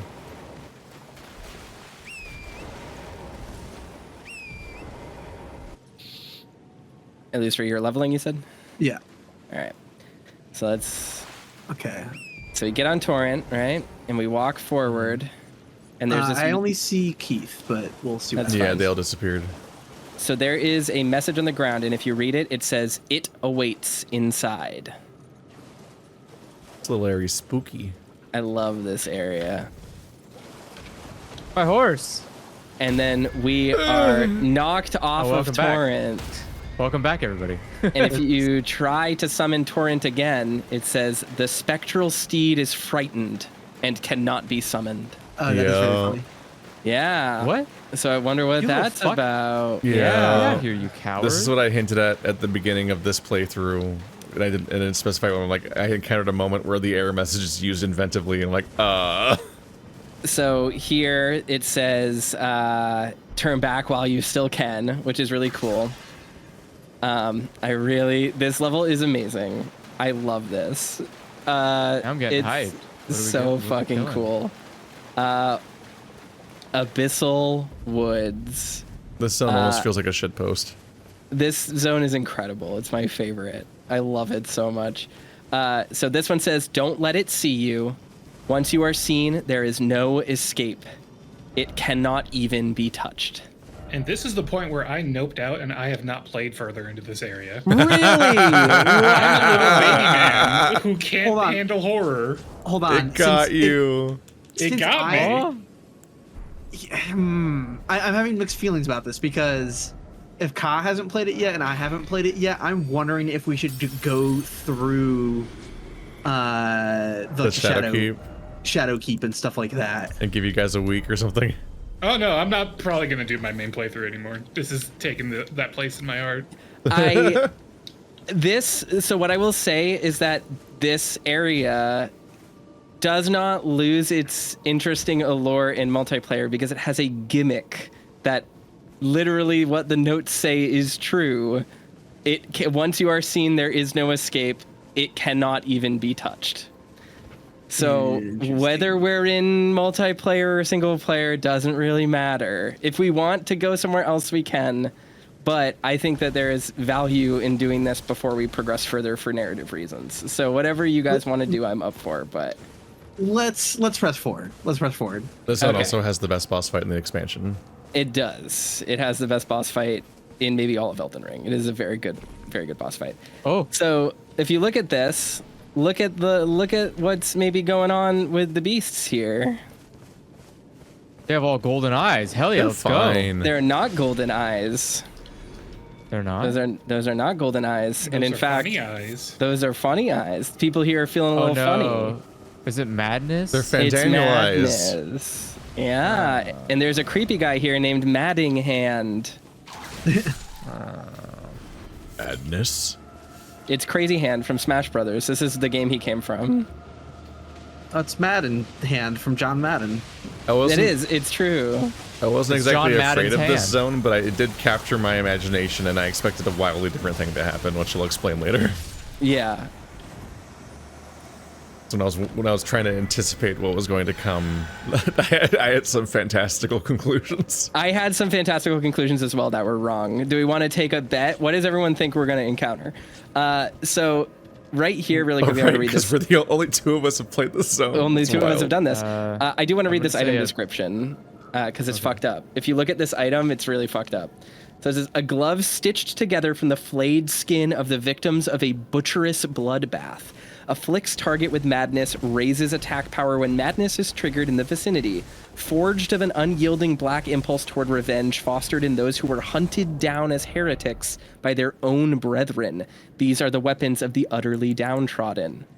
So there was a butcherous bloodbath that happened here. So bets. Let's put some runes down. I have a let's see. Put some runes Put some down. runes down. I have a 6. I have a Leda's rune I'll put down on whoever can guess what's gonna happen in this place. It feels unguessable. Like I don't know what an enemy It's Big Rat. that like we're just gonna have to like run from something. I'm guessing, but I don't know. Yeah, Yeah. it's Oh, bringing to me is it like mind, a- like is it a Riders of type- Nazgul shit? Mm-hmm. Is it like a tidal wave of rats? That would be amazing. It's not the Rat King. There are a lot of rats here. So be aware of that. I'm fighting giant rats right now. So. I feel like the disappointing answer would be it's just a big version of the madness. I'm gonna take a wildly wrong guess. There's gonna be like an evil like cousin to Torrent that chases us, and we have to keep like dodging it, out of the way. Warrant. We'll have to see. I will say that this zone is slightly heightened by being online because there is just a line of messages down the road losing their shit and increasingly making you wonder what the fuck is going to happen because turn back now. Stop, skeleton, stop. People just keep saying increasingly strange things. You're like, what the fuck's going to happen when I get down the zone? That's part of why I had wildly fantastical conclusions, is because I was trying to interpret all these 500 messages on the road. I've been wondering about for a while. Yep. Map of the Abyss. It says, a thick forest sprawls at the depths of the ravine that is untouched even by sunlight, known as the Sanctum of Sage Midra, and is a region forbidden by the Hornsent. And this is a neat little spot over here. Ka, there's probably an item you want right here. Isn't this the place with the weird rain glitch? I have no idea what you're talking about. Frenzy Flame perfume bottle. Ooh. So, yeah, this is a perfume bottle that does Frenzied Flame. Obviously, probably the best perfume for PvP. Let's see, come to the back of the zone. The back behind the church. Oh, just because you're technically in a different area, there's a different weather biome or something? Climb up here. I think the game shits itself a bit over here. Unless they fixed it, let's find out. There's an item up here. There's like a cookbook or something. Oh no, did they fix it? When I got here, if you came over here, it started raining. Oh, here it comes. No, it's raining. Yeah. It's just because you're technically on Dragon's Peak right here on the rocks. It's just it's very funny. Weird. It's just very weird that when you hug this wall, the rain triggers. I love it. There's just so many messages around here, like didn't expect rain. That's a problem that's unique to Elden Ring. That didn't really happen in previous games of theirs. Just an open world format is there's a bunch of spots where all these inconsistent boundaries that have to be tightened up. Inconsistent boundaries, and there used to be a spot approaching Shadowkeep, I think, like on the left side where it just like the area names just keep alternating. You're like, oh shit, like. Well, there's something else there. I think near Shadowkeep where if you are in like you're just off to like the left close enough, the fog in the area disappears because you're technically in a different biome than where the fog spawns, so you can just see really clearly. Or even just that one cave where if you roll in the corner, you get the location name spawning 500,000 times. Oh, yeah, and it just backlogs them, and then it just keeps playing the location name over and over again for like the next 5 minutes. Right. You're like, please stop. I will say there are some items around here, but there's less than you would expect. And it is not as intense. You don't really need to explore too much of it because it is like a set piece area, so... That's it. I did think I was done, and then came back hours later because there was literally an entire grace and fragment I never found. Yeah. Big rat. Big rat? I think the area's gimmick is going to be that it has no gimmick. It's all just a lie. I'm just gaslighting you. Toaster is just gaslighting you. He just really likes the color scheme. All of like the patchwork of like comments I've heard online, but didn't have, somehow haven't had it spoiled for me. It's just people making things up. Yes, it is. It's just we're all just torturing you specifically. I do enjoy that joke. I do enjoy bringing someone into a piece of media and then just lying about it preemptively. Attack here. It's the human equivalent of putting a message in front of a wall that isn't an illusory wall. Yeah, or my Ron Perlman joke. Yeah. Just guess which one of these actors in heavy prosthetics is Ron Perlman, and it's none of them every time. Have you seen Fargo, the movie? Yeah, of course. Wonderful movie. Starring Ron Perlman. That movie has its own version where the opening just straight up lies. Yeah, just straight up. This lies. movie's based on true events. Yep, and then every season of the show says it again. Oh, I was not aware that the show did that. The show says that every season, and there's a season of the show that has aliens. Yeah. Let's go. That rules. Love it. You should Love watch the TV show, Illusory. I think you'd probably really like it. It's one of my favorite shows. Oh, Yeah, I've heard great things about it. It's like if True it's Detective stayed good. Interesting. I would not compare them, but they are very good. It's just they both started around the same time, and one of them tanked They did, rapidly, they did, and the other yes. one stayed great or got better, honestly. Fargo's a wild show. Fargo is fantastic. Season 2 of Fargo is maybe my #1 season of a TV show. Period. Yeah. It is a very. I was like, perfect how are they going to recover from losing Billy Bob and Martin Freeman and moving on to a new cast? And I'm like, oh no, it's better. Fun fact: Beck is based on, or is like heavily inspired by a character from Fargo season 2. So there you go. That's next on my to-watch list after I finish reading Berserk. Didn't know you hadn't done that part yet. No. Feeling deeply betrayed. There's a I lot just of started Berserk. There's no like good way to read Berserk. You have to like go find a paper copy of it. Or Yeah.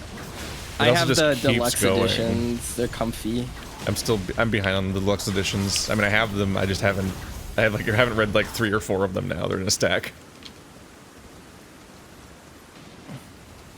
I like backhand blades. Maybe this is my final form. Maybe I am a noob. All right, hold on. Let me make sure I have not lost my way. I have not You lost missed our way. everyone. You can walk into it. I would have Tragedy. hit Toaster if he didn't stop and open his map. No, I moved forward. You had to I got you had- it. You had to It leave hit your me. shot. Oh yeah, there's supposed to be a threat here, right? What's the There threat? is. We'll see. We'll see, buddies. We'll see. Oh, is it a where that tree? threat is. I can't wait to fight a tree. Here we go. I started Here looking. we go. I started looking up a lot. So once again, hide yourself, make not a sound, quietly await your chance. Combat is not an option. Who wants to go first? Me. Crouch in the undergrowth. So I wonder what that guy is, huh? I wonder what that is. We should just stand still and let it be their problem. We should. Oh, Combat's not an option, Andrew. I agree with Andrew. Why am I He's gonna notice me. cool? No. Whoa, whoa, whoa, whoa, whoa, whoa, whoa, whoa! A little What is personal space there, bud. What- Little what is- personal space. What is this lethal company ass enemy? Let's go. Yeah. Yeah. So It's this. in a bush. This is an aged untouchable. They brought back winter lanterns and made them. yeah. As They soon as I made got closer, them I was like, oh, it's unkillable. Bloodborne. It is Bloodborne. So congratulations, we're playing Bloodborne 2 right now. We're in Bloodborne 2. I love Okay. it. This is the I think I only can way win. to play Bloodborne on PC. It's the only way to play Bloodborne on PC. I think Andrew's got this. Yeah, he's got this. He did it. Proud of you. No, you don't Oh. see me. I was in the grass. Fuck Oh you. no. Yeah, I was in the grass also. They will, so once they catch one of us, they're going to chase after all of us because, Damn again, running, there is no option. You have to escape. You can escape from them, but there are lots of them. And this area does some really cool shit, like introducing these thingies up here. So if you look right here, there are some I was things. upset when I discovered that thing. And they chime, so you have to be careful. Oh, that's funny. So, Bloodborne fucking stealth segment in the middle of this game. That's very funny. So this is this game's version no, don't bring them to of me. the painted world of Ariamis and Damn it, the it's over. Chasm of the Abyss and all of those areas. It's a gimmick area with a unique enemy that you must stealth and hide from. I think it's pretty neat. But they will fucking pursue you. They will chase you, and it is Yeah, I'm very scary. The fuck? There's a Stake Leave of me America, usually. Oh, I broke it. Okay. was- Damn it. Oh, there's 2 of them. Okay, that's why. There are a total of 6 of them, I believe.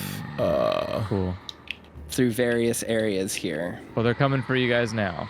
Okay, one of them saw me. The one I in the think fog we saw might. me. I think multiplayer might freak them out. They're just chasing all of us no matter what. Yeah, That's how like it's gonna work. they're looping and attacking her. Okay, this one's finally bugged out from staring at the cliff that I'm on top of. They will basically they're walking always... back to kill Ka. Ka, go upstairs. Ka, go upstairs.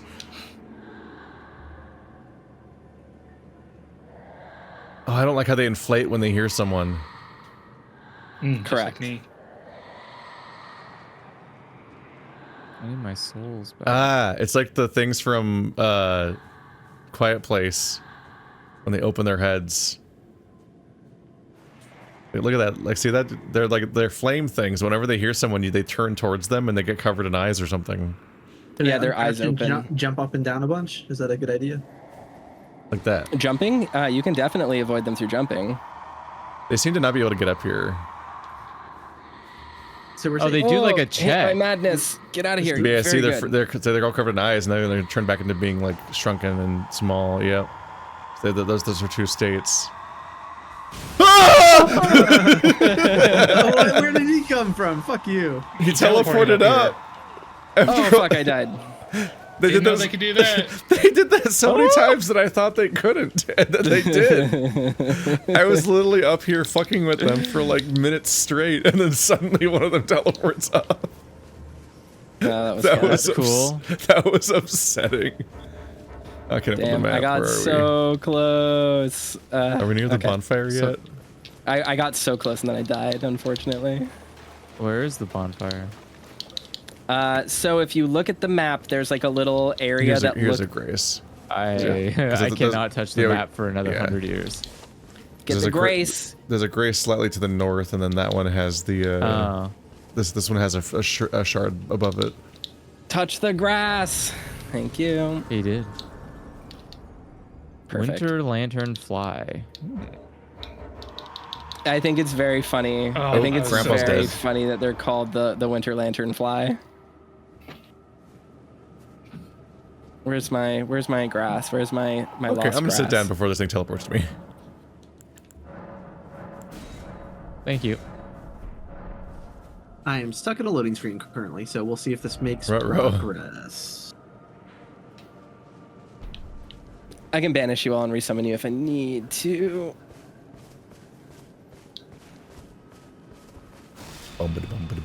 Should I banish you?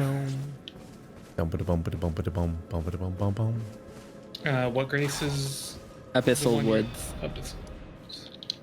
Yeah, I think I'm permanently. Oh no, it's moving. Unless if you I just banished you. Okay, Yeah. so that's that. Yeah. I said it the second that you were like, I think I'm broken. I think I'm a broken person. That's exactly. Oh well, what that's you said. that I don't need confirmation on.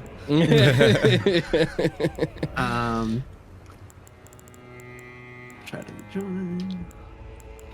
You said there's a fragment around here, Keith? Yeah, it's at the north wall above the. Oh, I see. Yep. It's the fragment north of the grace. One of the last ones I had to come back and get. The next part of this area is, as Keith says, it is like one of the best. It's just like one of the best Elden Ring moments. It's so good. Yeah, when I finished the game, I was missing like 6 fragments or something, and it was like the one here, a really, really obscure one at the very end of the game, and then 4 separate pots. Just so many guys with pots that I had not found at graveyards and things. I'm trying to get north, but I don't see where I can climb on top. Yeah, my issue with the pot guys is sometimes they will aggro onto me when I can't see them, and then they will run away and despawn before I have even noticed they exist. Yeah. Yeah. All right, where is it, Keith? Is it just over here? Okay.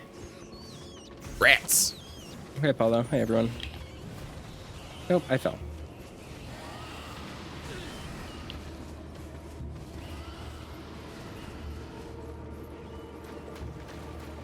Evil spellcasters that have evolved to look like winter lanterns. Madness sages. So there is kind of an interesting mechanical gimmick in that, like most enemies that you can't actually kill, you if you inflict like damage over time to them somehow, they can die. But there's a really interesting set of interactions that you can do in this area that I really like a lot, and I can't wait until I can show you all how to do it, because it's neat. Are we going towards the fragment right now? Is that what we're doing? I think so. Okay. I think it was near these guys yesterday, practically. Yeah.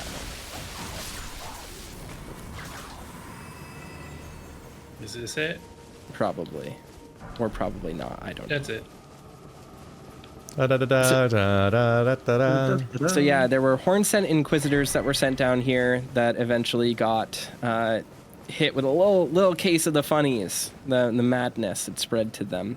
The Bunch of frenzy. wacky guys. Where do I want to go? I guess down here. So we're gonna want to head southwest.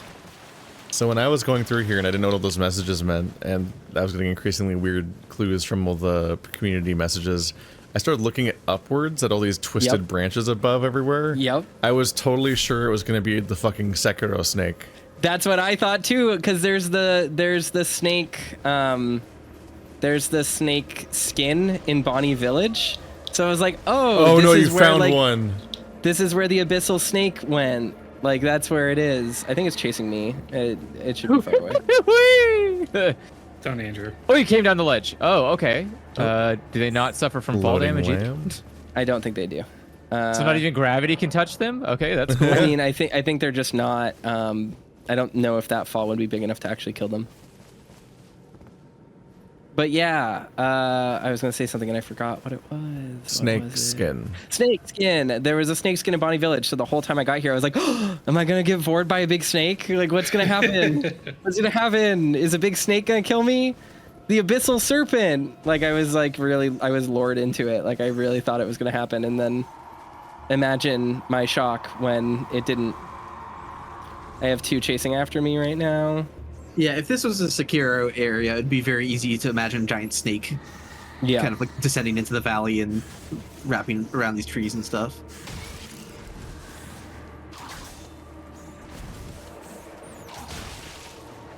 And then two monkeys appear.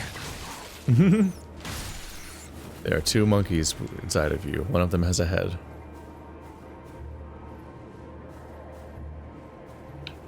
Well, resting at that thing saved all of you, but trapped me on the other side of that lantern still. Did you guys just rest? Well, when you guys were all getting killed by the lantern, I rested to reset them, and then you guys all were able to leave.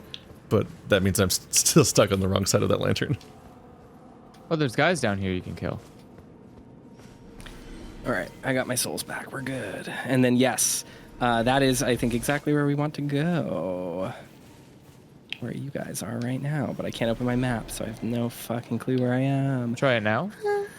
Okay. Well, yeah, we want to go like directly south of where we are right now. Oh. Okay. Yes, So down further. here. Oh. Someone just popped over here. Yep.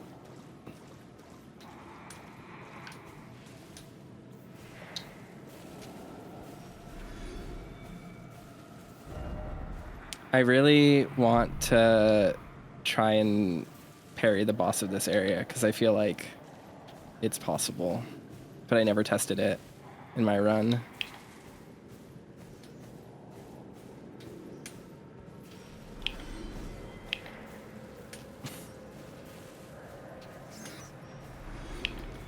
Ham. Okay, but playing Metroid Dread gives me the feeling like the end of this area should reward us with a weapon that could kill the unkillable enemies.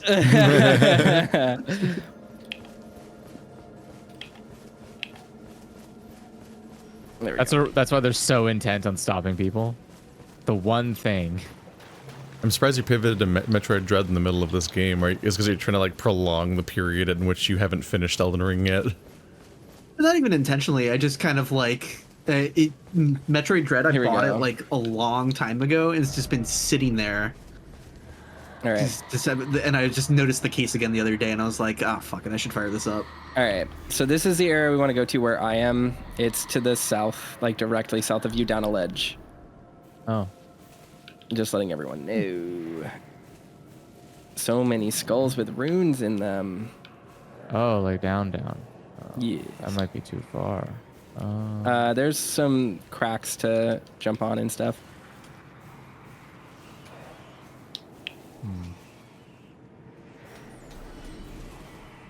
Ah!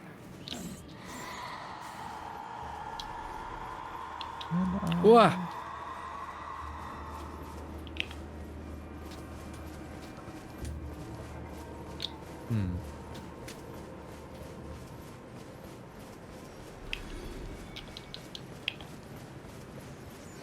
Oh no, that's too far.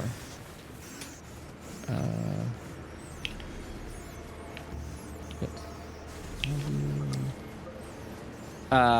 And there's like an interesting lore thing I want to talk about when we get to the actual Manse, which is right up here. It's such a cool reveal. Look at this big old house. It's a big, scary Resident Evil house. Look at Yeah, this. this is cool. And then would you like to live see here.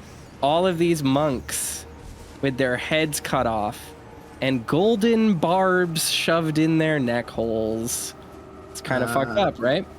So, there's a lore revelation here that a viewer in my chat pointed out the first time I got here that I thought was really interesting.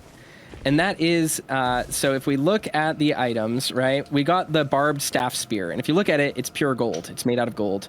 They shoot the golden rings of light incantations, the Hornsent. And obviously we know that the barbs are a sign of the Inquisition, of coercion and torture. But someone in my chat made a really good point. What is the other gold thing that we know exists and gets pierced into people?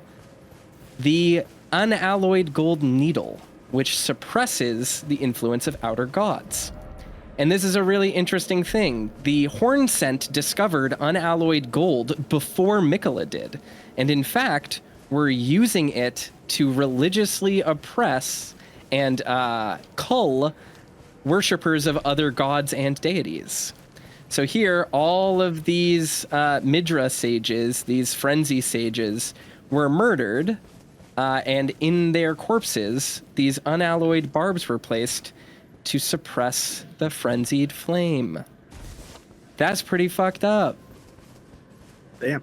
Yeah, so we have a like real direct connection now between kind of the old traditions and the new traditions, right? And if you look here, it's another one of these doors similar to the ones that we see deep underground in like the old palace and stuff like that. And we have this cool ass place. Kind of dirty. Oh, This right. is this isn't the Midra's fog man. area, right? I never went there. There's a swollen grape you just passed up. There is. I was grabbing the grass. This is Midra's Manse. Everybody's the bad guy in this setting. Oh, big It's juicy grapes. grapes. The Hornsent I are just pretty popped that right in my mouth. awful, but interesting. I'll need someone to interact with the Mr. Steward over here. But this is really cool. This picture, you'll notice it also has shaman flowers in it, the festive grease flowers. Very pretty. So what does the man have to say? Well, he's going through pre-dialogue. Okay, but I'll click on it now. He says, "I welcome you, O invited guest. But I must warn you, as you venture in, heed the words of our great master, Midra. Approach the something." Yeah. What do you say? Approach not the madness, lest lest ye succumb. Yeah. I don't remember what the voice dialogue that was supposed to play in here right when we entered in. I think it was basically like, "Be not foolish, blah, blah, blah, blah." He said, "Come not closer." I Come not accidentally closer. opened this in Illusory Wall. Yeah, so here is one of my favorite things in the fucking game. This right here. I mentioned earlier, this is the Resident Evil mansion. We're in a survival horror level. This torn diary page is like picking up a fucking torn diary page in Resident Evil. It says, "A discarded page ripped from a diary bearing a passage written in a tremulous hand. I touched him, but only once. When he thrust his staff in my face, I brushed it aside. It was then that I touched him, the aging untouchable." Do you understand what this cool ass text is saying? Because it is fucking awesome. brushed it aside. I can't relate. Yeah. We should teleport in a second back out so I can show you what that note is about. Because I felt like a fucking genius. What's going on? I feel like nobody looked up and saw the purple item up here. No, there's graves. We can grab the purple item and stuff. I don't super need them. But we should teleport out really quickly so I can demonstrate something cool. It's more lore. Where are we teleporting to? Just go to Woodland Trail, I think, or Abyssal Woods. Yeah, Abyssal Woods is fine. Okay. I think either one. I was just gonna go to one of them. Yeah, let's go to Abyssal Woods. Because this overlooks one directly. Yes. So we want to interact with the aging untouchables.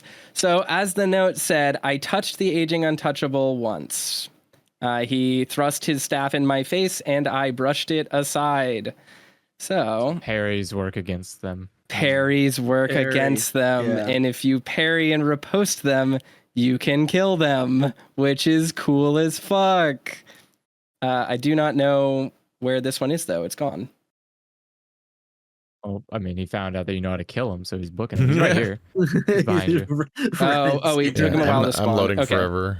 I'm loading forever as well. But we'll see if maybe... Oh, he teleported behind. Teleported? He's not... He's aggroing to Ka. Oh, he's behind... Ka.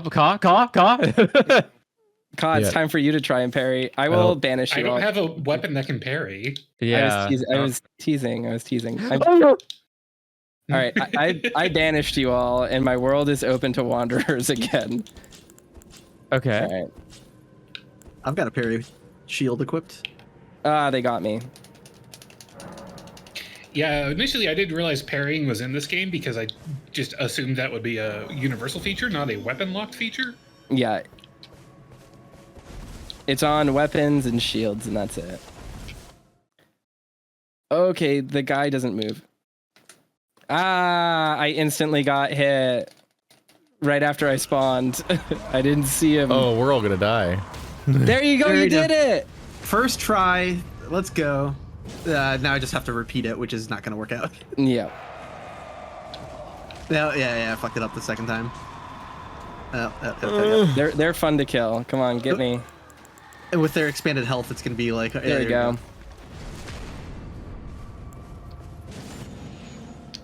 Having to do it 3 times is kind of funny.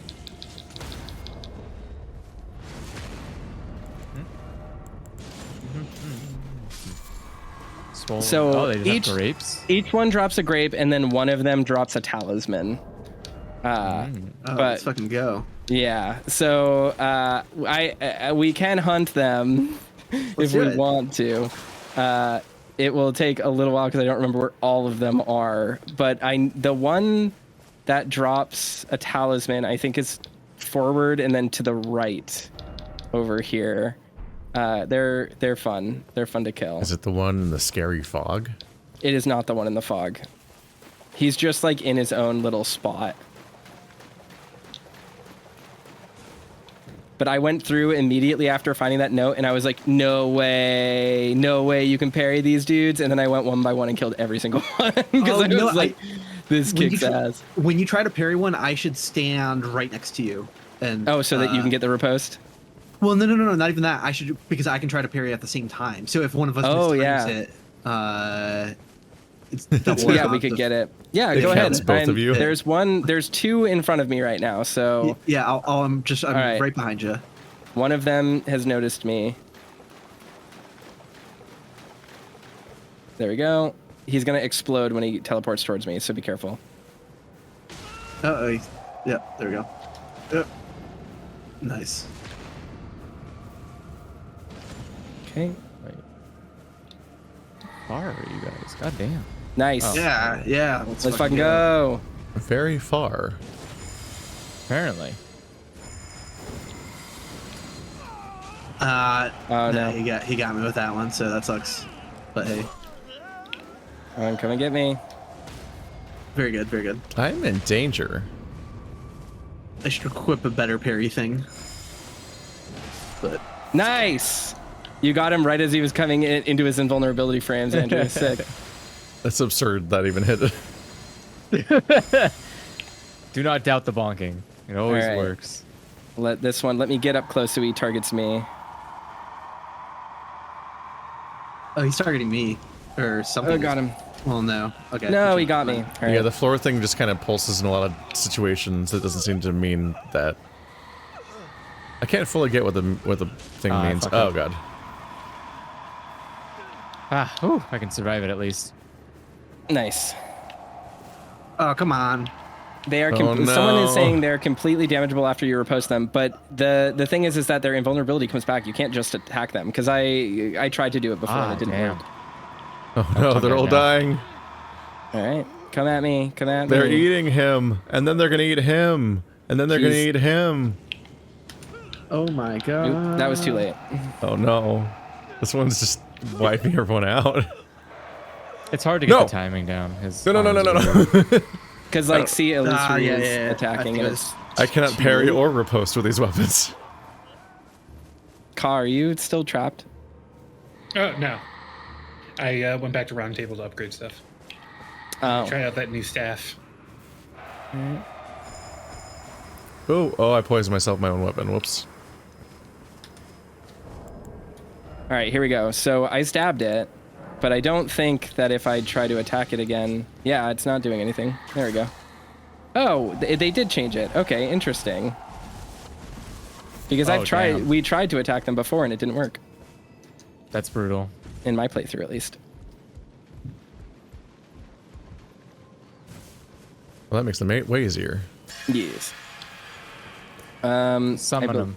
Come here. I'm trying to remember where the last one is. I think it's over here to the right, maybe? No. Oh, there is stuff over here. There's another grace over here I forgot about. And there's a cookbook, I think, somewhere around here. Did we kill all of them with Torrent come back? No, I wish. That's the one thing I wanted them to do. Oh my god. Yeah. Missed opportunity. It was, yeah, fully missed opportunity. But it makes sense why he doesn't, because the area is infected with Frenzy. And as we know, the Frenzied Flame burns spirits. So it's very scared. Torrent is scared to come here because it's the one place where he can actually die. They should have let you summon him He's after you only kill all of brave them, when but it he doesn't can't matter. run. He can only slow walk for some reason. Just like a fuck you. God. I'm trying to remember where the last one is. I think it might be over here. I'm gonna go to Woodland Trail because the one that drops a talisman, once we kill it, it will just auto drop for all of us. I think it might just be over here to the left. So we'll try to just find him and kill him. Nope. Cookbook. Nice. There was a cookbook over there. Yeah, Mad Craftsman cookbook. Yeah, I'll have to teleport back. I don't remember where the one with the talisman is, but it actually has like a pretty solid and cool talisman. What can I craft now? What secrets have you given me? I think it gives you the recipe for surging flames. Could be wrong about that. What the fuck do I know? Who am I even? Who am I? Just a little man. Ooh, is that another bonfire that we missed? I think it is. Yeah, Frenzied Flame Pot and Roped Frenzy Flame Pot. Oh, that's you're not pretty good. entertained. Yeah, there's another grace over here. We Oh, went in a circle. we very possibly did. I don't remember This is where just the the heck. Abyssal Woods grace. Yeah, this is the Abyssal Woods grates. I don't remember where the one with the thingy is. Might be near the church, maybe. Well, there's the southern path ones. The ones we Yeah, fought that's- in the first place. Yeah. We I'm haven't gonna been go there to the since we started church. killing them. And then go north from the church.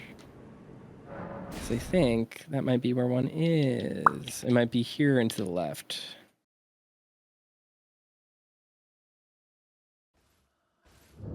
But I don't remember.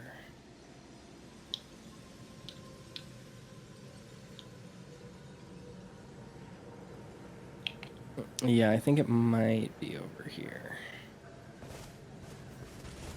Oh my god. We're just on Stupid hunting duty right now. posture We just breaks. have to take them all out.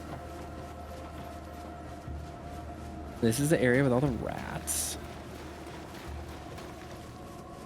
And then if we can kill them, I guess we can just damage them after we repost them once. It seems inconsistent because I know, Andrew, you were phasing through them after I reposted them once.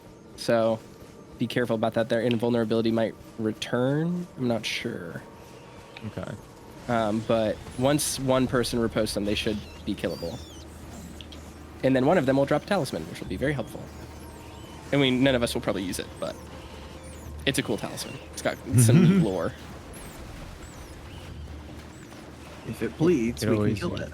Oh, is that Do one they over there? bleed? That might be a Inconclusive. rat. Yeah, I don't know. I haven't thought about it. Oh, that's a rat.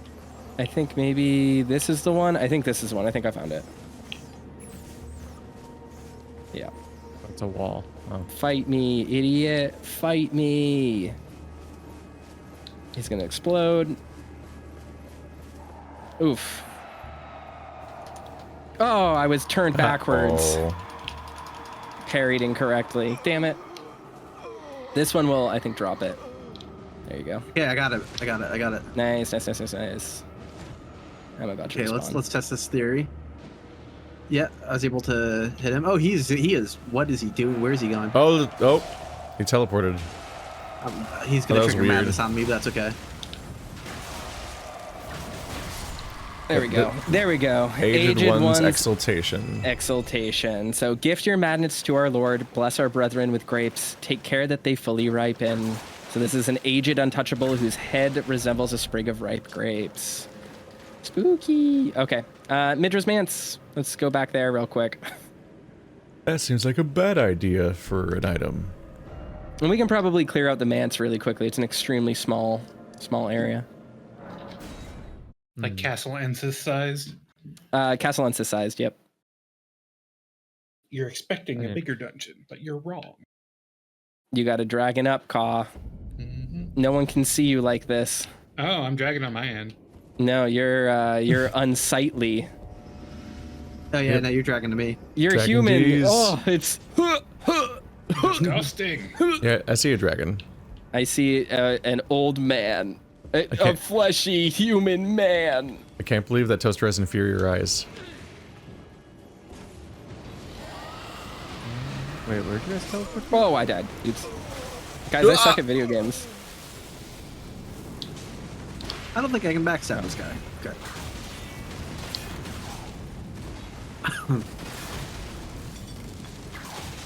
That's angry.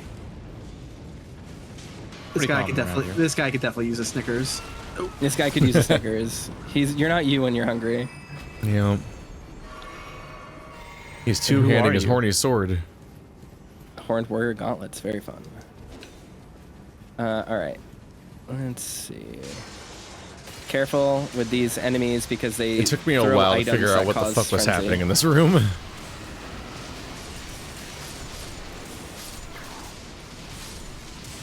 It's so strange trying to parse what that effect is. Coming from the books? It's knowledge. You dumbass. Read a book, idiot. It's just the weird ass lightning attack thing. All right. It's very funny. Zoop. Especially since whenever you first walk in, you always see it hopping from one table to the other table, and you're like, what's happening in this room? Then you look upstairs, there's a guy just throwing pots at us. He's throwing like I feel like if sphere you- pots. I feel like if you're illiterate, that should not be able to affect you. What's tickle? What's happening there? Can you be too dumb for Lovecraft to scar you? Yes. Yeah, Like I believe Cosmic so. Horrors. Absolutely. Yes. That's yeah. actually a mechanic in Call of Cthulhu. You can make an int check, and if you fail, you don't go crazy. Because you don't understand. You're not understanding the I secrets have of an the universe. advantage. Yeah. Playing My- an idiot against Cosmic Horror is my like character really could just be good. too dumb to know that things are upsetting. I beg you stop. Haven't I taken enough? I thought that was directed at me. Are we not brethren common in our line, and yet you offer only cruelty? I ask, There's a ladder, what crime guys. did great Midra commit? So Midra was a Hornsent who is being attacked by other Hornsent for his heretical beliefs. Now, what those beliefs actually are is undetermined because it's unclear if these guys were frenzied first or became frenzied later. Maybe what he was after- believing in frenzied them. After the Hornsent damaged him, but damaged him, that's not the right word. Tortured him. Right. That's the word I was looking for. That's a form of damage. It's a form of damage. It's also a form of brain damage for me because I can't remember English. They tattooed damaged on their forehead. No. So cool and twisted. Did you know that I'm crazy? I never saw any of those movies, so I'm unspoiled beyond the promo images. You're better off for it, I think. Yeah, The I've never Suicide seen Squad Jared. movies? I saw the good Suicide Squad, and that's it. I never saw Suicide Squad, and I never saw or whatever. So I've never seen Jared Leto perform the Joker. You're better off for that. Now me, I Oh, I know the the good rat Suicide room, the room of rats. Oh, they're falling off. Me too. We all fell off. Two Hello, of us have rats. fallen down. Two of you guys have fallen down now. I have fallen. fine. When I was clearing out this room the first time I played this area, Ow. it literally took me a half hour to just constantly run back and forth because of how rat often room. I just fell. The room itself does have even more holes in it, which is very funny. Yes. I cleared this room on my first try and did not notice the holes till after the fight was over. And I'm like, oh, they're everywhere. Oh, I love this area. This is such a fun Well, I noticed the little big one in the legacy middle, but I dungeon. noticed that all the corners are covered in holes. And I'm like, oh, why is this room have so many yeah. holes? God, I love this area, this boss, this everything that we're about to witness is just beautiful. I'm amused that at this point I've probably played Elden Ring for like 200 or 300 hours or something. And I still can't fucking tell fall damage. Yeah. Like I look at this area that with the falling right here, and I look down there and I'm like, that'll kill me, obviously. Okay, who And it is doesn't. this weirdo? What is going on? You He's can see fine. him in there. He's fine. And you might remember him from one of the trailers. He's fine. Oh, I did not watch any of the DLC trailers. Well, then wait, you didn't? Then you're missing great story content because one of them has it's like a bespoke cutscene. Yeah, oh yeah, I remember people talking about that. Yeah, I still haven't. That is a thing that From Software does for some reason, is put exclusive narrative content in its fucking trailers. I did not know that. Yeah, the story cutscene has cool stuff in it. I like it a lot. Skill issue. There we go. All right, someone jumped down there and pulled a little switch so that I'm already down here. cool. Where is it? Where's the little Poster switch? doesn't want to Here, go downstairs. I went I'll downstairs pull it. anyway. Yeah, I'm gonna Andrew went pull down this. there by his own choice, 100%. Yeah. I grabbed some items. I went out. I went down here because No. I knew. Swollen Oh. grap. Swollen Yeah. grap. Definitely had nothing to do with me crossing at the same moment. No. I'm perfect at platforming. Poster has in oh, fact wait. never made a mistake at platforming. I've never made a mistake in my life, period. I've never even played a platformer. I know That's that. how I good love I that am. about you. I mean, I guess it's one way to not ever avoid- make Yeah, mistakes yeah, at platforming. Exactly. It's like how I have 100% success rate at Slay the Spire because I played it once.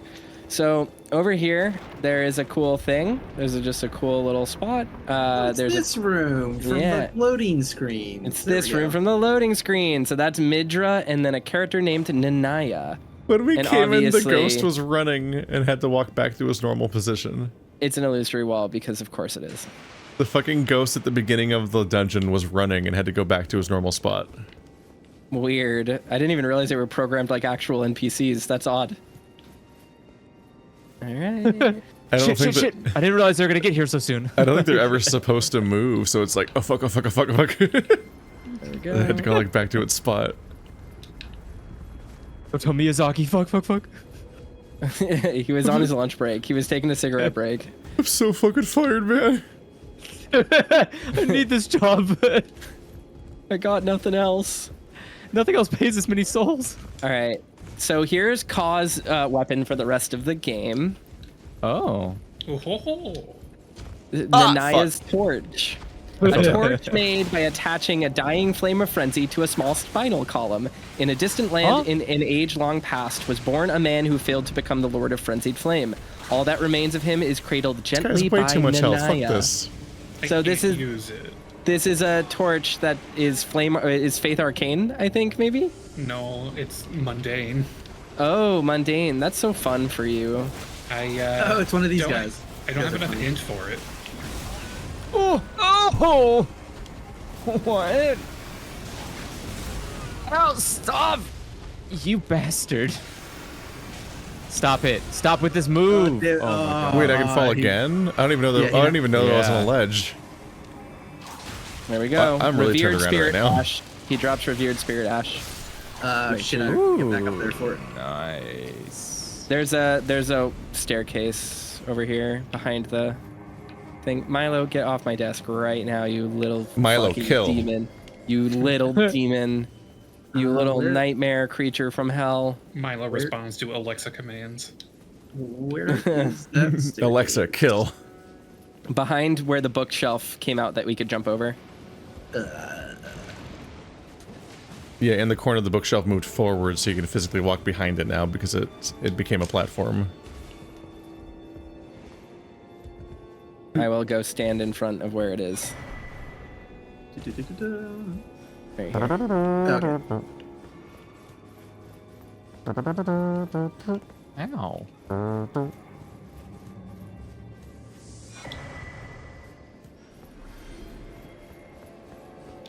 Oh, that guy had a revered spirit ash. I had to go back and kill him. Which guy? The big fat guy. Yeah. Yeah. Oh, you mean in your game? Yeah. Oh.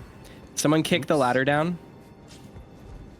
Don't jump across onto this before you grab the ladder. I got the ladder. Because I did that, and it was a bad idea for me.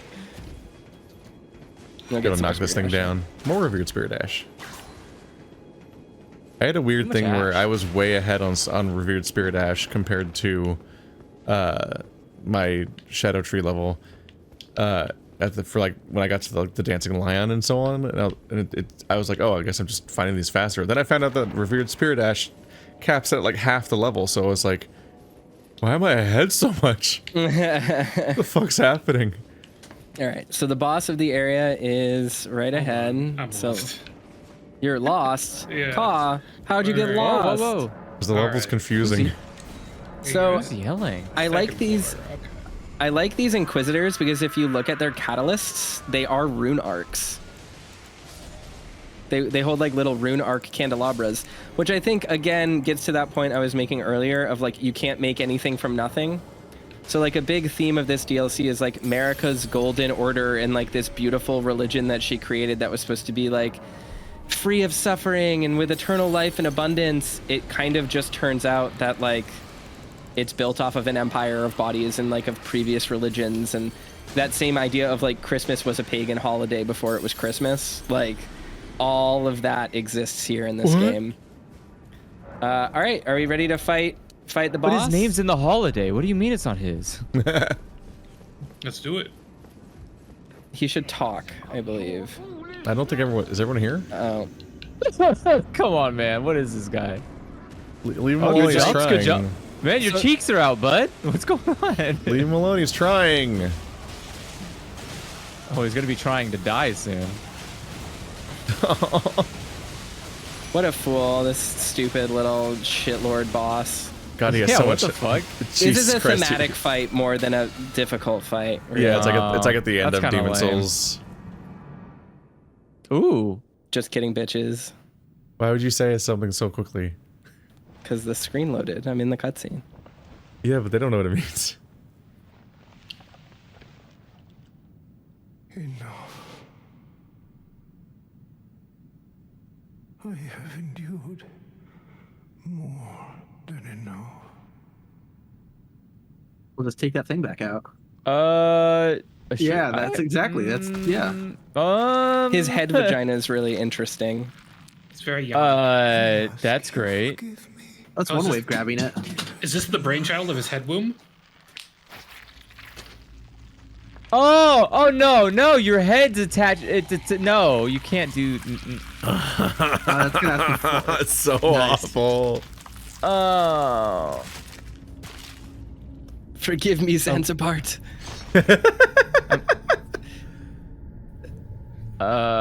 Wait, how are you gonna wield it if your head comes off? I wonder. Head gone. Twist off, twist man. Oh, I guess you can see. Let's go.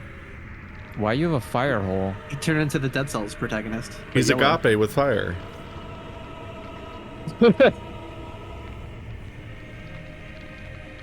Wait, is his head on the end of the sword though? No, it was ripped off. That's a missed opportunity. That would be funny. Yeah, as I was looking to see. He if just we beats could you look with his from own head. Yeah, yeah, like When he that's hits how he's into his seeing. combo, the head screams. Congrats, we're now fighting the best boss of the DLC. Oh, he This just boss is sprays wild. madness. Fuck Yeah. this Is he backstabbable? He's gonna No. He is parryable though. be. You did it. I died Is he? in one hit. guy. And yes, he is parryable. Vigor check. Oh, So this guy is a Dark Souls boss to end all Dark Souls bosses. He feels like he's from Dark Souls 3 very much. oh.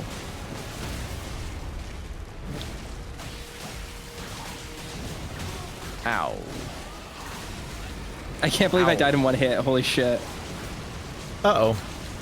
What is he doing? That doesn't look I'm good. not gonna He look just- at him. Oh. Well, welcome to the arena. I could be wrong, but I think Is he that a phase- laser I think he beam? phase changes Yeah. whenever you stagger him once. He does. It Yeah. seems reliable. Oh, I love the music in this fight. It's so sick. Oh, that's not. You didn't need to know. Jesus. He's a What long is he combo doing? boy. He's already dead.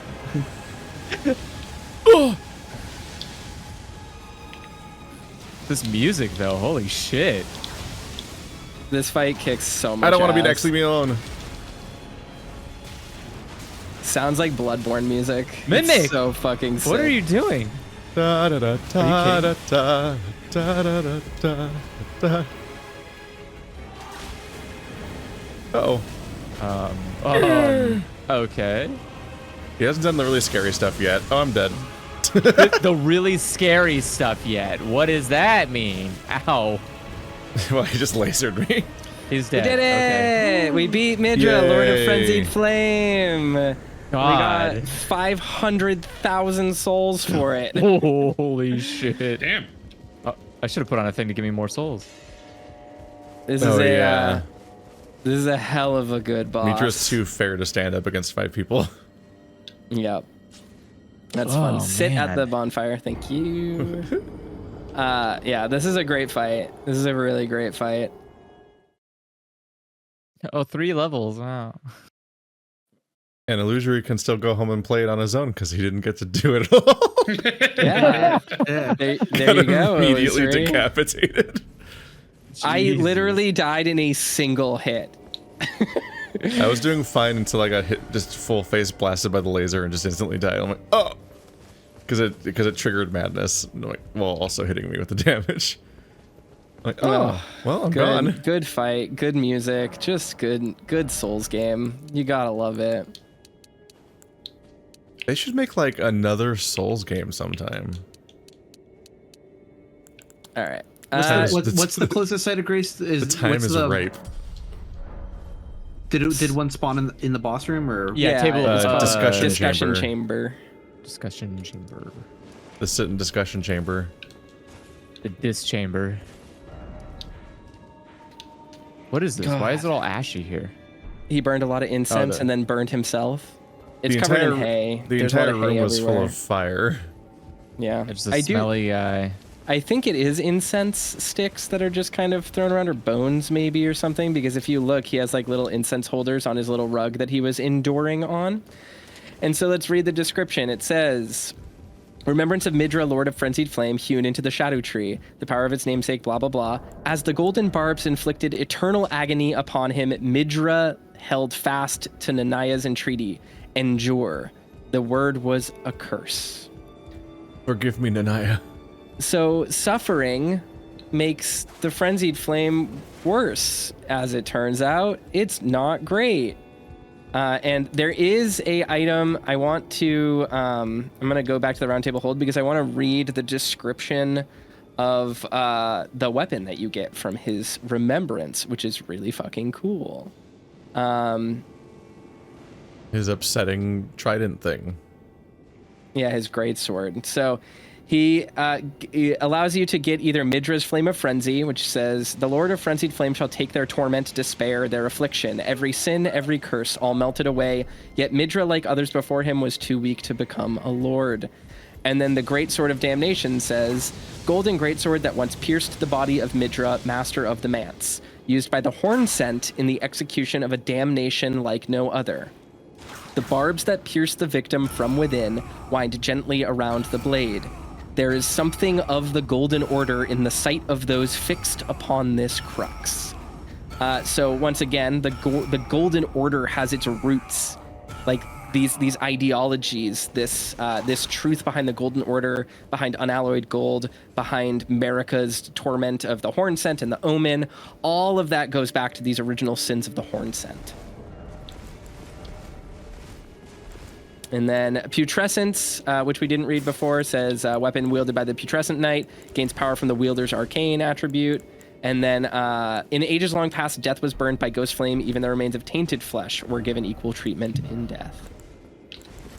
We can get R'Lana's twin moons, which say in her childhood, she and her sister Renala met these moons overlapping as though nestled against one another.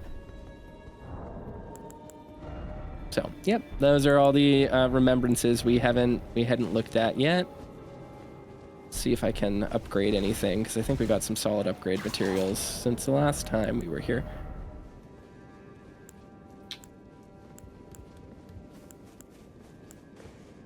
Oh, I can't talk to anyone. I'm leveling up. I'm now off of it. Okay. So yeah, I really like Midra's Manse. It's fun. It's a good take on a painted world, you know? It's got a clever gimmick, just a neat little spot, neat little thing. I dig it. It's got good vibes too, which is also very important. Yes, yeah. Mm-hmm. It just doesn't feel like anywhere else in the game. All right. But I will be happy for the horse to come back. That's enough running along big long fields. Yeah, we should do more of that. the area behind Shadowkeep now. Specifically, we should talk to Ymir. So, bridge leading to the village.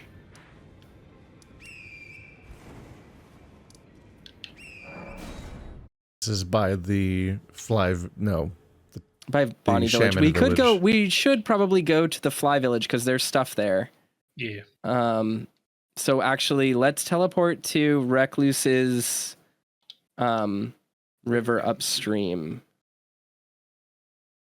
Or downstream somewhere. Do you know where the Manfly Village is, Ka? Yeah.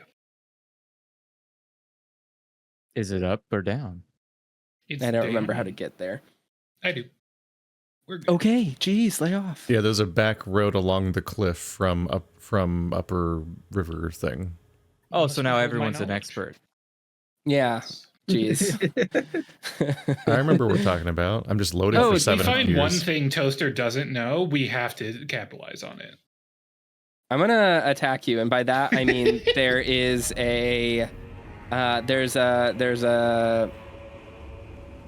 there's a jar, and I just dropped the thingy into the water. Well, so like, I get on stuck my in a level. loading screen. Oh god, no. Oh, You all right? Yeah, I narrowly avoided death. I'm gonna need to banish. Or All right, Oh, I will no. banish you. Shenanigans. Well, yeah, I'll banish you really quick. I banished you. Oh. Connection error occurred. World is open again. I'm gonna run down and pick up the bell bearing that I forgot to grab. I haven't really turned any of those in. I also need to go back and grab the cookbook that I forgot in the Abyssal Woods because I'm a big dumb. Wow. I'll do that after the session. Can't believe you forgot something. I did. I forgot something and it was bad of me. I will never recover. I mean, we've just Recluse's established you've River never made a Downstream.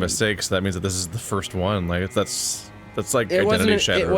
it wasn't a mistake. It was an omission. Yes, let's go down here to. I think it's down here. Is this where it is? I don't fucking remember. Yes, it is. Ah, glowing stuff. I'm here. Okay. Yay.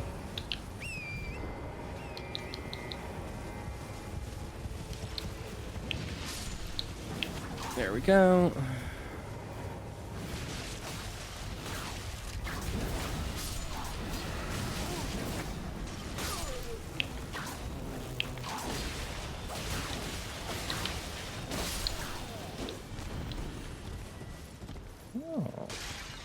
I am very excited to do the rest of this DLC. I think realistically, we could finish this whole DLC in 2 to 3 more sessions. Wow. What? Really? Yeah, That's ambitious. we could do it. I'm not scared at all. There's not a ton of like Stuff left. square mileage left. Yeah.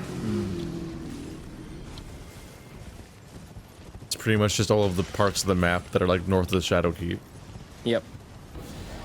We just have to do Emir's quest and then Those specials, those zones are also like especially empty. yeah. Oh, I didn't even notice the swarm. Yeah, swarm.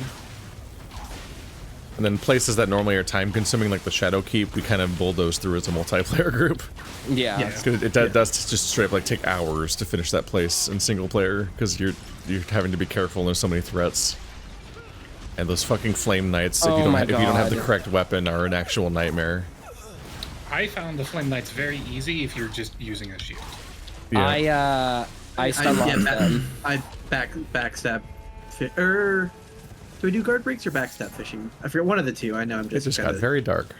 My tactic, yeah, I respawned. My tactic was to, they would stagger in 3 jumping attacks with martial arts. So I would just jump R2, jump R2, jump R2, and then I would stab them and they would die.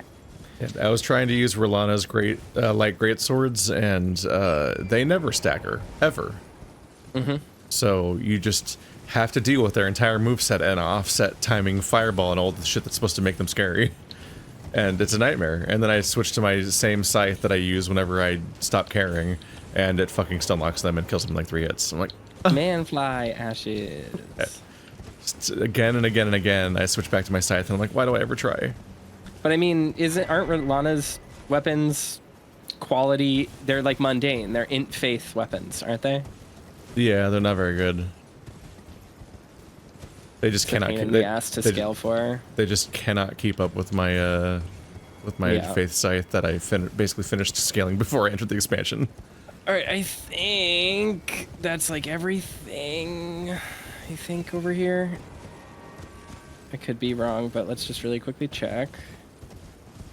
Yeah, with the R'Lana weapons, I already have like 50 faith, 50 int, 50 strength, and 50 dex. Like I raised all of the stats for them, and they still can't keep up with like really basic weapons that don't reasonably have scaling anymore. Yeah, they have there's like a really weird specific way to optimize them that I personally am not a huge fan of. I don't really like weapons that are that finicky. I don't like how much weird background know-how it seems to take to just figure out how to make weapons just basically viable besides the information provided. It's like, Yep. on a regular basis, I'm just like, what's going on, game? I mean, assume I think that most of these weapons exist because you want them to be usable and here on purpose, so why are they so non-competitive? The big thing with those ones is that they're actually the Rolana's greatswords are extremely strong weapons. It is just you have to you want to optimize for their weapon art and for their damage. Like they're like the Sword of Night and Flame, where it's like just using it in PvE, it makes it seem like they're really weak because you're like, I'm just gonna put the stats up, but like there is an actual good order of operations to use for them that will maximize the damage that they do on their magic attacks, because that's all you want to do is you just want to spam the magic attacks with those weapons. All right, I think this area is good because this is just the catacombs again, so we are free to head back to the bridge leading to Bonnie Village once people get out of combat with Never.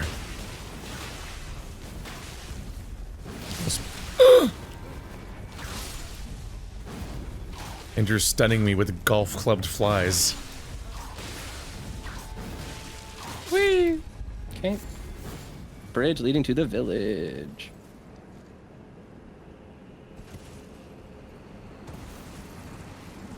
And we can at the very least start Emir's quest after taking out the giant that's right here.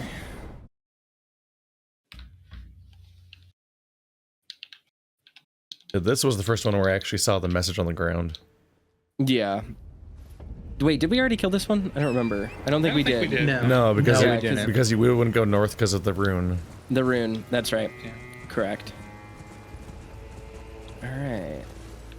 That should be okay. Oh yeah, this is the puppy zone.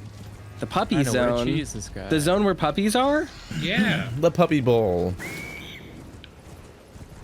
Alright, now I'm gonna jump up on the spirit spring.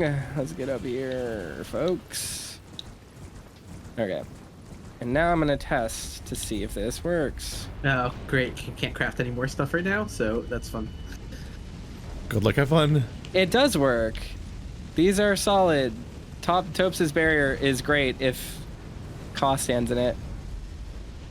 I can just do this while you guys are all close to me, and it should block off the fire. Just stand really close to me.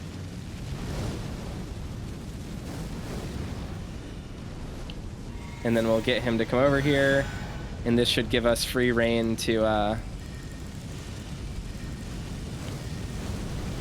Oh god, I'm dying. stay very close to me. Well, I was standing next to you, then I opened my inventory to equip the pots.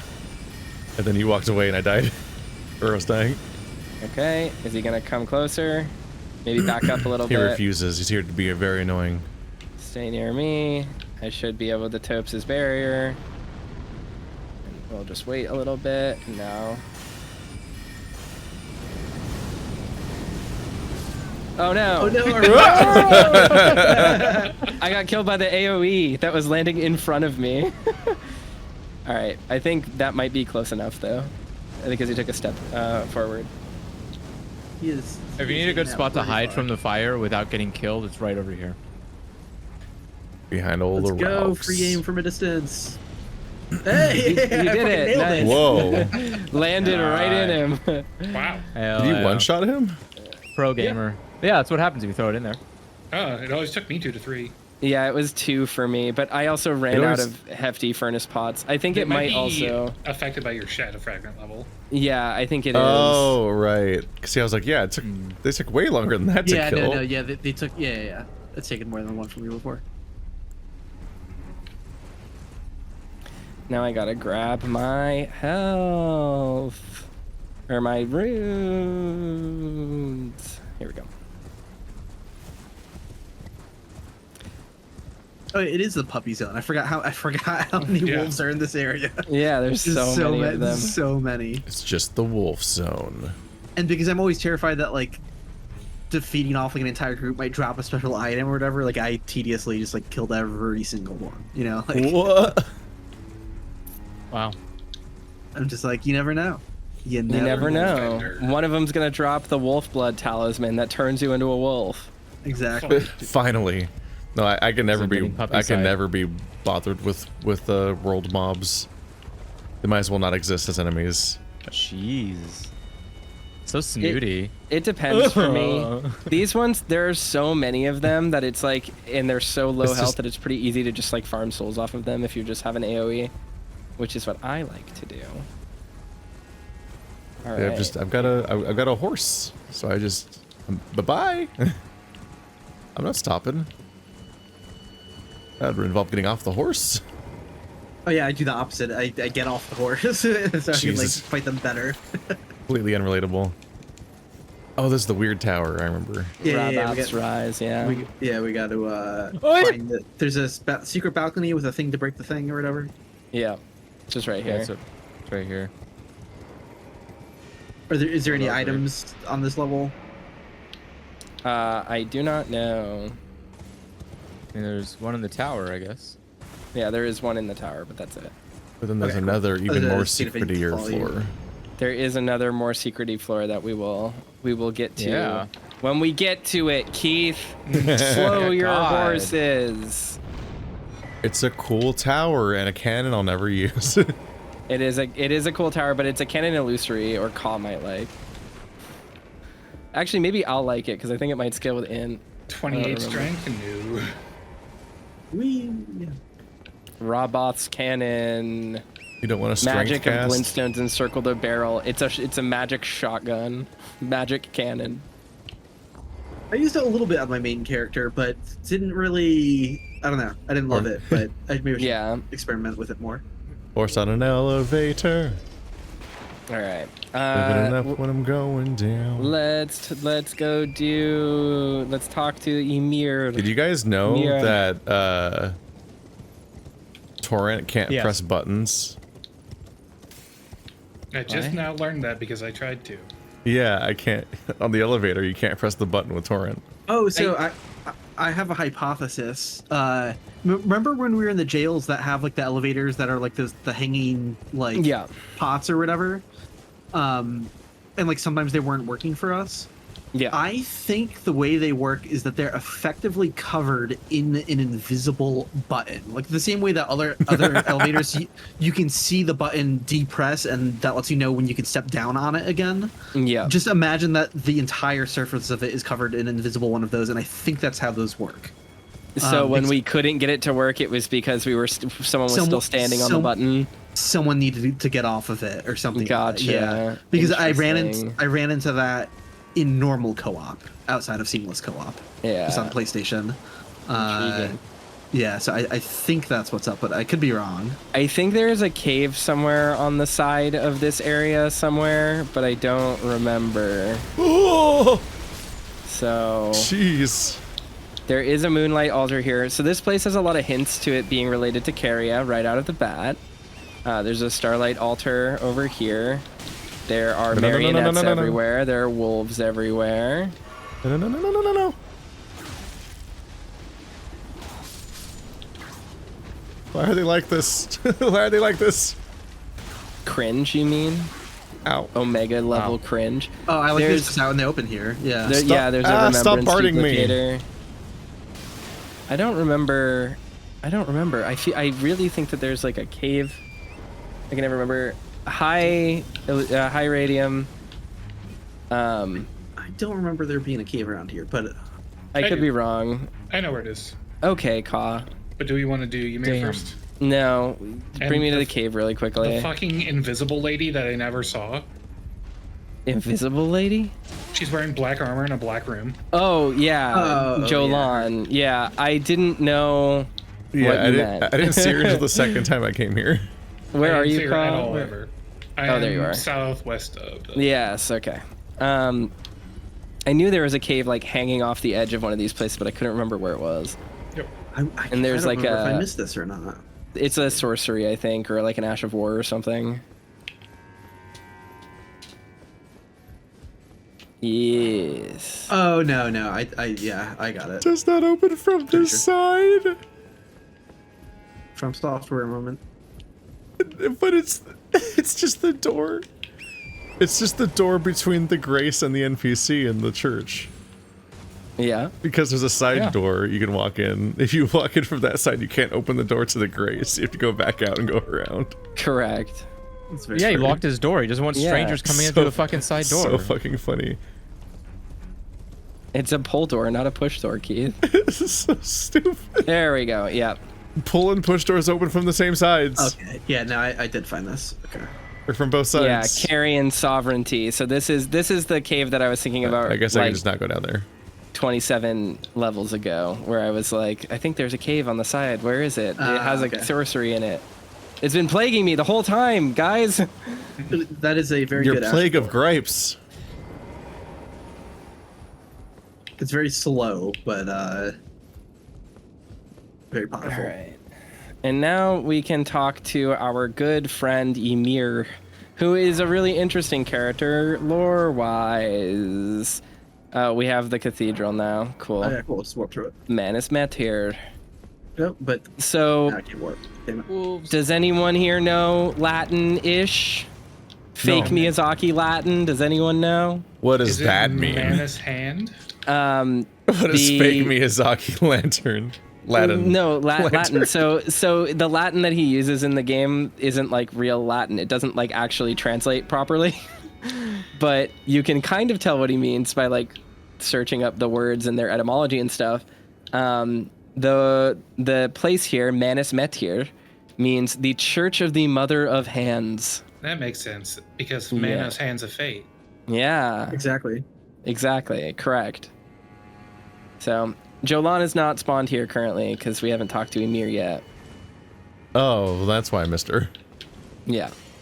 She didn't Yeah, exist. she's not gonna be here. So Yeah. this is a really cool person, and I'm gonna reference him later. But if you look at him, he is wearing an outfit that looks very similar to the outfits worn by the preceptor on the Carrion inverted hourglass, which we'll get later.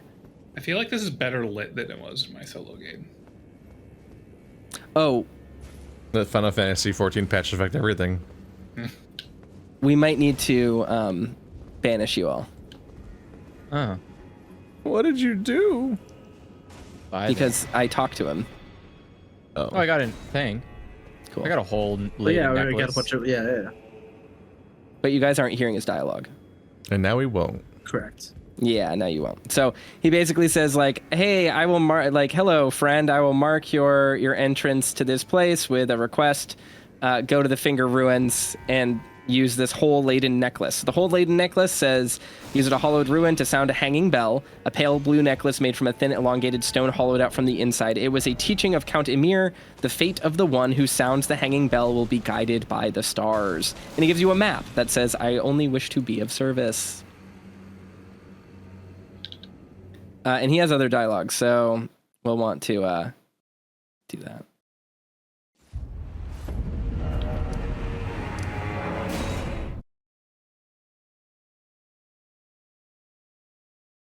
There's so much loading to be had.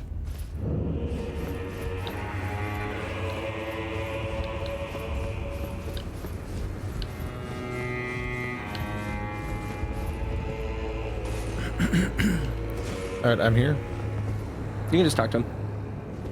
The map I gave you charts the site of a hallowed ruin. It is said that after sounding the hanging bell there, one's fate will be guided by the stars. I only wish to be of service, to help those who fight for their purpose. I'm not mistaken, am I? I can see it in your eyes. You are a fighter, are you not? Is something the matter? I've given you a map to the hallowed ruin. Oh, I suppose you expect a lesson of me, do you? I know the feeling. Those with purpose are nothing if not ravenous. For power. For truth. I am a glintstone sorcerer. We study the stars and examine the life therein. Are you familiar with our findings? Long ago, we began as stardust, born of a great rupture far across the skies. We, too, are children of the greater will. Is that not divine? He says something very Is that cryptic not at the end. sublime? And yet, And then none Jolan will can spawn. fathom About its the little boy? implications. Yeah. Its utter brilliance. And then we can all talk to Jolan when she Oh, appears. yes. Do mind your feet around the church. You wouldn't want to hurt the little boy. Hey, don't step on the kid. I looked around for him. I was like, where's the little boy? I Where love is Start he? it. step on him.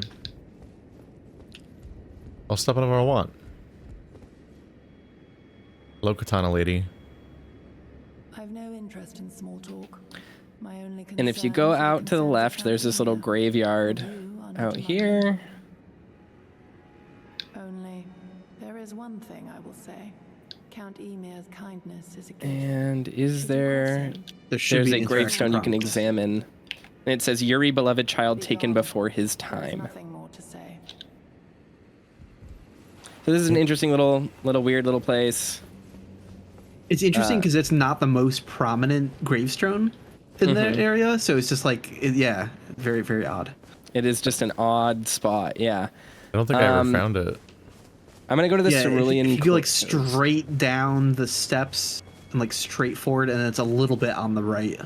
If Like, you I don't know go how to here, describe it. if you go to this area in the early morning, he will be praying there as well. Yeah, you can It's find it by it. you can find Yeah. it via the blue flowers. Yeah. It's because all the rest of it's like wheat or whatever. Wild grass. Wheat. Oh no, I said wheat again. Yuri, beloved child. Just looked at the word Yuri and said Wheat, beloved wheat. child. Wheat boy. Baked before his time. There's something so deliciously edgy about her having spiked armor, a black katana, and the black katana is continually emitting black smoke.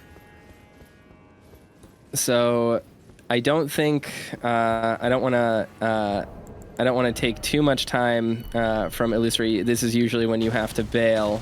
Yeah. So Now's a Let's good bailing I point. think it'll be a good Cut it stopping here. point. Yeah. I did a couple comments. Yeah. I just kind of find it funny, like when he says, "I only wish to be of service." That immediately is very specific, but brings back like Demon Souls. Yes. Traumatic memories where I'm like, where Demon Souls, it's like, I only wish to be a humble servant or whatever, and I'm like, no, Yeah. fuck you, man. Like, I don't trust you at all. Just You because have of that ulterior dialogue. motives. Also, other detail that's kind of funny, could be a mistake, could be 100% intentional. He pronounces her name as Jolan. Yeah. Yep. She does not, but that is She the does most. not. That is the most reasonable real world thing ever. Yes. That is like, I have an uncle named Hector, who other people would call Hector. You know? Yeah. Yeah. It's just literally just like they could be from different places where they just pronounce things differently. So Yeah. I just found that interesting. Like, I wonder if from like a development perspective, if the voice actors like just weren't on the same page and it was actually a mistake, or if they like put that in intentionally. He's Could go doing either that way. thing where you get your subordinate's name wrong on purpose as a power move. That's what yeah, it feels like a little bit like he's a little lazy to like pronounce her name incorrectly. Like I did think of that. Which is Her very funny name that you mentioned is that. Yoran in Japanese, and I believe he does call her Jolan in Yeah, Japanese. he says it with a J sound. Oh, okay, interesting. So that So seems I think it's intentional then. preserved. Yeah, I think it's intentional. So That rules. That's great. it's very interesting. Yeah, it doesn't even care enough to pronounce her name correctly. How rude.